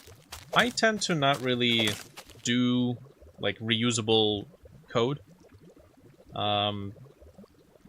I know if you're like in the industry for a while, that kind of makes sense. Probably should do it. But I tend to reprogram things from scratch. And a lot of times when I reprogram it, I tend to find a way to make it better and improve it. Okay, we're gonna limit the throw distance. We're gonna limit the throw distance. We'd have to do it here. Throw distance. Maybe even... yeah.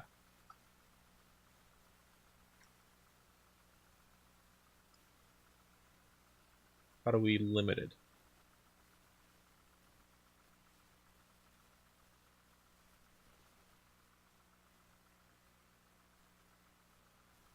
If global position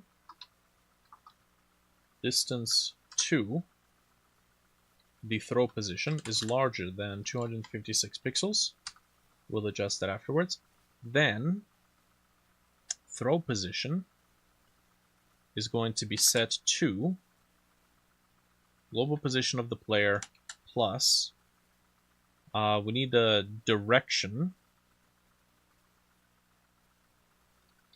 2 times 256 pixels.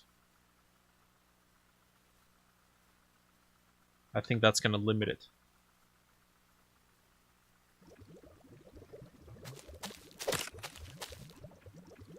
Nice. And it's a nice radius too. Okay. We do have the ability to throw it up.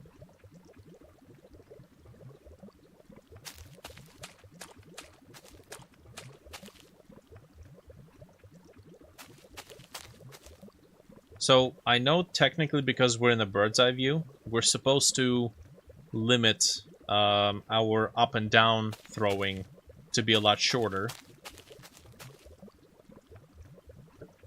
Not really sure how I would do that.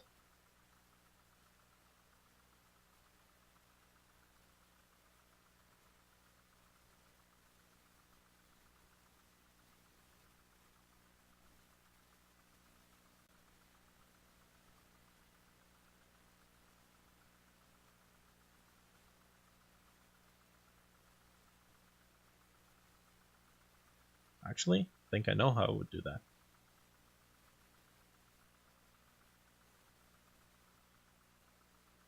We take throw position, take the joystick on the y-axis. Yeah, but that would only affect the joystick. Okay. We're at the 1 hour and a half minute again.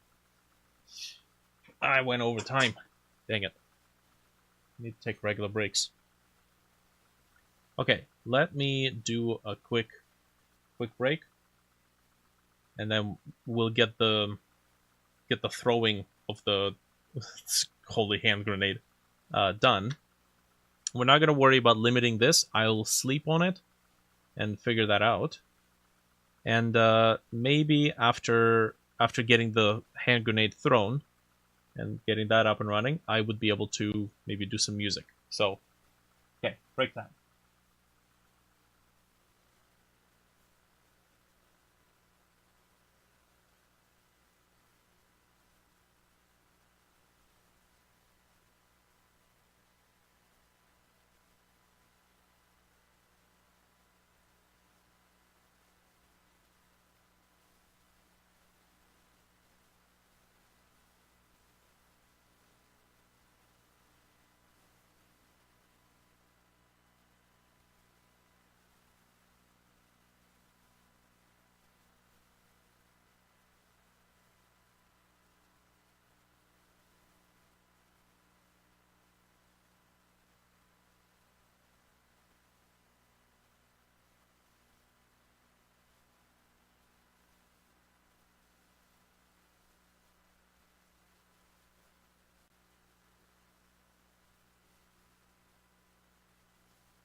Alrighty. Now we're back. Back again. Let's see. Okay, so we got this whole aiming thing up and running.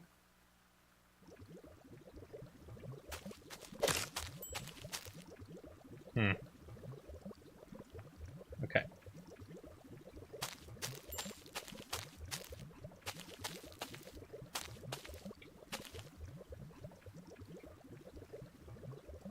Our dots are not really being rendered on top. They're not being rendered on top of our circle. But what if we do this? What if we tell throwable aim marker to do the rendering, the circle drawing? It's just like, nope, don't want to. Okay. But we get a bunch of errors. Drawing is only allowed inside node's draw function connected to its draw signal, and when it receives a notification draw. Okay, so yeah, we can't tell this node to do the drawing. Yeah, okay, that's fine. I mean, if I really want to be anal about it, I would give it a script and pass along the data into it and make it draw that way. But, you know, for the time being, that's okay. We do need to make it throw the stuff. So I'm actually going to copy some of these values. What do we need to copy? It needs to know the starting position, it needs to know the ending position, and then this formula. Okay. Cool.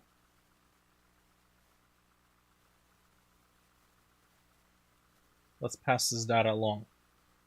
So, we instantiate, global position is set. Let's do this. We're going to set the global position and the other destination before we run the add child, because that runs the ready function. And if we put it before, first we set the values, then it runs the ready function.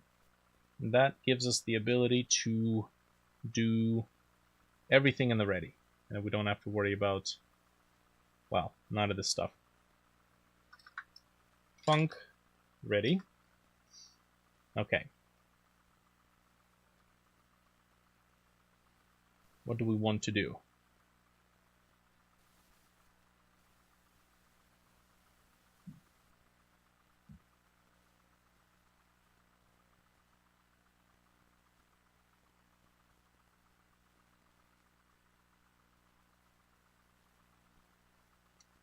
We gave it a destination variable.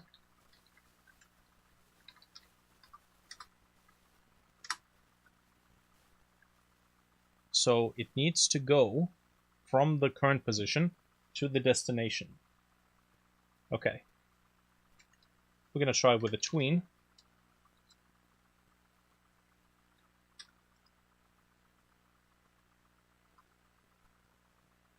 Tween property.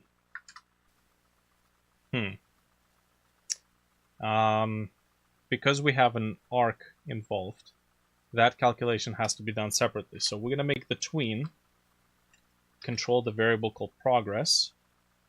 Self progress. Final value is 1.0.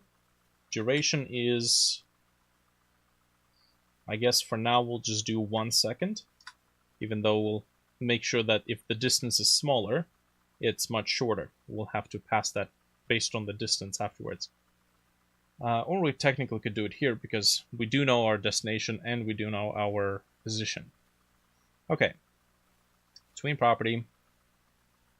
And in the physics process, what we can do is set global position to be interpolation.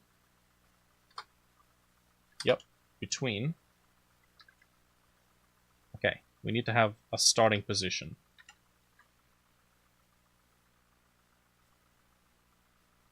Okay, destination. What's the antonym of destination? Am I stupid?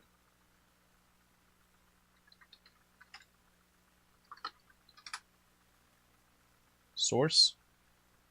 It doesn't have an antonym.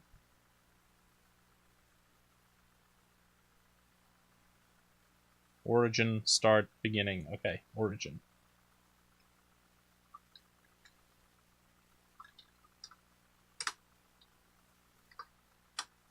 Okay.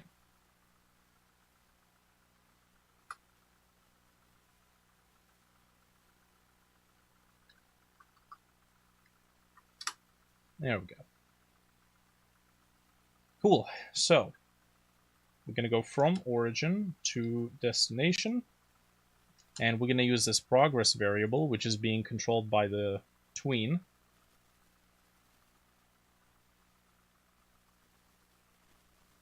And velocity, we're not actually going to be doing velocity here. We're just moving it in space without relying on the physics motion.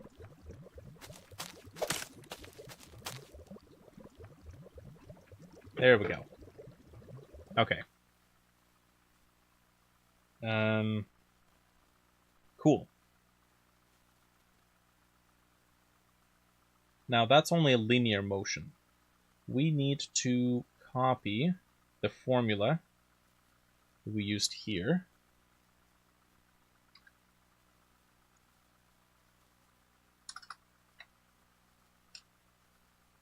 We don't need to draw, but we do need,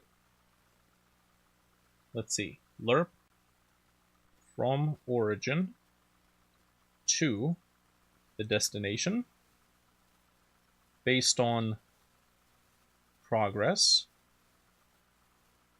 Okay. Alright, so we're not pushing it direct into global position. And then the y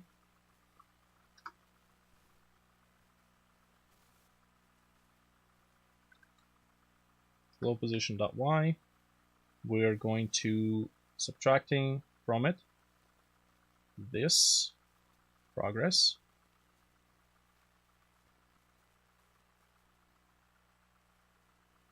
and from origin to the destination, that's where we calculate distance, times this. Okay, that should be the same.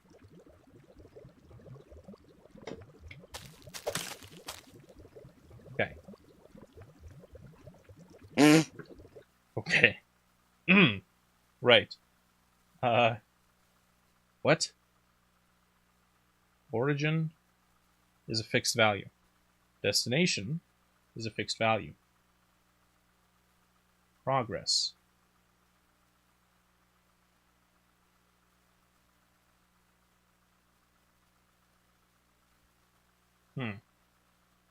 That's a strong pitch right there. What's happening here? Oh. Huh.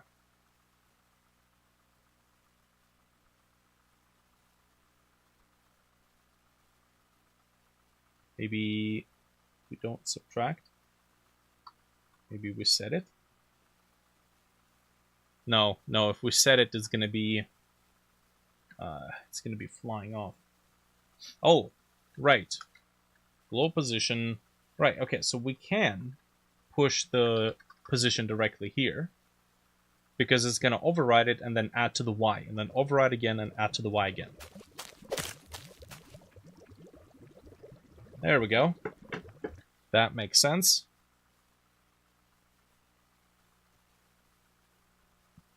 Cool. What do we want to do next? Let's make this speed be based on the distance. Multiply by 0.1. Because we're converting distance to seconds, basically.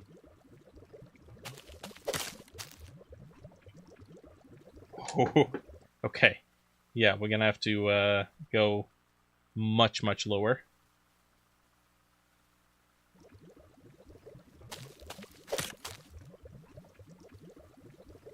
Lower.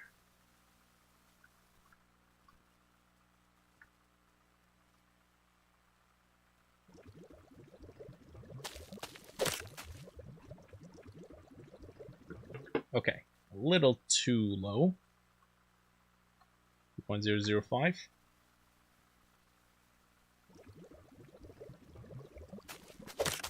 It doesn't do any bounces along the way.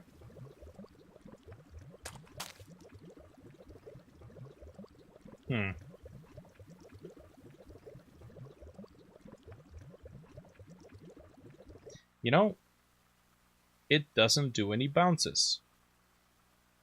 And doing only one single bounce doesn't look as good. So I think what I'm gonna do is I'm gonna not use the vertical arc. That's only a visual thing. It's only gonna be a visual thing. It's gonna go from one direction to another, and we're gonna make it bounce virtually. Right. Let me do this. I'm gonna place the sprite in here. The sprite is actually gonna be right smack in the middle of this node, so that we could rotate it. Oh, hold on a sec. What am I missing? This node's at the bottom, and this sprite, right, so it has its offset in the right place. I'm just gonna correct it a little bit, so it's gonna be in the visual center. Rotation is going to be based on that, but the sprite origin is at the bottom, so we can scale it along the bottom. Nice. Alright, we do have to adjust the playback. Oh, there's no animations here, so we don't need to adjust anything. We need to make it wiggle. Or bounce time. The wiggle comes after. Okay, this can be done. Process. Bounce time will be added, let's say 25 times delta. And we need to make the sprite origin bounce. So we'll do sprite origin dot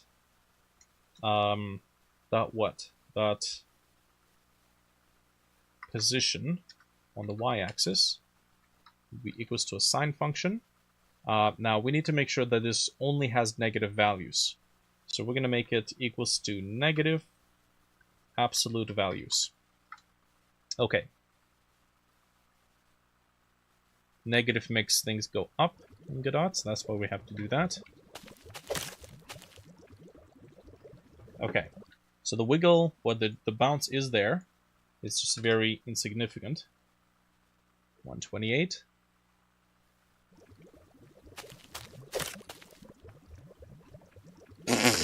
Okay, a little too fast. Just a touch. Just a bit. Even though I did multiply it by delta.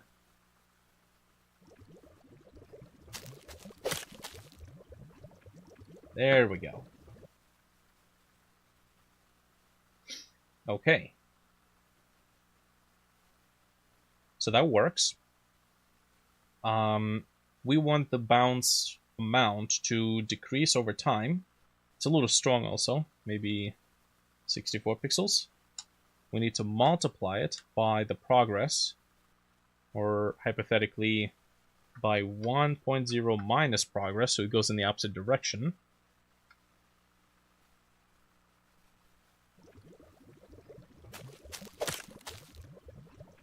There we go. Also, as it reduces the bounce frequency, which should really be twice as fast, it should speed up. So we're gonna do what? We're gonna manipulate this value. So it has to increase as the progress goes on. So we're gonna do this. We're gonna say plus another 10, but this other 10 has to be multiplied by 1.0 minus progress. So when the progress gets up to 1, 1 minus 1 is 0. Oh, no, actually that's not it. I think we just do this actually. Yeah. So progress starts at 0. 10 times 0 is 0, so the speed is 10. And then as progress slowly creeps up to 1, it will slowly creep up to 20. Could have also done it with a lerp, to be honest.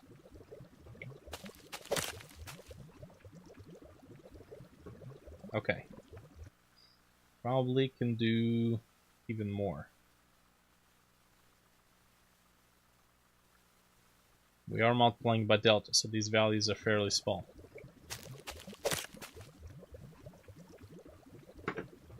Okay. I'm also going to make it slow down. So, tween, set transition, cubic, set ease out. Because right now it's linear.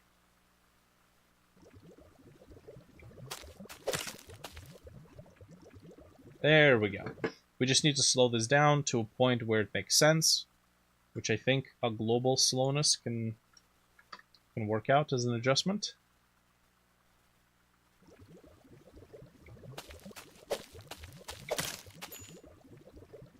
Nice. I love it. Expected grouping expression. Ah. Big parentheses or... Hey. Okay. Okay. It's a little too fast. So now we need to adjust the speed. So we probably need to do this. Since the speed is based on distance.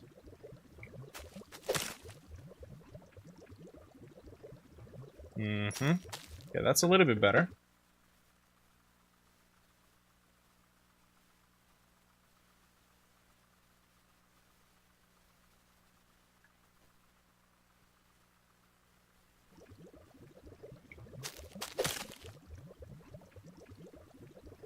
Nice. Okay, that's much better.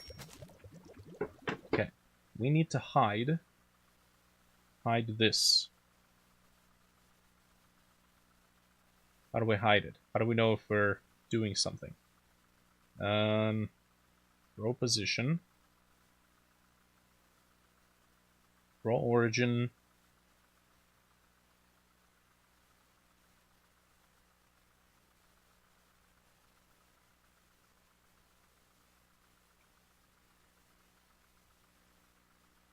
Yeah, the throwable... Oh, you know what? Throwable aim marker does toggle its visibility, so I could simply do this. If not visible, return. So don't do any of this stuff if there's nothing visible. Nice. Cool. It's too large, by the way.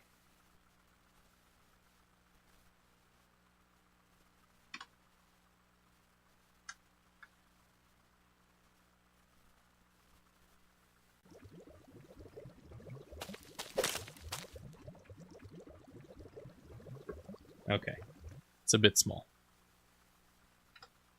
I also want to make it so that when it touches the ground on each bounce, it wiggles. Squish and stretch.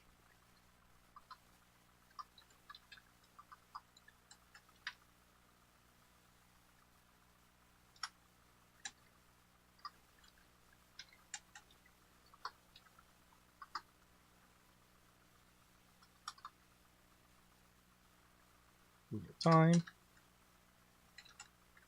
15 times delta, and then sprite origin scale is going to be set to vector 2 of 1 and 1, except calculate the wiggle times wiggle amount. And then the wiggle is going to be added to x and subtracted from y. And all we have to do is make it so that when this position is close, let's see, if it's we know that we have to go up for it to be... it has to go into the negative value for it to be up. Or I'm going to do this. Absolute it. And then if it's less than 0.2, then wiggle amount is going to be set to 1.0. And then make it slowly dissipate.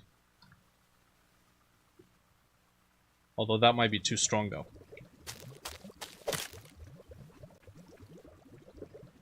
Okay. Alright. So too strong for sure. Times 0.45. And also not sensitive enough. Less than 0. Oh, this is in pixels. So we gotta go like 2 pixels or 3 pixels. It almost anticipates the explosion. Pretty much. Nice. Okay. I think we can also make it so that every time it hits the ground, we reset the wiggle time. I think it's either pi or pi times 2. And that should produce a squish on the hit. Okay, almost. It's pi times 2.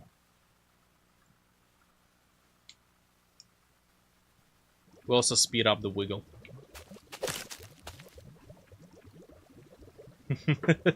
Nice. Okay.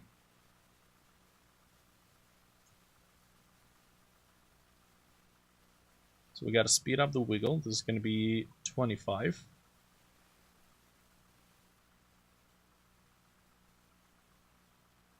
And then I feel like this could be... maybe. Let's see. There's a lot of variables that we can control.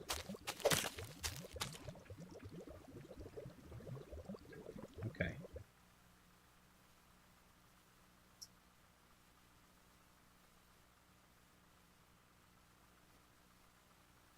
You ever think of games as you make games? Oh man, all the time. It's a plague.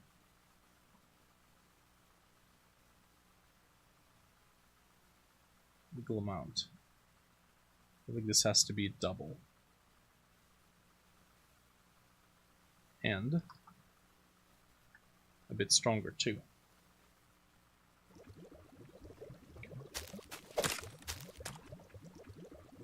Oh, okay.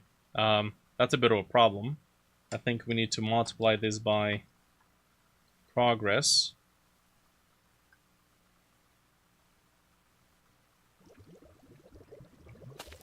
Jiggle physics, I know, right? Come on.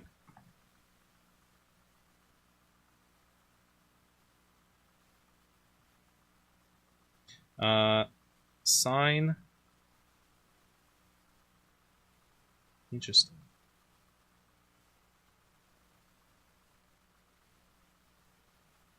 I mean, this whole thing would have amounted to being 0.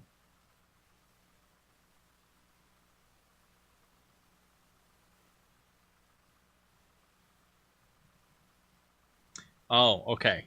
Right. The bounciness, essentially over certain distance, the ball just stays under the 2 pixels. So it's constantly triggering this. But then again, the progress should be mitigating that. Interesting. Plus, minus, yes.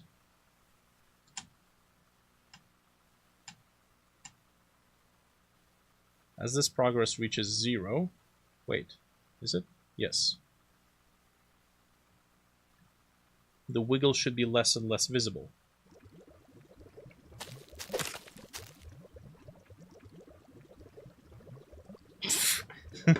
We turned it into a PNG. Alright.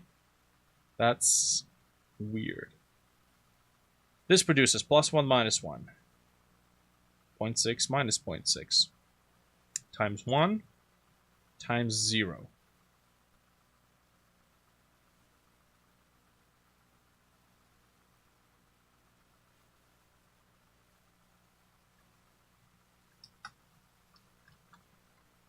Unless progress resets back to 1 when it's done.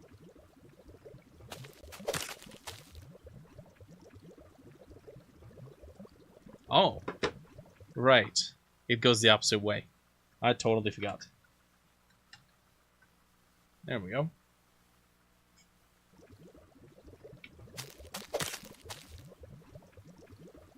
There we go. That is what I wanted to do. As a matter of fact, we can times 2.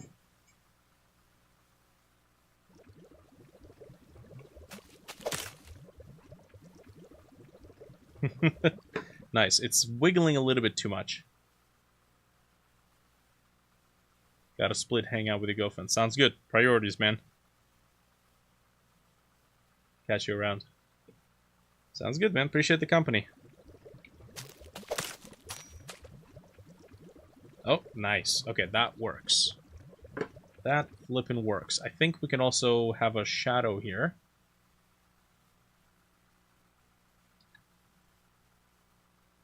Let's do a roll call. Anyone else in the stream? Holy hand grenade. Paste it in. Whoops. Paste it in. Pop it above this.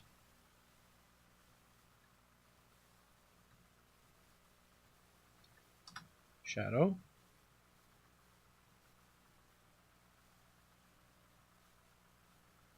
Hey! Steven's still standing. Nice. Okay, perfect. In that case, if I keep talking, I'm not a crazy person. Okay, scale. We got shadow. I want the shadow to be based on this bounce.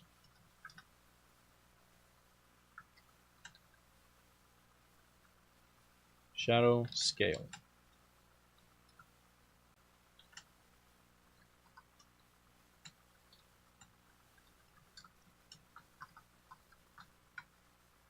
I'm gonna borrow that, or you know what? I'll just do this, which means we don't actually even need that variable. We just pass this in here. Okay, now expect this to be ginormous, but let's see. Oh, it is ginormous. Also, the scaling is not done across the correct point. Right there. And yeah, so I think we will actually want only this component.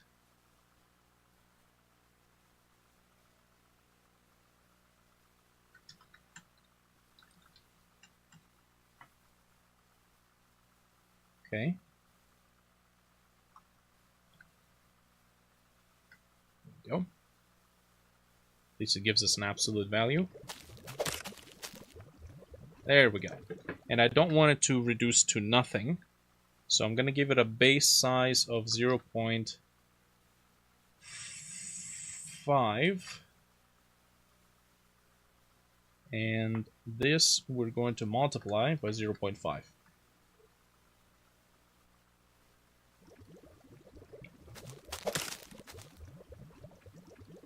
I can't see squat. Okay. Oh, actually it's working the opposite way. We want the default to be 1, and then we want it to subtract when it goes up.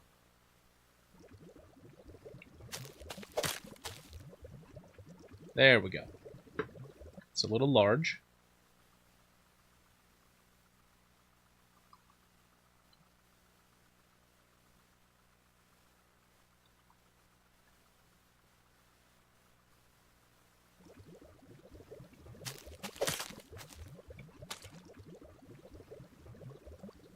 Okay, well, come on now.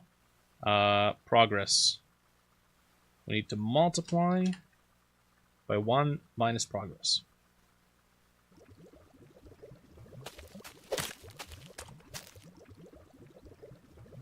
Yeah, I'd say that works. Except this, when it's done, the scale of the whole shadows half of what it's actually in the scene.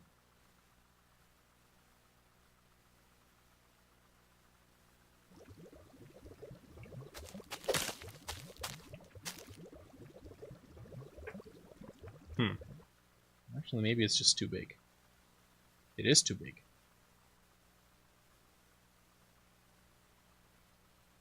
.7 seems to be a good place.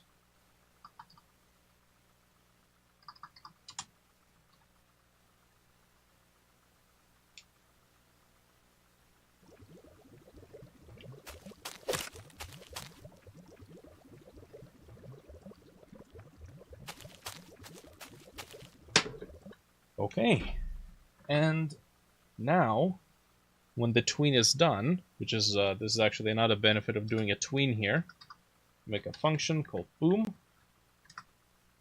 and then the tween will be told to call back boom. The boom is going to play the chant, and then when the chant is done, we might have to add a bit of silence at the end just to get the timing right, or just use a timer, then I don't have to worry about it. Then we have to give it an explosion. Now there's going to be multiple explosions, so I think I'll have to make an explosion, like separate explosion object. Okay.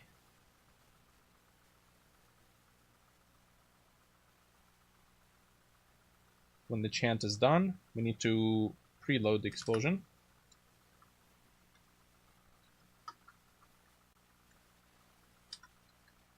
We need to save it so that we can actually have it.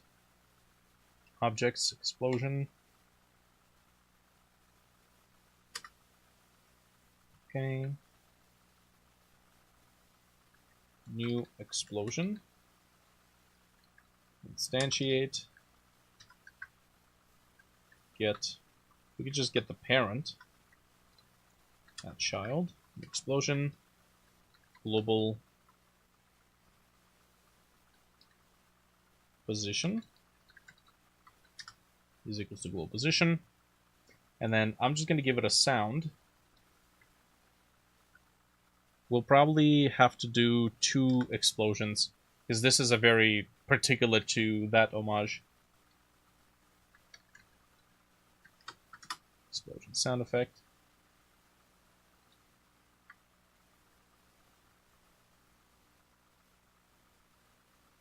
Yes. Nice. Actually, no. This is the holy hand. No. This is the explosion, which could be used by the holy hand grenade and other explosions. So we have to manually tell it what kind of an explosion it is. Okay. This is... The holy hand grenade only has 1 explosion, so we're gonna get node of explosion sound effect, and the stream is gonna be set to holy hand grenade explosion sound effect. We are going to preload. Hey! Nice. The control preload shortcut worked. Set it to this, and then the rest is history. We'll tell it to autoplay. Okay, and then when the explosion is done, it has to destroy itself. So I'll just quickly do that.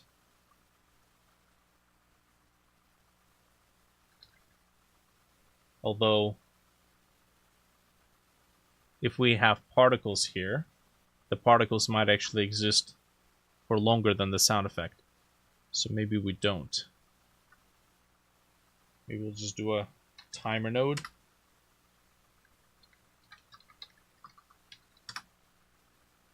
Okay, make it auto start, set it to 2 seconds, just ballpark number, and then here, cue free.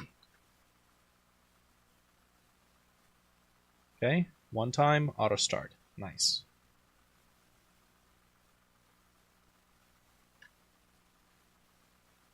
Alright, I think we're all set.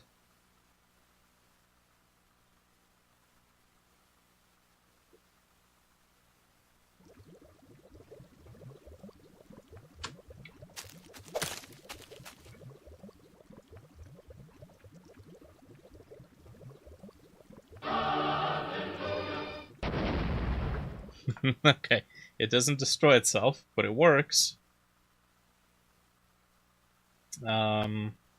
Hue, free.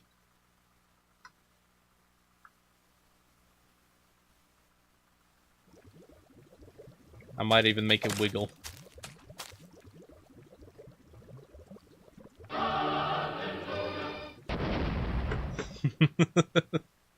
Okay, cool.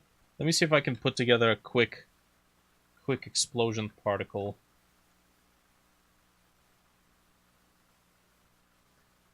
Okay, I'm gonna paint it white or grayscale.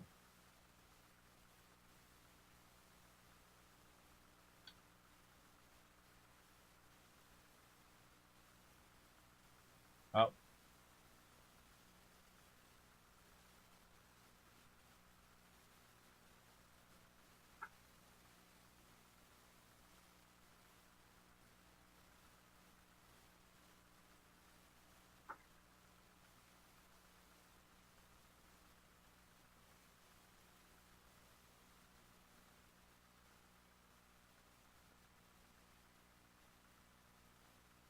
Might have to do 64 pixels actually.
I don't know if it's too symmetrical. I guess we'll see. Right.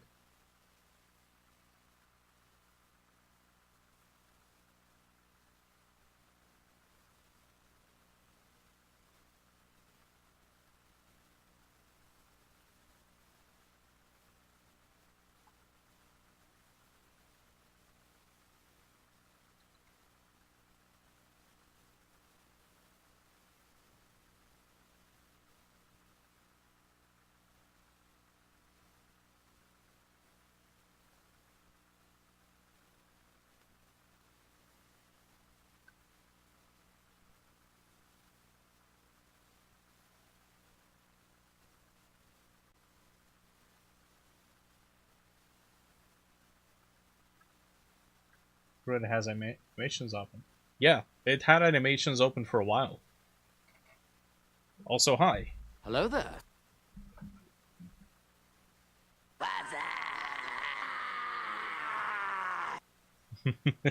Okay. Boom. Explosion. How are things, Albert? Did you settle out? Get the new job position?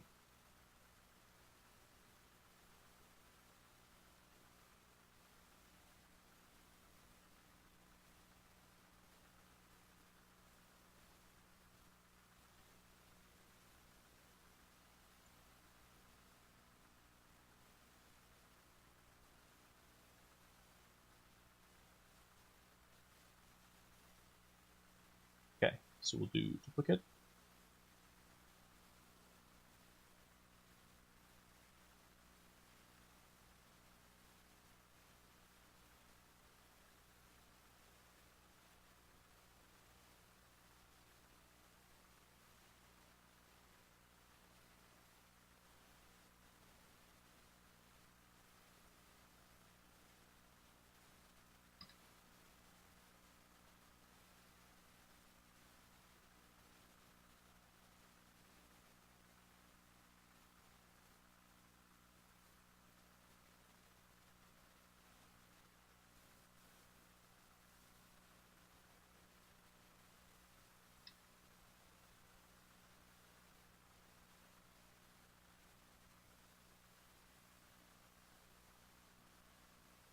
The same security guy. Well, I mean, you got the gig going though. Got a job, so that's good. Okay. There we go. Now this we can color into whatever color we want. Let's get this exported. Export sprite sheet. Yep. So boom. Explosion. Engine sprites. Yes.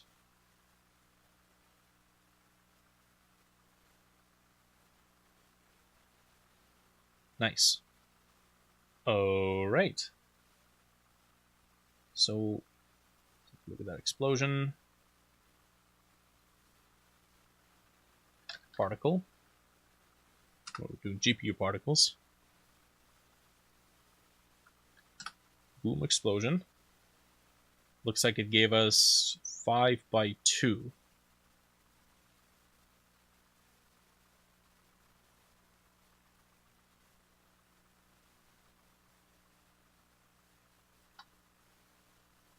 Okay. Process material.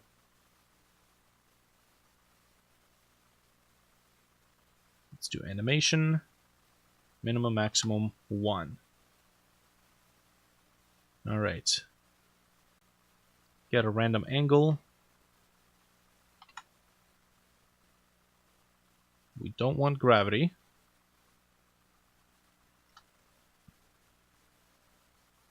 We do want velocity.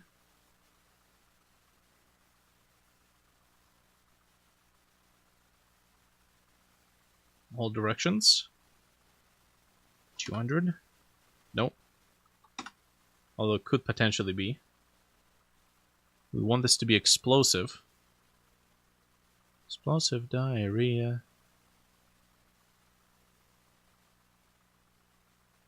No, that's pre-process. There we go.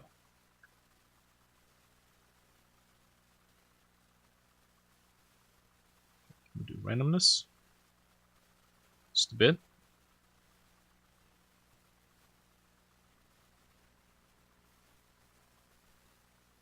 Hmm.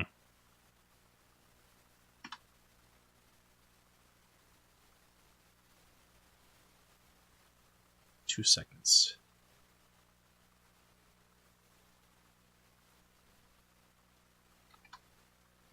Okay, 24 particles. Let's do color.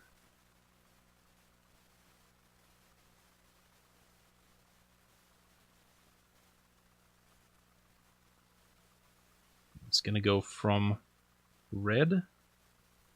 Is it red? No. Yellow. To orange. To red. And then to dark gray.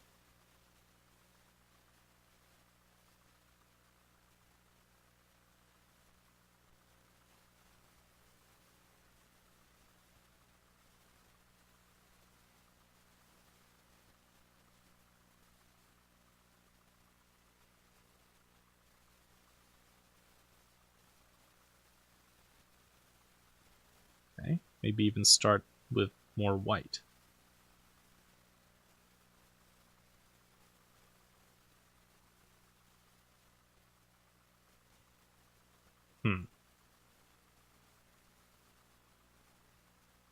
Okay, potentially.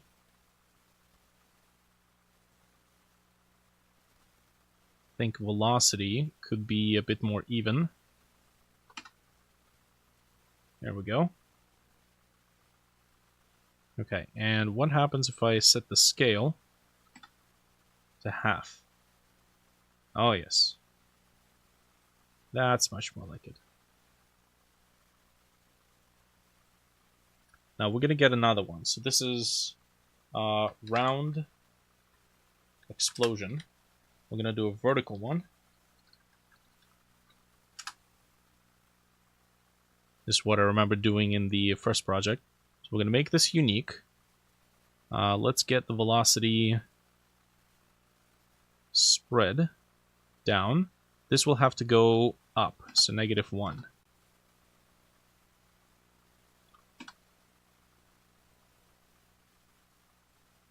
velocity from 10. Albert, you been playing the new Stalker game by any chance? Angle. Let's do negative 90 to positive 90.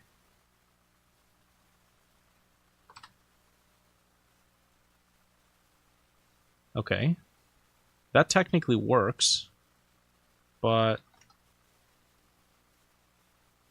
Huh. Let's do 300 to 500, but we're going to set up damping. Accelerations, damping. Anywhere between 10 and 50. 300. Yes. Okay.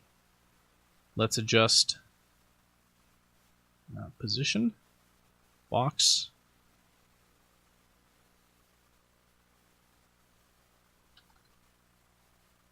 Cheeky breaky. That's right. All right. Let's set the velocity to 100.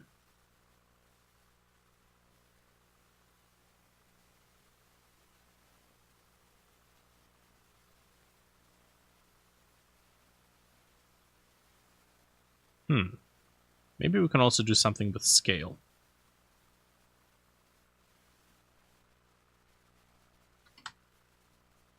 Ah, there we go.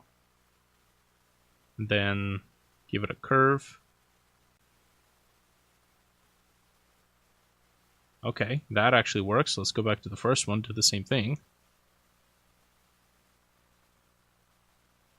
Scale.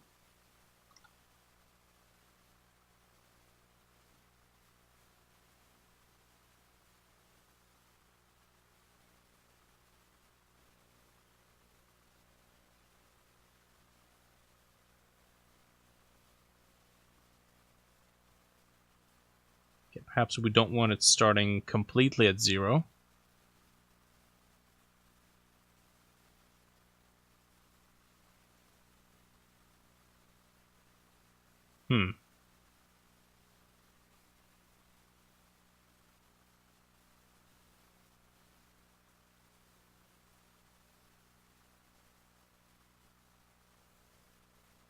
Right, okay, these things are just out of time. So they don't have different lifespan durations.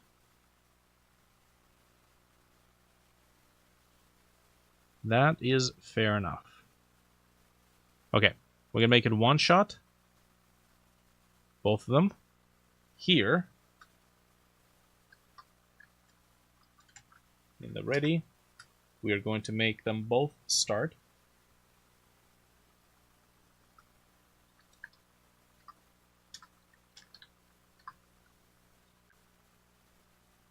Meaning is true. And destroy timer. The longest thing is 3 seconds. So that I think should be good.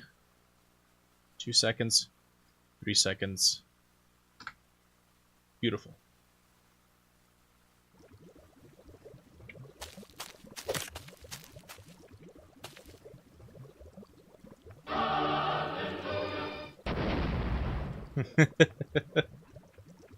Okay.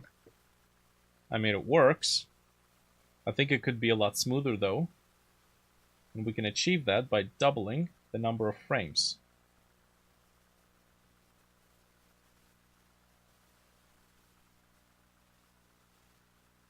Also, screen shake. Very important.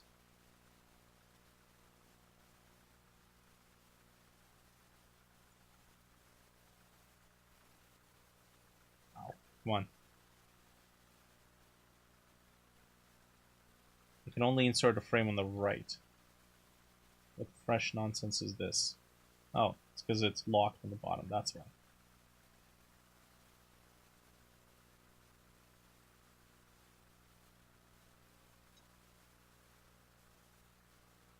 Okay.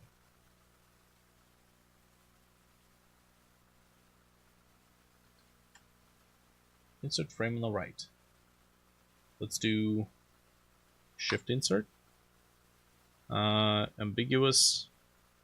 Add vector layer. Oh, the hell with that. Give me this instead.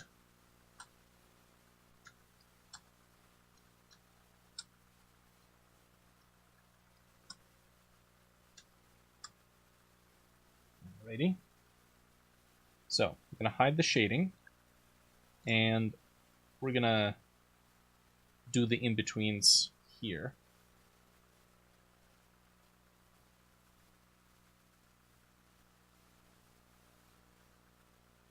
So we're basically trying to interpolate how the shape would look like if it was in between this whole thing.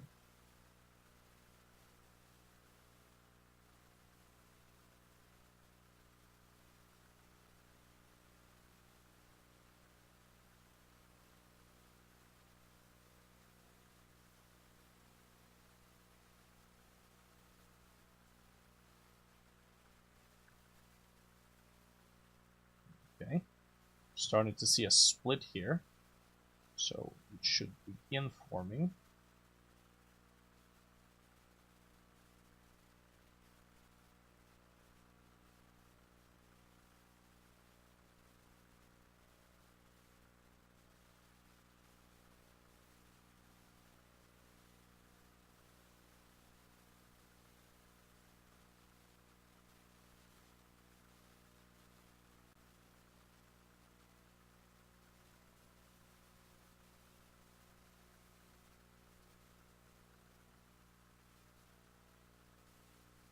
Is the new Stalker game still single player?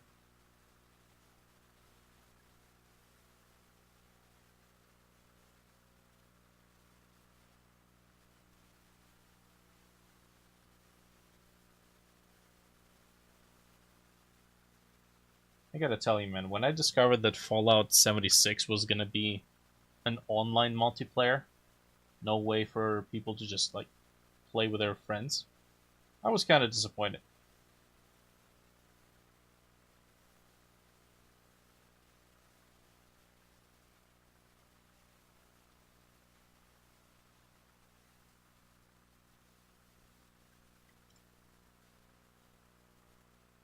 I'd like to think that the era of dedicated servers or free, like public service, isn't over yet.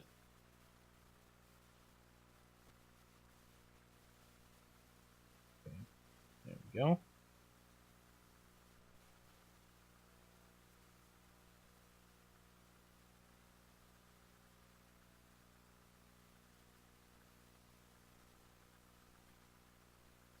Oh boy.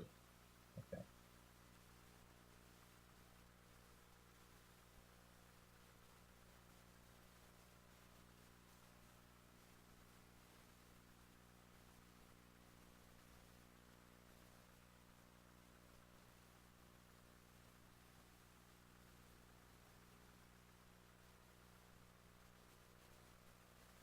Two is single player for now.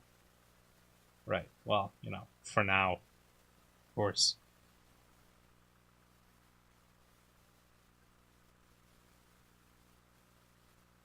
I mean, I'm not gonna demand anything, considering, you know, they're in a bit of a situation right now. You know, I don't think the work environment is particularly innovation promoting. So the fact that they've been able to publish it in the first place is very quite commendable, I'd say.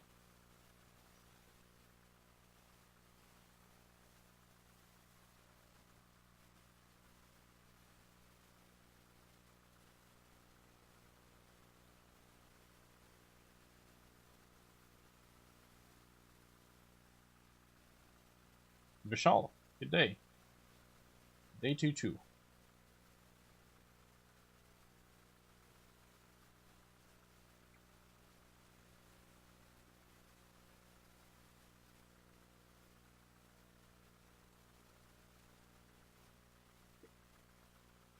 Okay.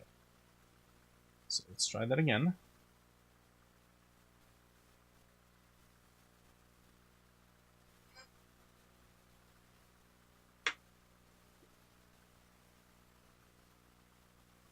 Okay.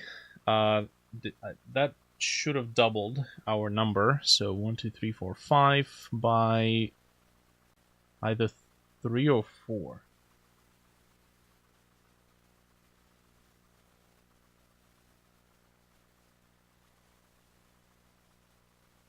I think it's 4. Oh, hold on a sec. Did it render a bunch of extra frames? Yes, it did. This is where it's supposed to end.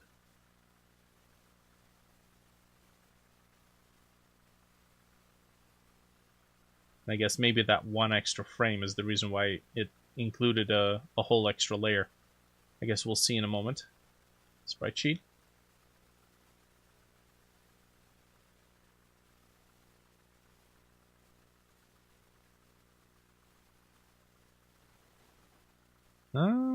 You know, it is smart enough to detect an empty frame. But I think 1, 2, 3, 4, 5, 10, 15. And we have how many frames? We have this many frames. Technically, we have this many frames.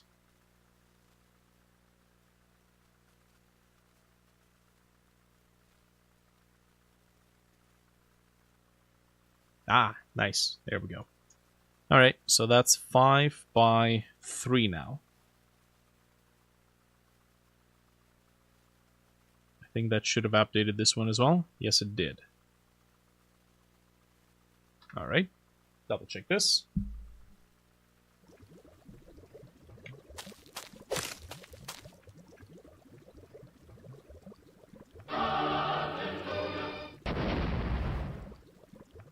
Huh. Maybe the lifespan is too much.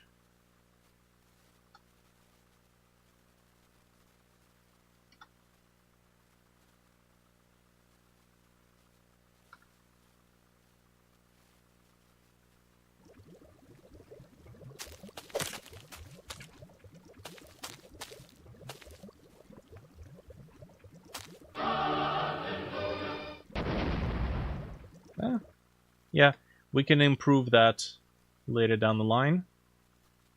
We do need to make the camera do its thing. Get tree, get nodes in group, and then we gotta go take a look at our camera. What is it? Camera carriage. What is that opera playing before the explosion? Vishal doesn't know. Vishal didn't pass the vibe check. It's a homage to the holy hand grenade from a game called Worms Armageddon. Or I guess the couple of Worms games. Really fun. Camera carriage. Okay, so camera carriage has a camera shake. Wiggle time.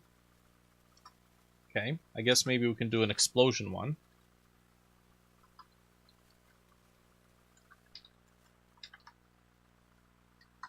It would have to be slightly different. And then amount.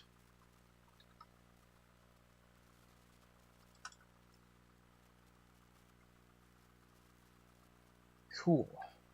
Bar explosion shake. Sine function. Time. And then time has to increase 25 times delta. Okay, and then the explosion shake amount is going to have to run here. It's going to dissipate. Add shot wiggle. So func add explosion wiggle amount. This might be very dangerous though, because if you have like 15 explosions happening at the same time, they're all adding up to each other. You might have to clamp this. Explosion shake amount. So we have the shake, and then where's the offset? Shoot wiggle offset. There we go. Explosion shake. So we'll just add this here.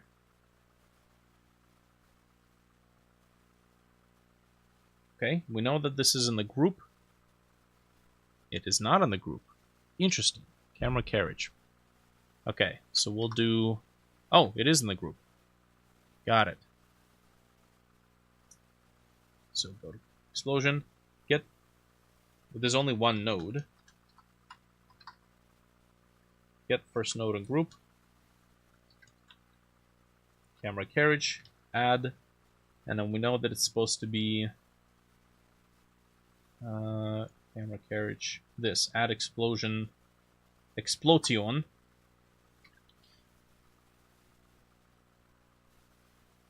Add explosion wiggle.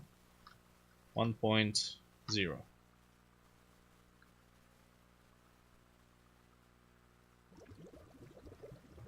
Oh, doesn't like that. Shot wiggle plus explosion shake. Oh, what? Right.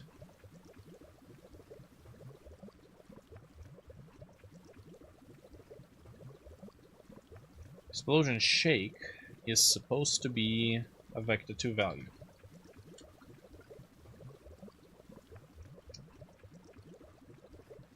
Let's see if I can do this for now.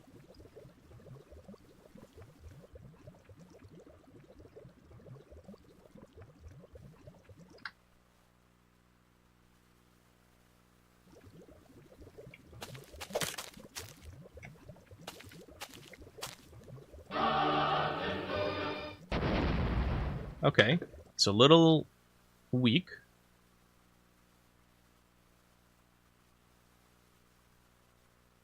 But I guess that's why we have the ability to define it here.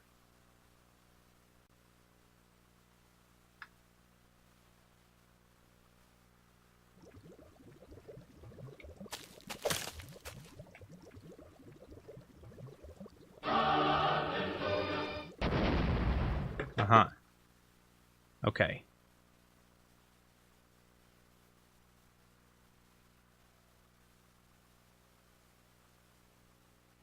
Sign. I think I need the left and right to be ×4. It is an explosion, so pretty rapid motion.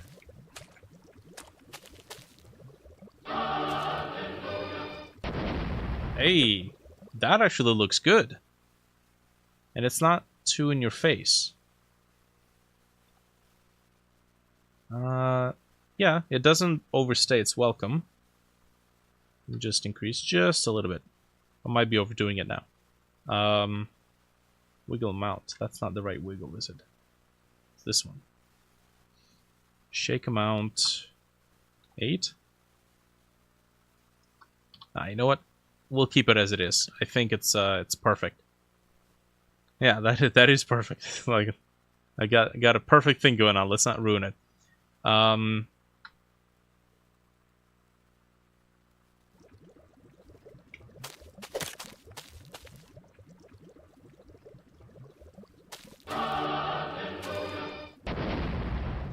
Nice. Dude, that's awesome. We just need to make the lines disappear. Lines. Which we can do by disabling the visibility when we let go, or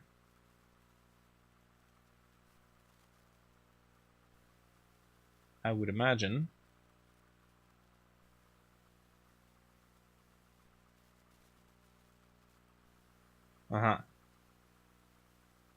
so we do it right here, but the draw does not. Okay, I think when we might have to call this up here. You redraw, because it doesn't want to redraw it.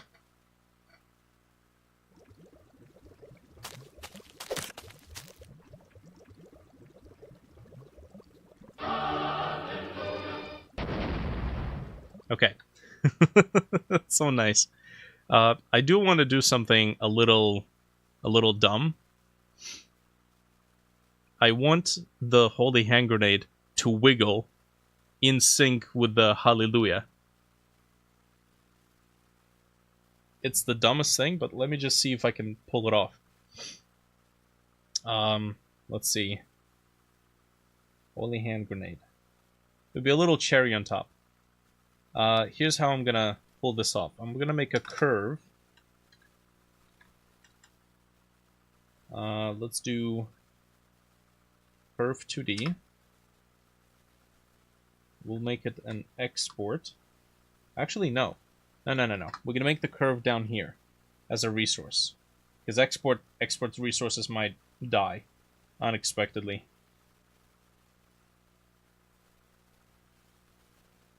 Yeah, it's like a little extra on the top, cherry on top. Resources. We're gonna add a new resource, which is gonna be a curve. There is no way that I would actually go out of my way to do something like this in GameMaker Studio, just because of how much of a bitch and a half it would be to do something like this there. Okay, so this is gonna be hallelujah. I don't know. I don't think I spelled that right. I did not. Almost. Okay. We're going to preload it. And then... Oh, that's not the right curve. Dang it. Okay. One more time. Curve 2D.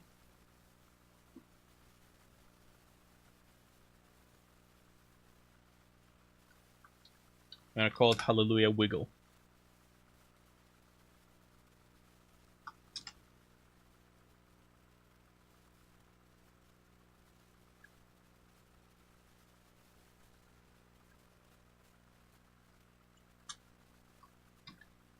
Okay. Now then. What? Did I just make the same... Oh, I did make the same thing twice. Third time's the charm. What's the actual resource? Curve texture? One-dimensional, where pixel brightness... No. It's just curve, isn't it? Yes, it is just curve. Okay. Got it. Jeez. Okay, Hallelujah curve. Hallelujah wiggle.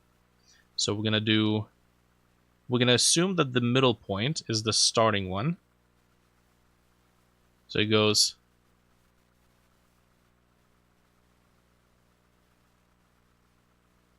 Here's what I can do. Check this out. This might be overkill, but I'm going to launch PureRef.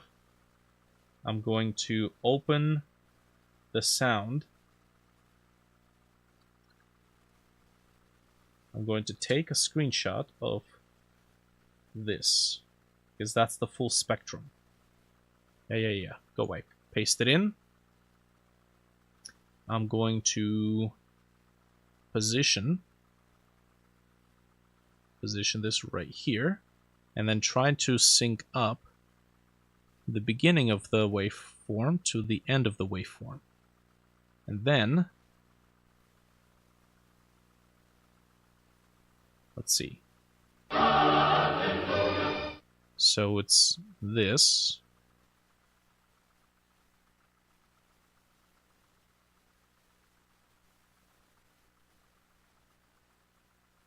Let me just double check this. Can I make this quieter? No?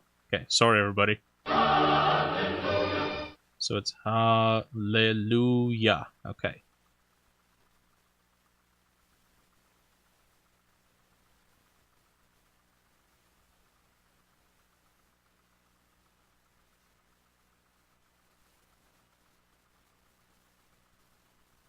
There we go.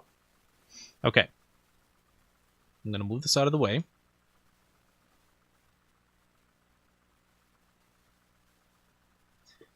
Beautiful. We'll take the curve. We'll go to the process. It starts playing the chant. And then if the chant is playing or just playing. Okay, if it is playing, we're gonna take the curve, bake. Oh, hello? No, yes. Bake.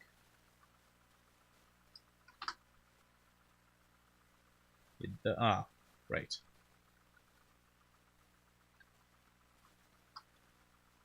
This is just curve, right? Yes.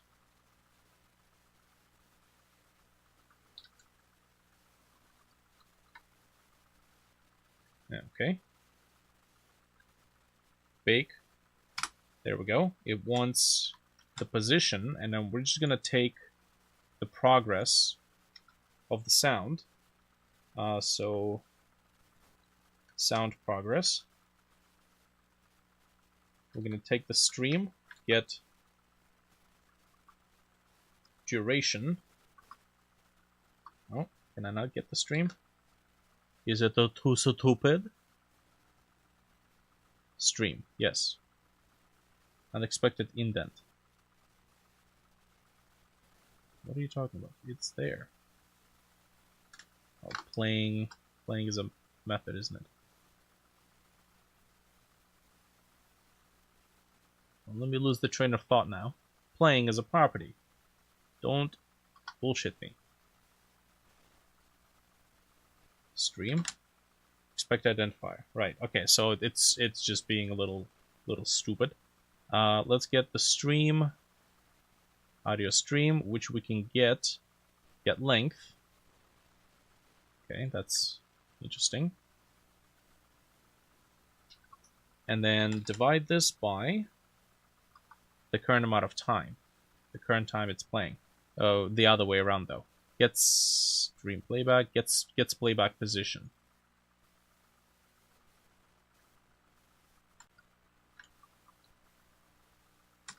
Get the playback position divided by the total length. That gives us the progress. We're going to get the bake the position. Oh, bake is not what I want. Bake is something else.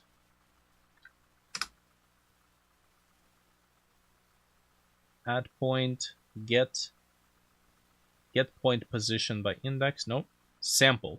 That's the what I want. Sample. Put in the progress of the sound. And that gives us a value that we can use as a sing wiggle. Okay. Var sing wiggle. Wiffle. Okay, that is going to be the sing wiggle, and then we are simply going to add that to the rotation. I think right here, because that's going to make it go la la la la. There we go. So sprite origin rotation degrees equals, let's do 15 times the sing wiggle. Here goes nothing. Really need to get out. I was wondering if anyone can point me to where I can learn GDScript. Thanks all. YouTube tutorials, literally any one of them, and documentation has some game tutorials you can play with. Other than that, just start messing around with it. Ah, come on. Coexistent function get length in audio stream, right? Stream. Okay, let's see how we can actually get the data. Max distance, playback type, pitch scale, playing, stream, stream paused, get playback position, play seek stop. So we do have to talk to this audio stream.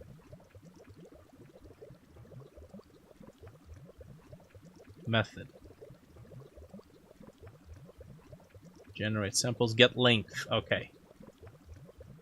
So, interesting. So there's like a local get length and whatever the heck the other get length is.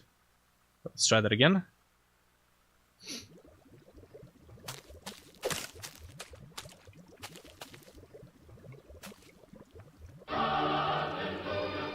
Okay, it works. Holy shit. We can make it more intense, and we gotta make it lean in a other direction.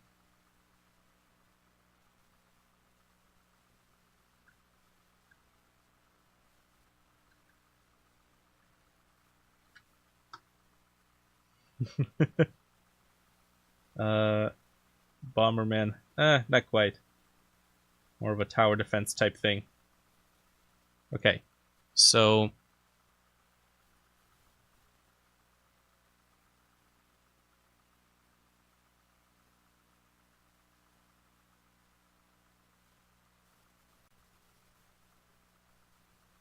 think I can just do a single point. The only problem is that you can't stretch these points out.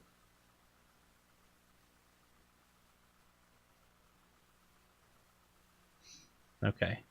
And then where do I sample? Ah, right. We didn't give it an actual value. Oh, we did. Although 15 degrees is just not enough.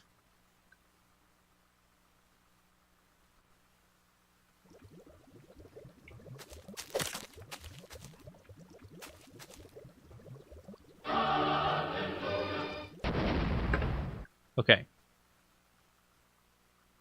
Let's do negative.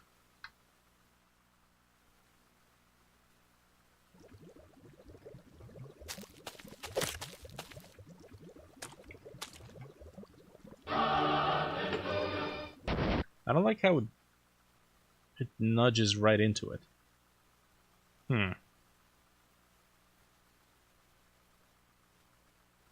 Why is that the case? Oh, that's probably why. There we go.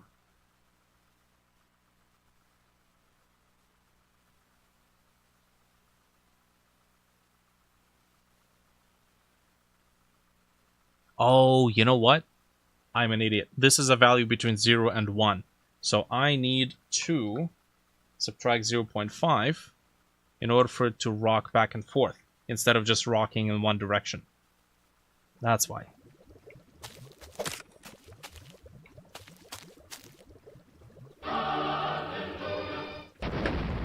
Okay, now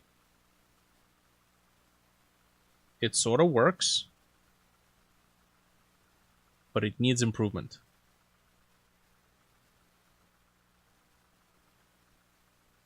And specifically needs improvement on being a little bit more snappy. And maybe we can make it go in the opposite direction, because I think leaning back first is kind of funny.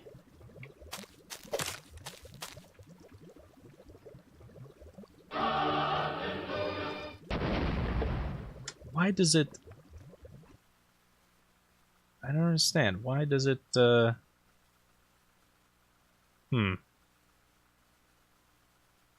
Sample. Maybe we have to, like, bake it first?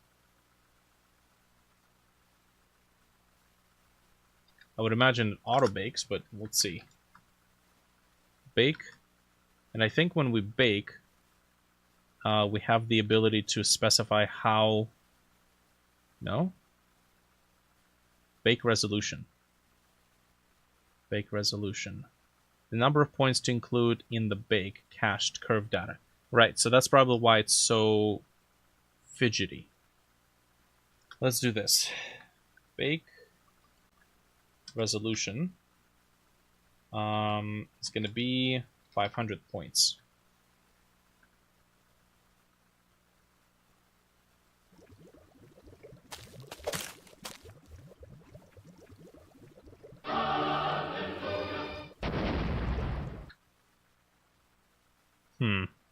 Okay, so we don't want it rotating so much. We're going to do 25 degrees.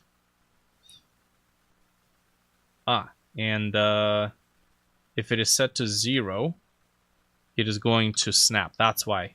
Okay, so halfway is here.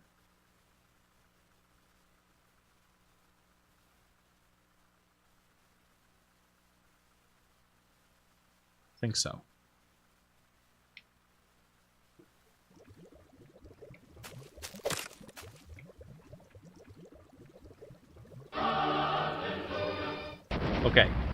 Now that's the result I'm looking for, but we're not done yet.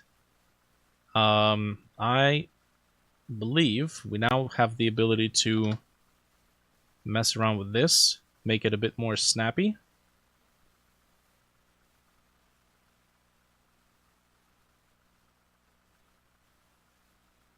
Okay. Let's bring this little trick back.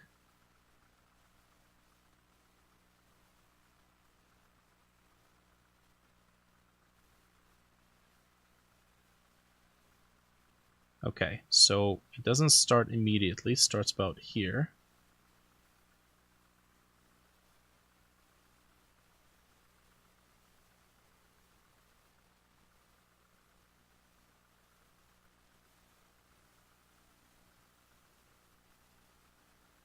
Okay. See this?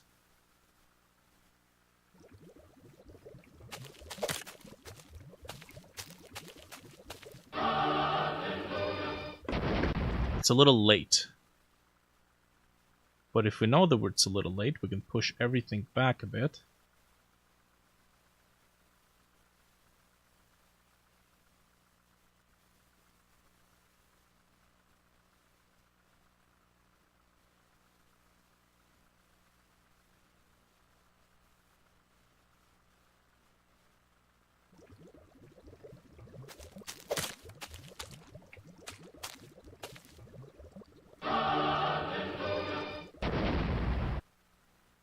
But now it's too early.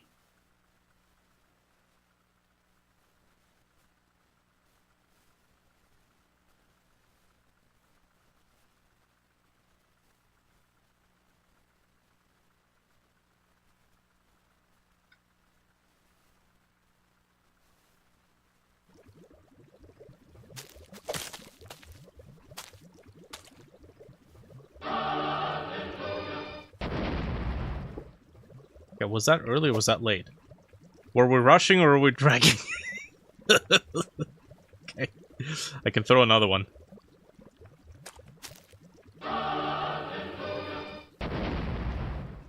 It's very close.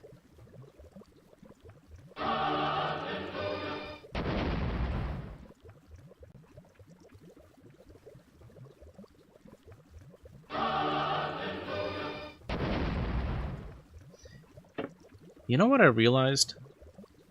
I realized I'm a fucking idiot. We have an animation player specifically made for this. Why am I not using that? What is wrong with me? And then Steven over there said, "Oh, you're a genius. So smart." We both collectively forgot there's an animation player literally made for this exact thing. God's sakes, okay. Right.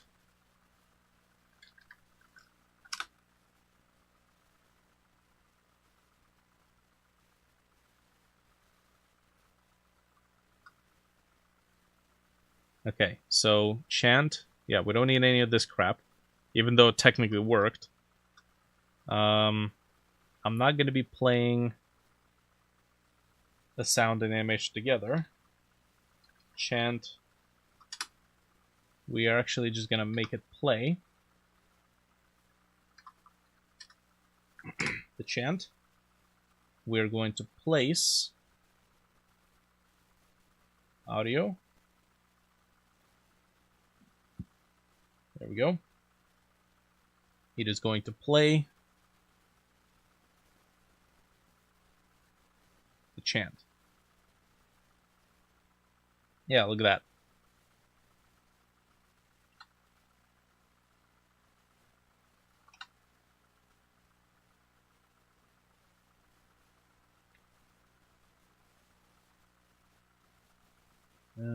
Alright. So sprite origin technically. Rotation. Yes. Create the reset track. Yes. Use Bezier curves. Yeah, we don't need this. Ah. Idiot. Anyways. That's what happens when you get tunnel vision.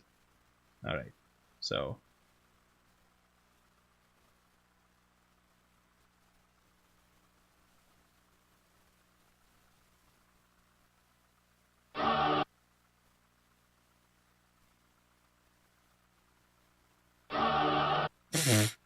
It's a bit much. Just a bit.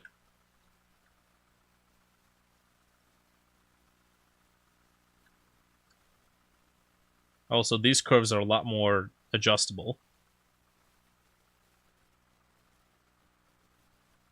Okay, right, we gotta work with radiance here. Yo, man.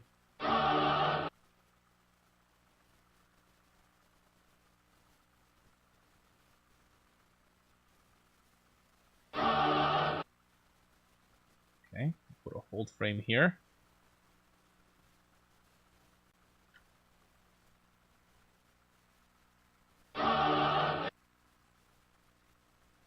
Frame here. Not so strong. Yes.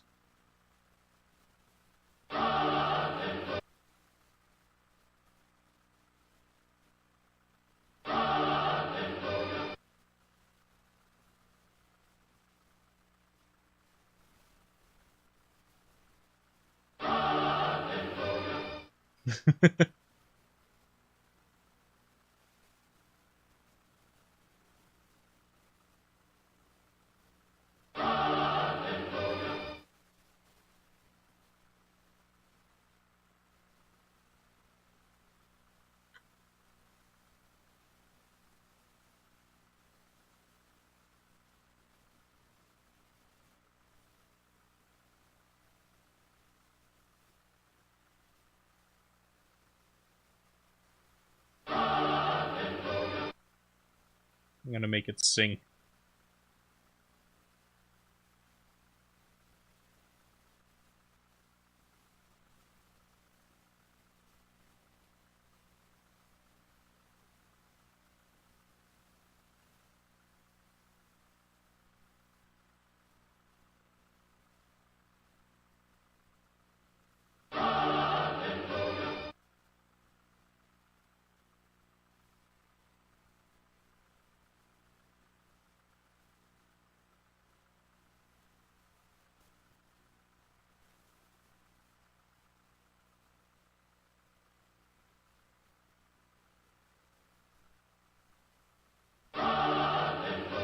Not fast enough. I think we need to fit in at least 3 oscillations.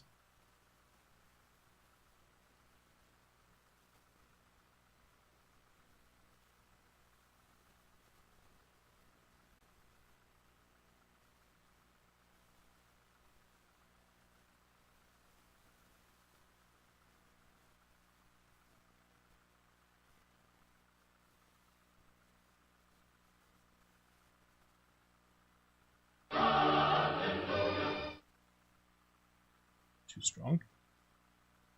Tone it down.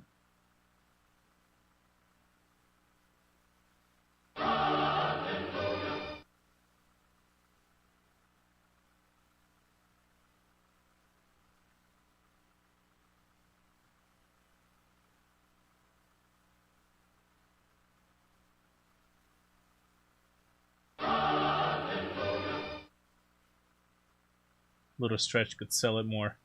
It goes really... Yes.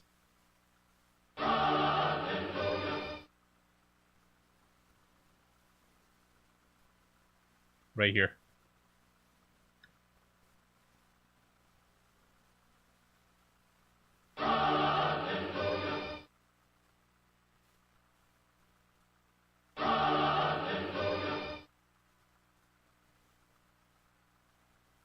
Yeah, we don't want these curves dropping down.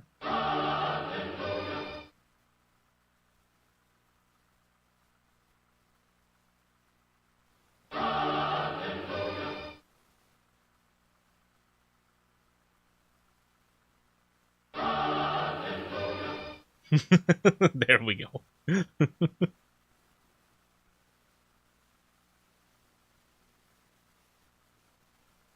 Had some smoke, maybe.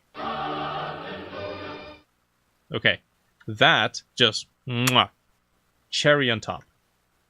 Let's just make sure it actually works.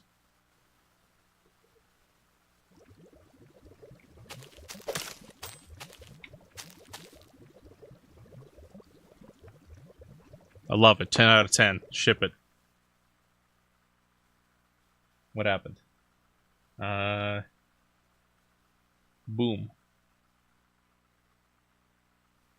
Boom timer timeout. Huh? Yes. Oh, we have a function called boom, and it plays this when it's supposed to play this. And there is no timer.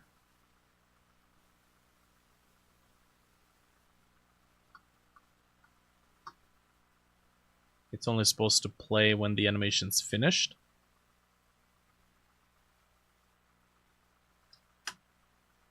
Okay. And this is what it's supposed to do. Okay, and we don't need to base it on the sound effect.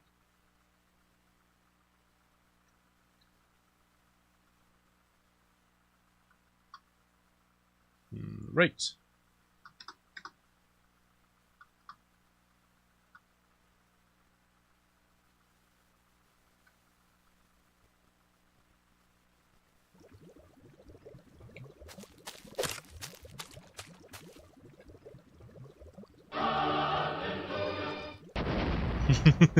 Nice.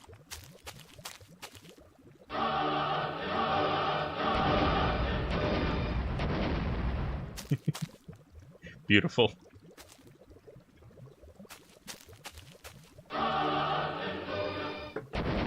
Okay, I think I know what you mean when you said stretch.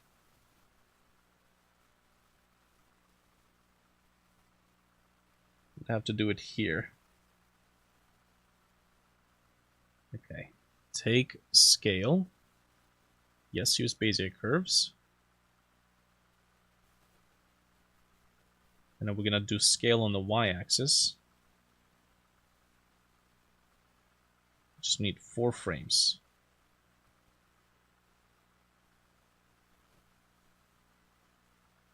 Okay. I'm not sure why I decided to set scale to 0. But okay.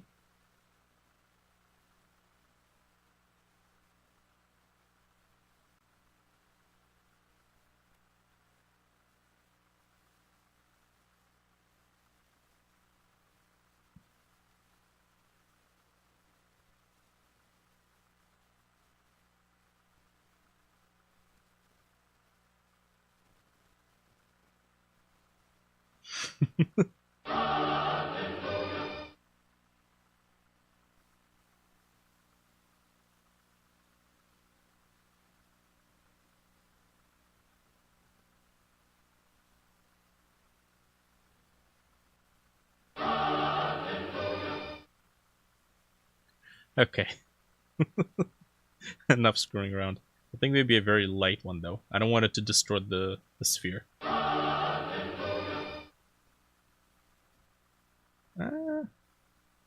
I painted the whole thing in an off angle, so it ends up being skewed if I scale it down. So maybe not.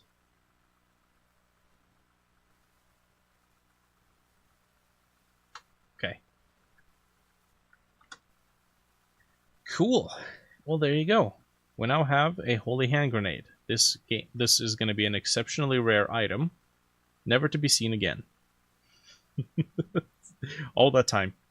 But hey, we got the throwing mechanic done, so that's beneficial. Oh. Interesting. Somehow the scale still remained, even though I disabled... No, I didn't disable anything. I just hid the track. Right. There we go.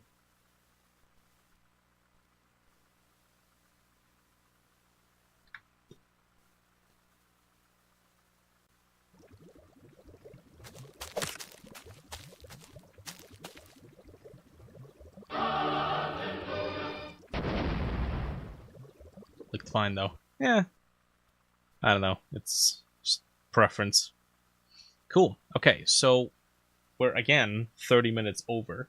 So it's already 11:30. Oh man, I need to go for a walk. So didn't quite get to do the music. today. Would be nice if I could, but anything useful that I've taken off the list? Muzzle flash, smoke particles. Don't have smoke, but do have muzzle flash. Let's do gun, smoke, particle. I'm gonna add that to the list. Holy bomb. Look at that. That's done. You can't look at it because it's on a different monitor, but that's fine. Oh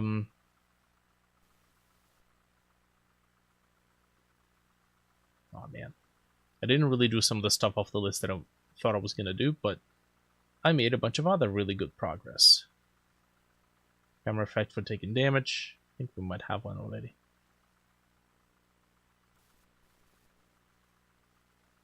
Okay. You know what? We don't really have that many things left on the list. There is another major gameplay mechanic, which is upgrading everything.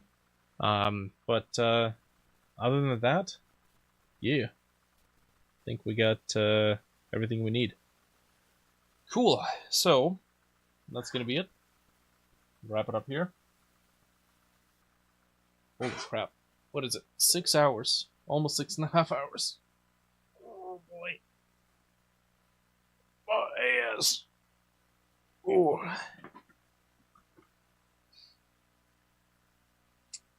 Perfect. Alright. It's walk time. Need to get my lazy ass into walking mode. Alright, folks. Appreciate the company. Hopefully, tomorrow I will have the time. Man, I really need to put more work into it. Maybe tomorrow I'll be able to get some more work done. But yeah, stay tuned. Thanks for the company. Appreciate it. All right.